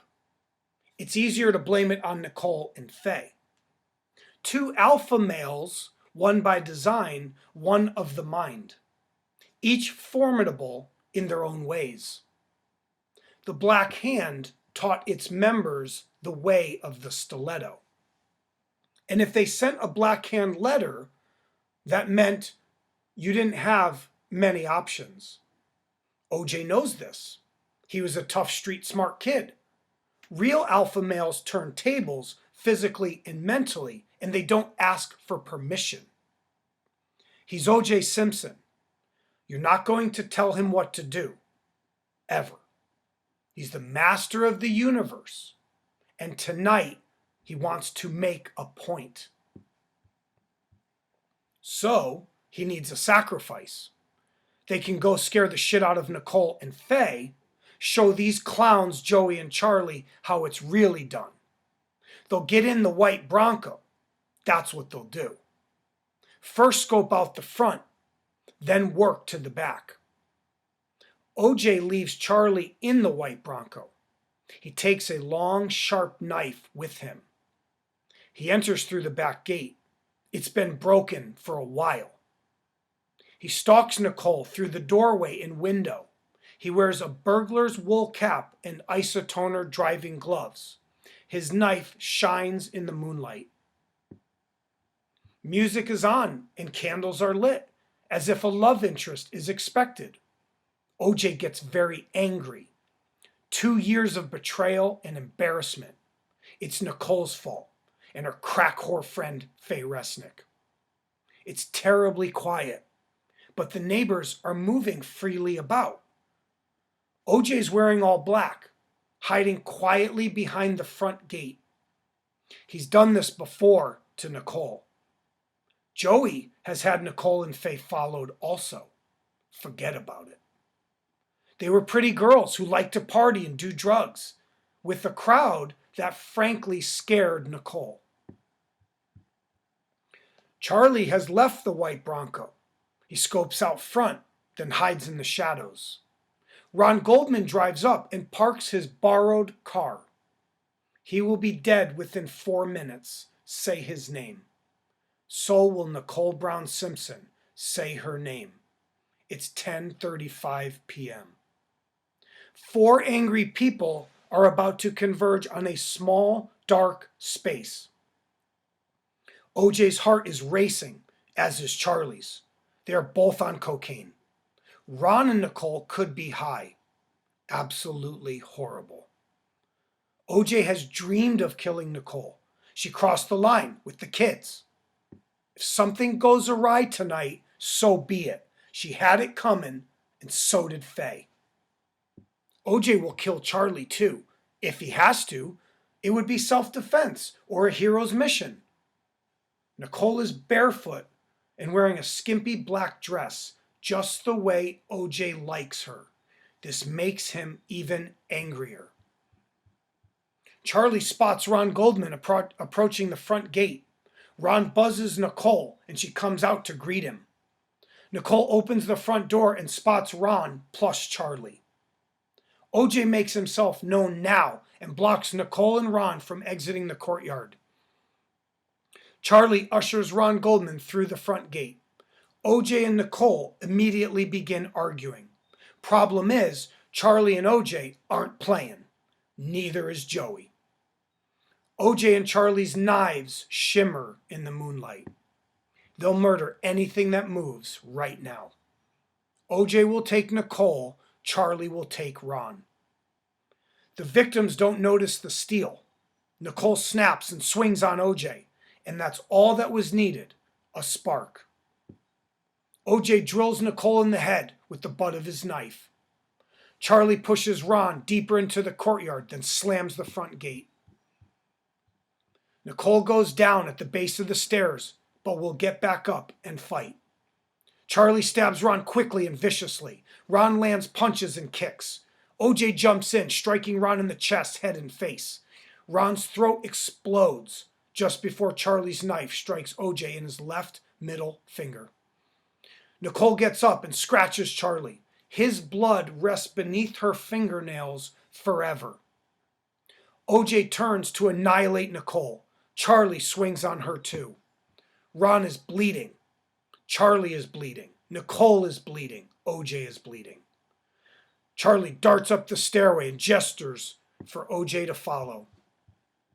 But OJ won't leave. He grabs Nicole by the hair and jams her legs beneath the iron fence.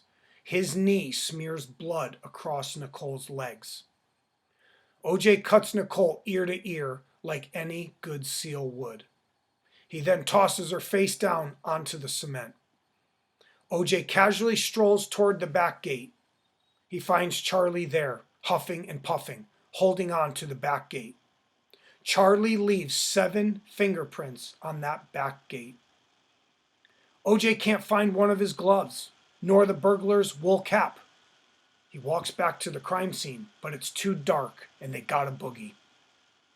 Charlie starts stripping off his clothes, as does OJ. Some loose change falls from their pants. They combine all the clothes and OJ's shoes and the knives into a bundle. It's 10:45 p.m. They race for the white Bronco, then exit wildly through the back alley. They catch the eye of Robert Heidstra. OJ turns the wrong way on Bundy because he can't go left immediately. Robert Heidstra sees him turning the wrong way. Lights off, the white Bronco races up Bundy. It goes thrashing through the intersection at San Vicente. It barely misses crashing into Jill, plus another vehicle. OJ screams at them both while bare-chested and shirtless. It's 10:50 p.m. Alan Park is stalking Rockingham. He drives back and forth between the gates. OJ and Charlie know that he will be there. They divert onto Ashford, then Bristol. OJ makes Charlie promise to rid all the evidence and to park the white Bronco. OJ has a flight to catch, and just like in his Hertz commercials, go, OJ, go. It's 10:55 p.m. Cato hears a thump by his air conditioning unit. That's OJ crashing into it. Or is it OJ signaling him? Cato grabs a flashlight and searches behind Rockingham. He finds a practically naked, bloodied OJ Simpson. But Cato pretends like he doesn't find him. Forever. Alan Park sees Cato and OJ simultaneously. He pulls the limousine into Rockingham. OJ rushes upstairs and anxiously showers. The getaway is almost complete. It's 11:10 p.m. OJ personally loads one piece of luggage that holds his boxer shorts inside of a plastic bag. He forgets to load the black socks. Those will sit on his bedroom floor forever. No one sees OJ bleeding. He doesn't wear a bandage on his middle finger. His blood will be found in the driveway and just inside the front door. The left-right pattern by the Rockingham gate will be from OJ looking around for the white Bronco. Cato waves to OJ as the limousine pulls out. Alan Park does not see the white Bronco, ever. Charlie holds it on Bristol. Cato hangs outside for a moment, still worried about a potential intruder. Charlie pulls up in the white Bronco, and Cato spots him. Charlie tells Cato that something bad has happened. Charlie takes the bundle of bloody evidence to his car. He drops the right-handed glove in the street on accident. The getaway is almost complete. It's 11:20 p.m., June 12, 1994. At approximately 5:15 a.m. on Monday, June 13, 1994, LAPD detectives descend upon the Rockingham mansion. Once a glorious Brentwood estate filled with love, children, and memories, would now become one of the most notorious crime scenes in American history. There were people that knew. There was evidence. There was cover-up. It's not about blaming this person or that. It's about doing the right thing, even if it takes 25 years to do it. The end.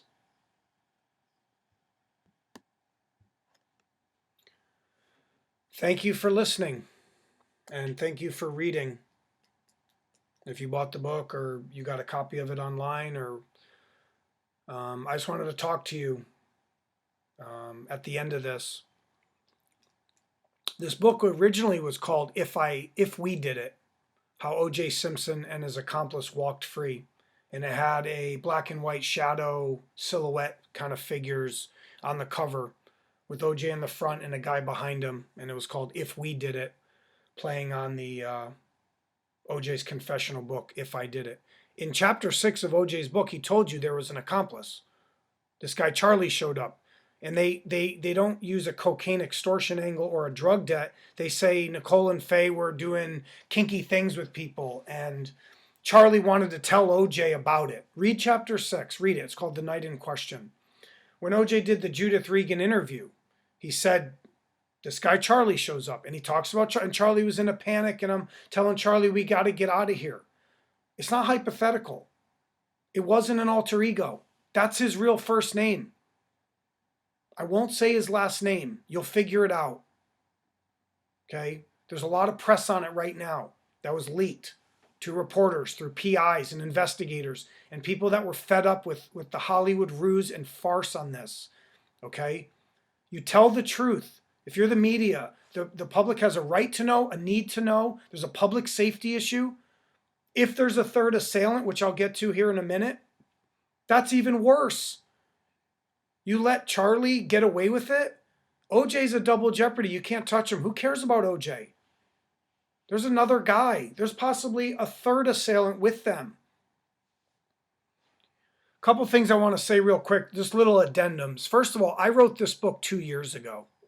I know a lot more today than I did 2 years ago. A lot more. I did more research. I met more people. I met new mob guys. I met the families. Joey is Joey Ippolito. That's his name. He's a famous mobster from the De Cavalcante crime family. He had Lucchese ties, Bonanno ties.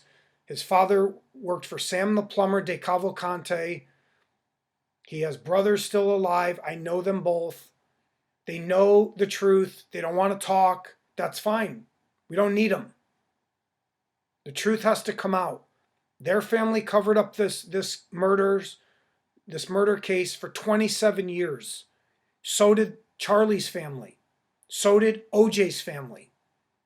Okay? I'm not going to say from OJ's team. There's people in OJ that knew who Charlie was.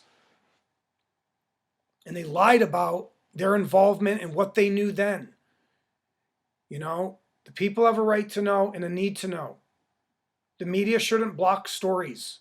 Hollywood should not drive fake narratives by guys like Bill Deere and Norman Pardo and tell these fake stories about Jason Simpson and Dodie Fayed and Glenn Rogers, and these things. It's like the game of phone. They spin out of control. Oh, Glenn Rogers did it. He was a serial killer and he was in LA. You know what I found out, which is creepy? OJ actually introduced that theory in the very beginning. Oh, they said the serial killer. And I thought that Norman made that up. He didn't. OJ did. Okay, and OJ put a reward up for $500,000 for somebody to find the killer. And I give OJ some credit for even trickling that out there, because if someone did come forward and said, oh, Charlie was with him, well, that puts you there too, OJ. You did it. So if you find the Charlie or you find the third assailant, you also find OJ Simpson. The journey I went on with Charlie, with these producers, was insane. I can't even describe it. It's not possible. This one guy wrote in his book, oh, I was in the Twilight Zone. I figured out about the blood and the stick in the bag, and Furman planted the glove. And there was, look up the book. It's called Legacy of Deception. And there was a evidence bag by the glove in the back. Well, Mark Furman in his book says it was a gauze wrapper box. But this guy says it was a piece of an evidence bag, like Mark Furman put the glove in an evidence bag, took it over to Rockingham after Cato said, I heard these thumps on my back wall, so he went back there by himself. It is kind of strange that Mark Furman finds the glove alone and brings the other detectives and says, hey, I found something. They do find a stick with blood on it that was ripped from Nicole's fence. So there is some evidence that Mark Furman planted the glove behind the house.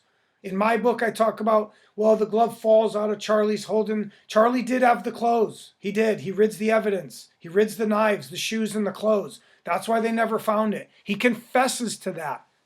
Okay? I was there. I know him. I met him. I still know him to this day. He's not going to say it to you like, yeah, I stabbed Ron Goldman 10 times. He's not going to say that. That's not what this is. Okay? There's some hustled, there's some cloaked, there's some cryptic, there's some symbology. If he wanted to come forward, he'd walk into the LAPD with his two hands up and go, cuff me. I helped O.J. Simpson murder Ron Goldman, and I helped cover up Nicole's murder and helped O.J. get away with it. He actually helped O.J. kill Nicole. Think about it. He didn't stop him. Okay? And O.J. tells you he's right there. I pushed Charlie out of the way. I grabbed the knife. I do remember that part, taking the knife from Charlie, and then after that, I don't remember what happened. That's why O.J. tells you that. I'm going to tell you a story, one you've never heard before. Because no one's heard the real story. And he tried to come forward, and they shelved the interview. They shelved the book. They fired Judith Regan. All these little fateful things happened to keep the public from knowing the truth. That O.J. had accomplices. He had help. That's why Dr. Henry Lee said, must be some kind of superhero to do this. Kill two people 5 feet from the sidewalk. The door's open. Okay? They find the bodies, the door's open. Ron was 3 feet from the door, so is Nicole. They're in the doorway, literally. How could they not run out? Because they're being attacked by two people, or three. Charlie's shoe prints in blood are there. There's a 10.5 sized parallel line shoe print. The Bruno Mali is a Z shape. I'll show you. Email me. I told you my email in the thing. I have another email, june12101@gmail.com. JUNETWELVE101@gmail.com. The number's 101. Email me. I'll show you. His hat's in the Bronco. It's a paperboy cap the mob guys used to wear. It doesn't fit OJ. It's a 7 1/8.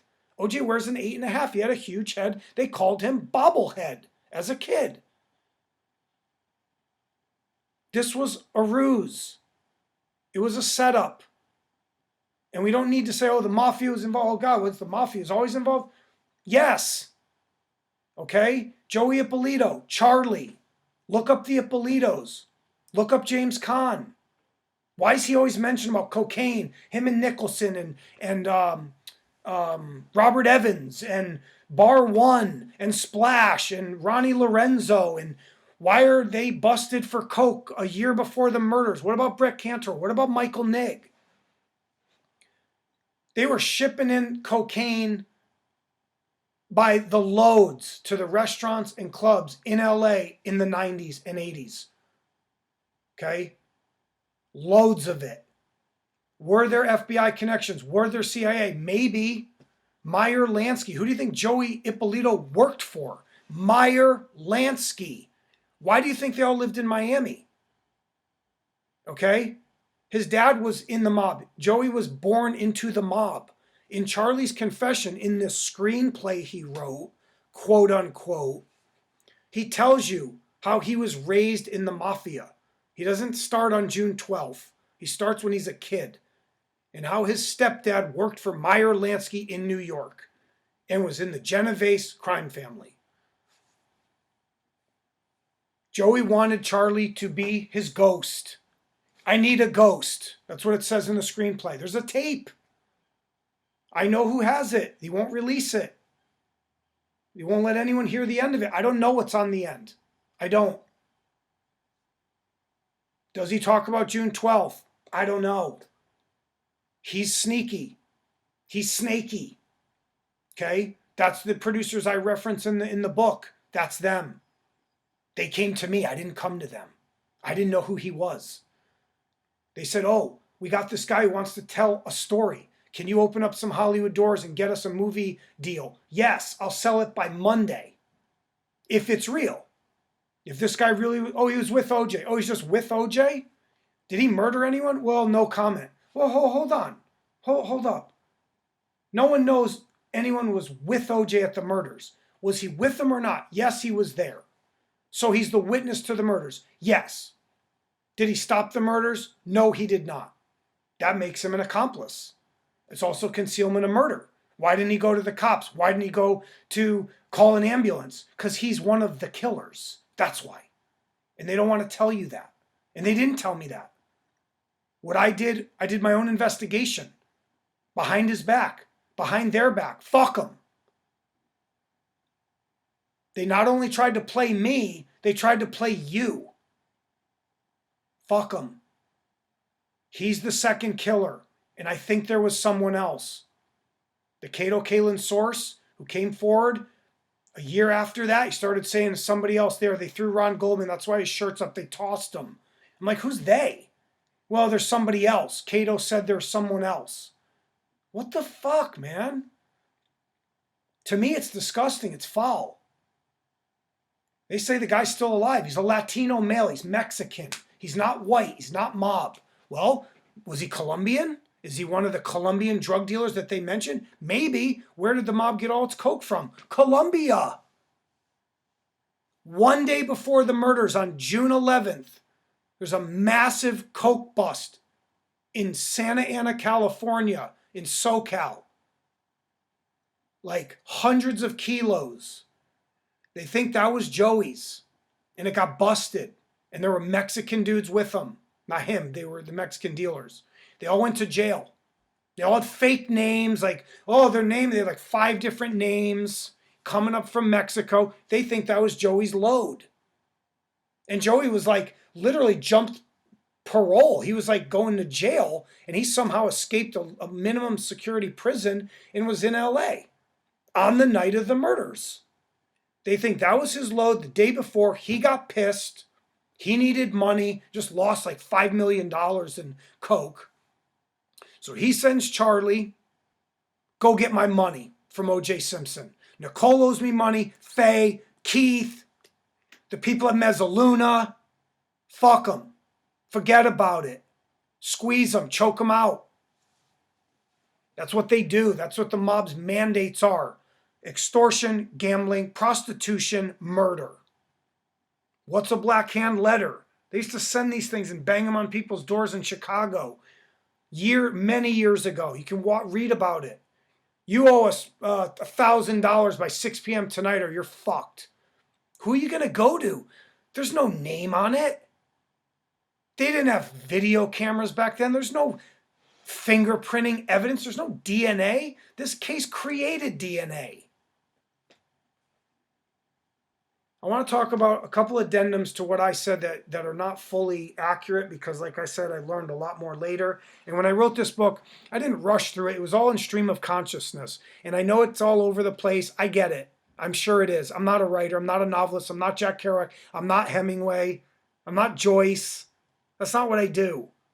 I solve murders. I go after people. And that's what I did here. They dribbled blood in the water. I was told a secret and I took it from there. Was I lucky? Was I cursed? You can decide. Okay, a couple things. The loose change it's actually found in Nicole's driveway. It's not the neighbor's driveway. It's a dime and a penny. Okay? That falls out of their pants. Most likely OJ's clothes, right? They went to McDonald's. They buy some food. He's got some loose change in his pants. Da-da-da. He strips down. They find this penny and this dime. Lang says they find 2 pennies and 2 dimes, but it's actually, it's 1 dime and 1 penny. I have a picture of it. It's in her driveway next to the Jeep because that's where they strip down. Before they run in the Bronco, they strip their clothes down. That's why there's no more bloody shoe prints back there either. Okay? They're in socks. And OJ's practically naked. The Mickey Mouse Mafia. That term could be construed in different ways. The LA crime family is what they called the mafia in LA. Jimmy Fradiano, they were connected to Chicago and to Vegas, to Sinatra, Bompensiero. There's a lot of guys. Bagliato, the Batts brothers. These guys were from other families, somewhat, but they were from like the Bonanos and the De Cavalcante and the Lucchese and the Outfit, okay? So they necessarily weren't always this Mickey Mouse Mafia. That was a name that was given to them because they used to work in Hollywood with the unions, the truckers and the props and all the stuff. They kind of extorted people. Bugsy Siegel, Meyer Lansky. Where did Bugsy Siegel get murdered? Beverly Hills. That's why he came there. Watch the movie Bugsy. Oh, I'm moving to Hollywood. That's part of it. Okay? Read Jimmy Fratiano's book, The Last Mafioso, whatever. It's a good book. Talks about Vegas and LA. They came from Chicago, they came from New York. There weren't families in LA. So the Mickey Mouse Mafia, yes, Disney, Hollywood, Mickey Mouse, it's loaded meanings. And I didn't fully understand that whole thing in the beginning. I never really researched Joey Ippolito at all. I didn't think it was mob. It didn't make sense to me. I'm like, mafia? Why is it fucking mob? It took years for me to do this. Years, 5 years. People wouldn't talk to me at first. I had to get one little piece of information first, then take that back to the person as they're hanging the phone up at me, telling me to fuck off. I'll fucking kill you. I'll kill your family. All this crazy shit, man. And I kept going to them. That's how the dots got connected. You have to like break the wall down, get this tiny piece of evidence first, then go back to them or go back through the trial and now watch it all again, knowing this one little piece of evidence. Then that opens up another piece and you have to go back and watch the whole fucking thing again, go back to all the people and go, wait a minute, you said they were Italians, but you said they were Colombians at first. No, they were Italians. Well, why'd you say they were Colombians? Oh, I didn't say Colombians. Yeah, you did. I knew this mob guy in Miami. Oh, Joey sent these Colombians to my house and they fucking extorted me and kidnapped my wife and whoa, hold on. Now you say they were Italian. Yeah, they were mob guys. They were Italian guys. You said they were Colombians at first. Oh, you catch them in these lies because the ties with the Colombians and the Italians were heavy in Miami. Heavy. John Roberts. You know what John Roberts' real name was? John Riccobono. His name was not John Roberts. And he knew Griselda. And he knew Joey. And he talks about Joey in his book. Oh, I gave Joey 40 kilos a month. He needed more coke in LA. I filled the order for him. He's out in LA. Oh, what a coincidence. There's Ippolito. There's Don Arno. There's Ben Kramer. Oh, who was Ben Kramer partnered with? Sam Gilbert. Oh, that's weird. And they own the bike casino in LA. Oh, that's weird. The poker house when poker was illegal. Oh, it was a mob front. Ben Kramer, Sam Gilbert. And who is Sam Gilbert's son? Mike Gilbert. Well, who was one of his clients? O.J. Simpson. So as you get each piece, it leads to the next piece. It's like a breadcrumb bringing you to the freaking sandwich. Okay? There's a lot of breadcrumbs laying around. There's a lot of puzzle pieces. Miami, Donna Rice, Don Henley, the monkey business, Turnberry Isle. Who does O.J. Simpson thank in his suicide letter? Don Sofer, B. Wayne Hughes. Where are they from? Turnberry Isle. They call, after Don Arno gets murdered, some mob guys call up Don Sofer and go, you're next. And he skips town. Why? Because these mob guys go after each other. They're all trying to get up the ladder, man. And if they got to whack one famous guy to get that notoriety, they'll do it. And they don't think straight. They're not your average bird. It's like MMA fighters and soldiers. They're not normal people, man. They're not. Mob guys kill people for a living. You can't even be made in the mob unless you've murdered someone. Does that sound normal to you? And that's why people could never see the OJ thing. They could never make sense of it. A mob guy's with OJ? Yup. And OJ was doing a bunch of cocaine? Yup. And Joey was extorting him and wanted to get some money? Yup. It's called a squeeze. You squeeze them. Hey, look, give me 80 grand. Give me 82.5. Look, just break even. I fronted you guys a bunch of coke. Charlie's there with his accomplice, with Charlie's little muscle guy, whatever. We got to get paid, OJ, tonight. Why are you guys squeezing me? Well, it's complicated. For you, it's Nicole. No, it's that fucking bitch, Faye. Well, and Keith and Mezzaluna and... Yeah, they'll front you a bunch of coke and then they'll come collect for it, man. And it ain't cheap. This shit's like puro.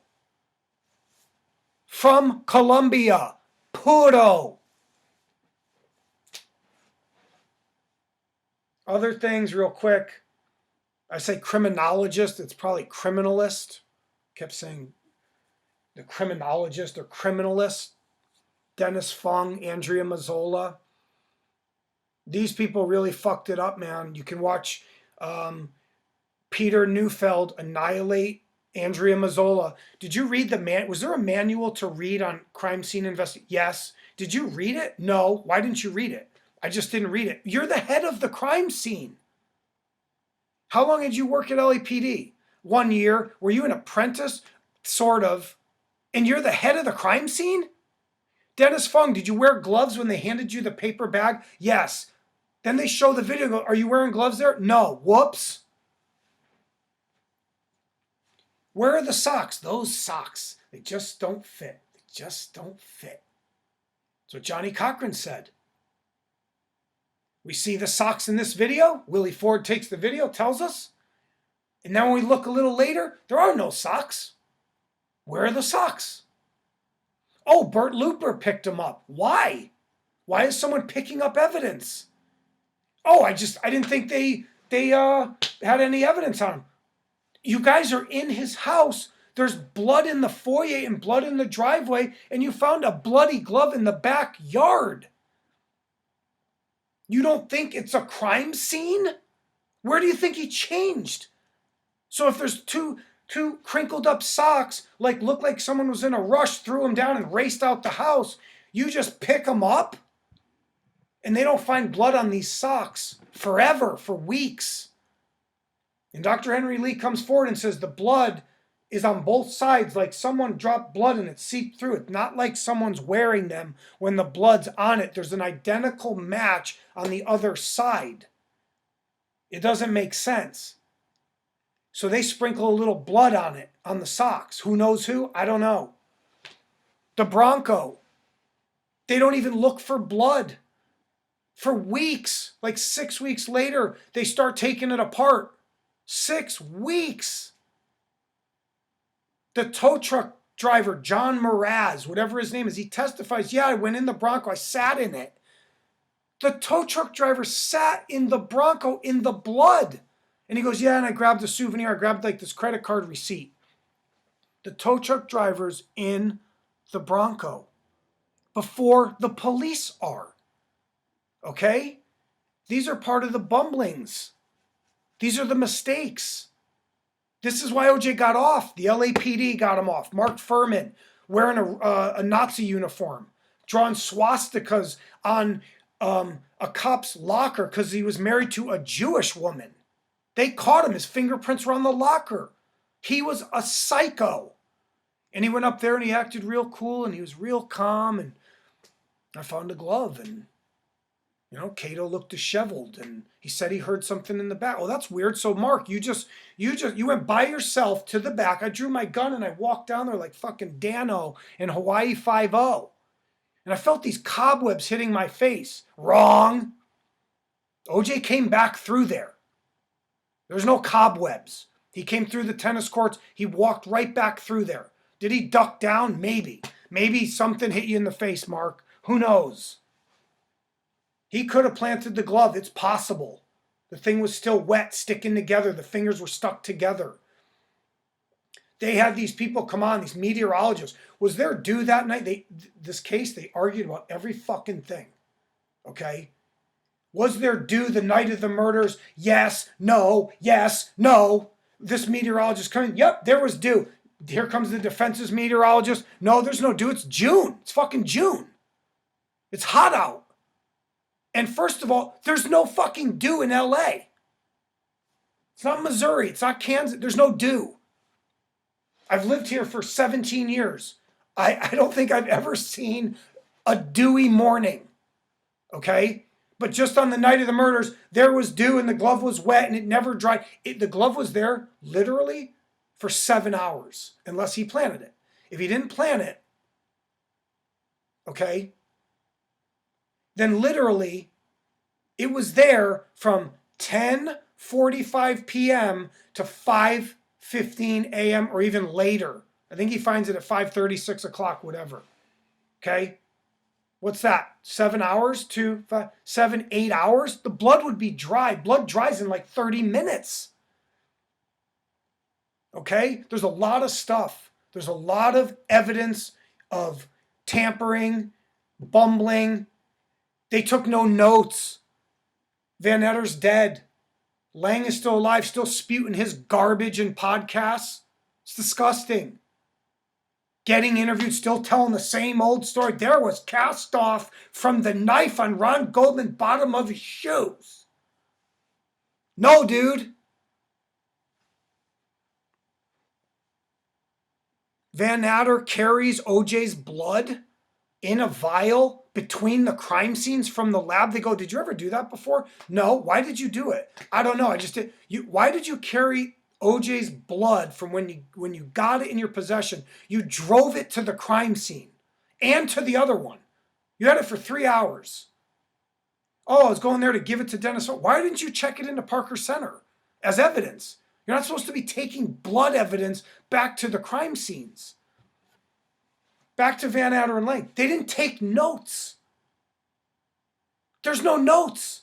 Furman made a short, brief set of notes, gave it to him, and says there's a visible print on the back gate on the doorknob. They didn't even pull the fucking print. And later, they hated Furman too. They all hated each other. Furman he didn't say there was, this is what Tom Lang says. He didn't say there was he said there was like a partial print. Guess what? I actually got a copy of the notes. I found it. It doesn't say partial. It says visible.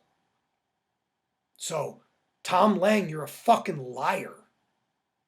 He told you there was a visible print. Oh, you just didn't read his notes? He was the first detective on the crime scene. Why didn't you read his notes? Because of your ego. Because you and Van Natter, you're in charge. He told you there was an empty Swiss Army knife box in the bathroom. You guys said it didn't mean anything. So Furman wrote a 700-page book about all the things you guys didn't look at.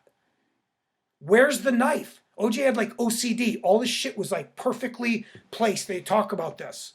And then they find this one Swiss Army knife box empty in the bathroom. Where's the knife?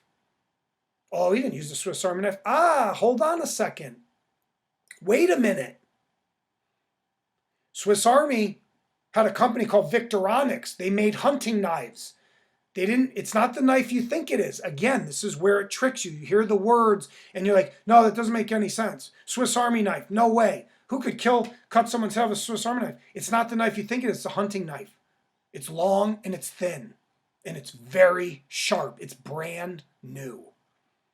OJ ran up and grabbed it out of the bathroom after Charlie freaked him out. It's a bunch of coke money. Listen, Joey's getting pissed. Fucking come on, just make it right. No, hold on a sec. Let me go upstairs, grab a fucking knife. OJ tells you in his book and in his Judith Regan interview, oh, I kept a knife under the seat for the crazies. No, he didn't. Bullshit. He tries to throw you off. I reached under the seat to grab a knife. I showed Charlie, look at the blade on this thing. That's all bullshit. Charlie has his own knife. He has a double-edged blade, stiletto. What do you think mob guys carry? Stilettos. The Black Hand taught its members the way of the stiletto. It says it way back in the day. It's in the mantra of the mob. The stiletto was used when you couldn't make noise. You stabbed someone, you cut their throat. I thought at one time maybe Charlie cut Nicole's throat. Maybe. The way they bounce back and forth, OJ, I didn't do anything and I wasn't there. It was a setup. Jason did it. Fucking the Easter Bunny, the boogeyman. I'm doing a reward. Glenn Rogers, I think, did it. And this is how stupid we all are. Okay, I was duped too. I was in my 20s. I wasn't that young. I got tricked too. When I first met Charlie, when I first read his screenplay and heard parts of his tape, I was blown away. I was frozen. I was like, oh my God, this is not possible. How did no one know this? But then, kind of like a Buddhist slap or a cold pail of water, something triggers in your head. You start to think, well, hold on a second. Wait a minute. If OJ did have help, that kind of makes sense. He didn't do it himself. He had no cuts on his face. He didn't get punched. He had no bruising. He fought a 6-foot-tall, semi-professional tennis player, karate dude in the prime of his life who would be fighting for his life, maybe there was someone else helping OJ murder him. And Nicole was 5'7", ran like 6 miles a day. You had two of these relatively big people in pretty good shape. And I know OJ Strong, first of all, he's 46, bent over, arthritis knees, banged up body. He's not that young. And I'm not saying his adrenaline wouldn't kick in and he couldn't kill you and me at 46 years old. I'm sure he could. But I'm around that age, and one wrong little fucking move, me punching you or grabbing you, and my shoulder blows out or my knee gives out or my back blows out, it's done. I ain't killing anybody. And that could happen easily. I've thrown my back out easily like that. One little wrong move. Oh my God, my back. And you got Ron Goldman fighting for his life, and you're stabbing him wildly. He's going to fight back hard. And I'm sure he did try to run away. So, all right. Any other last addendums? Let me see. Mark Furman, I talked about that. The glove, legacy of deception, you can read about how they lay out the sources that came forward and said there's some Nazi element inside the LAPD, these white supremacists. You need to find out. He probably planted the glove. They were like, no fucking way. Look closer. They dig up this swastika on the thing. They find out he's spray painting posters. Peggy York's on the tape. That's Judge Ito's wife. He's talking shit about her. Oh, these women. He hated women. He hated Mexicans. He hated minorities. He said all the blacks should be shot and turned into fertilizer. Kathleen Bell testified to that. Laura Hart McKinney did. She had the tapes. He's on tape saying it for 10 years. We just plant evidence. Oh, we beat all these Negroes to death. That place stinking to death. We killed a bunch of people in there. What's up? Go watch the pre-trial when Furman goes on there like he thinks he's a fucking angel. He's good looking. He's 6'3". He plays basketball in the morning. He lifts weights. He hated his job, though. He tried to get out of his job. He wanted sick leave. They did a psych eval. This guy's crazy, narcissist, megalomaniac. Like, it was a setup. It was a ruse. It was a farce. Last thing.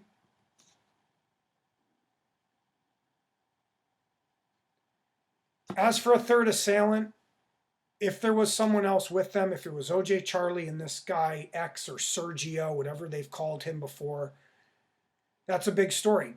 And that could be the final piece to mine. That's the final gold. I already know Charlie's real.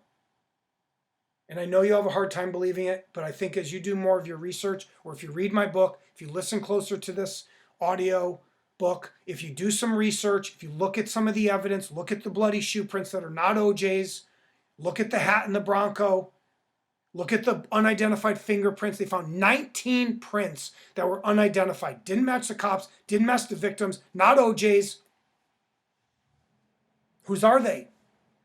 There's another boot print. It's called Evidence K. It's a boot heel. It's not Charlie's parallel print. It's not the Z-shaped Bruno Mali. It's a boot. It's like a circular boot. Is that the third assailant? Maybe. After this guy told me about that, I started to look closer. I said, well, hold on. I had another guy come forward. He was a bodyguard of OJ's. He was a fucking gangbanger. He goes, I used to bodyguard for OJ. I was a football player. And I'm like, yeah, you're pretty fucking huge. He's like, dude, I'll squash you like a grape. He was huge. And he was a fucking gangbanger in LA. He goes, yeah, I used to bodyguard for OJ, bodyguarded for fucking Tyson. And I said, yeah, you're pretty scary. He goes, there were 3 people involved. I go, well, how do you know that? Because I know. I go, well, then tell me who it is. Well, I want fucking money. I don't have any money, man. I'm not NBC. I'm not the LAPD. That's why I was cursed. I was blessed and I was cursed. It's like knowing all this stuff with no outlet. No way to get it out there, and the media blocks me 24/7. We did get a story out. You can look at it. Miami New Times, New York Daily News, all print. Nothing's on TV. The Gangster Report. Go look at it. They started talking about it because I leaked them a bunch of shit. Hollywood is a farce. They're a ruse. They control the media. They only want you to know certain things. They want to make money off of what they tell you. And it's disgusting. I was them. I worked there for 25 years. I was them. I did shit like that. Oh, you're crazy. No, no one wants that. We're doing the fucking movie, the real, the normal theory. That's not the theory. That's not the truth. Well, we can't do the truth. That's a documentary. We don't make documentaries.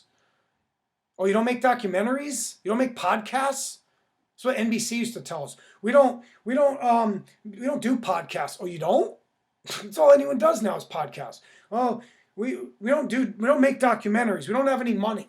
Oh, you don't have any money. You're fucking NBC, Universal, Vivendi, Seagrams, whatever the fuck you are. It's a joke. If the third person's real, that's something you guys could look into. That person needs to be exposed. Period. They say he lives in Arizona, lives in Mexico, in Arizona. They gave me some fake name. They said he was in Vegas and went to Cato's comedy night one night. And Cato knows him, and Cato knows Charlie still. And there's pictures of Cato and OJ and Charlie together days before the murders that the kids saw in Cato's phone. Cato's a fraud. He's a clown. He slept with Nicole. He pretended he didn't. Nicole told him, I think I'm falling in love with you. She hated him at the end. And that's why he helped OJ. Because OJ let him stay there. And then the defense fucking bribed him and paid him off to shut up. That's why he disappeared. He went to Grant Kramer's house. They couldn't find him. Where is he? He's gone. They told him to get the fuck out of there. Went to Grant Kramer's house for 3 days. They finally had to subpoena him in a grand jury. He goes to the grand jury. He pleads the Fifth Amendment. They go, you can't plead the Fifth. You're in a grand jury. I wish to assert my Fifth Amendment. You're going to jail. You're in contempt. They have to take him out in the hallway, Marcia Clark, and say, if you don't start testifying, you're going to jail. Comes back in. What's your name? Brian Warner. Brian Cato, Kalin, whatever. Brian Kalin. And he starts to sing a totally different tune. He tried to plead the Fifth. A lot of people don't know that. Okay? Because he saw the Bronco come back with Charlie in it, bloodied and fucking punched in the face. He's a fraud. Faye Resnick's a fraud. Kris Jenner's a fraud. Not as much as them. Rob Kardashian was a fraud. And I'm not trying to bash them. They made their own life. They made their own money. Good for them. I don't give a shit if anyone talks about Rob Kardashian. I don't care. You can look up the Bill Waz story. He went on tape. He talked about it. He called him Skunk Man because of his little gray hair in the front. He wouldn't say his name sometimes. He had an attorney long ago, was from the DA's office, wrote up a whole letter. Why don't you guys talk to Bill Waz? Let me decode this for you real quick. The reason Bill Waz didn't know Charlie, okay? He probably knew of Joey Ippolito. Bill tried to come forward from jail years later in the BBC documentary in 2000 and said, yeah, I followed Nicole. Kardashian paid me to follow her. He offered me to put a bullet in her head for like 14 grand. Now, he doesn't know that Charlie killed with OJ. So he has half the story. Oh, yeah, I was supposed to kill him. That's just coincidence. That was 4 months before. Kardashian and OJ probably tells Kardashian, and somehow they set up Paula Barbieri, steal her truck. They steal her truck. Her keys are in it. Why would they steal her car? Of all the cars in LA, why would they even steal a car? Why do they steal Paula's truck? Because either she's in on it to get rid of Nicole because she hates her because she's in love with OJ. She slept in the bed with OJ after the murders when he was on the run. She's in the bed with him. Go watch the series and read her book, The Other Woman. She's there. They say she registered a .22 gun years later. That's the same gun that Kardashian showed to Bill Waz was a .22 handgun. I can't figure it out. I can't find if she ever registered a gun or not. I can't find it. If she did, and she let them steal the car, she was in on it. She puts in her book that this Bill Waz guy, who was an out-of-work actor, he wasn't an actor, Paula. He was a hitman and coke dealer for the mob. You call him an out-of-work actor. I don't know why she put him in there. If I were her, I wouldn't even hint at the guy, right? But I don't know.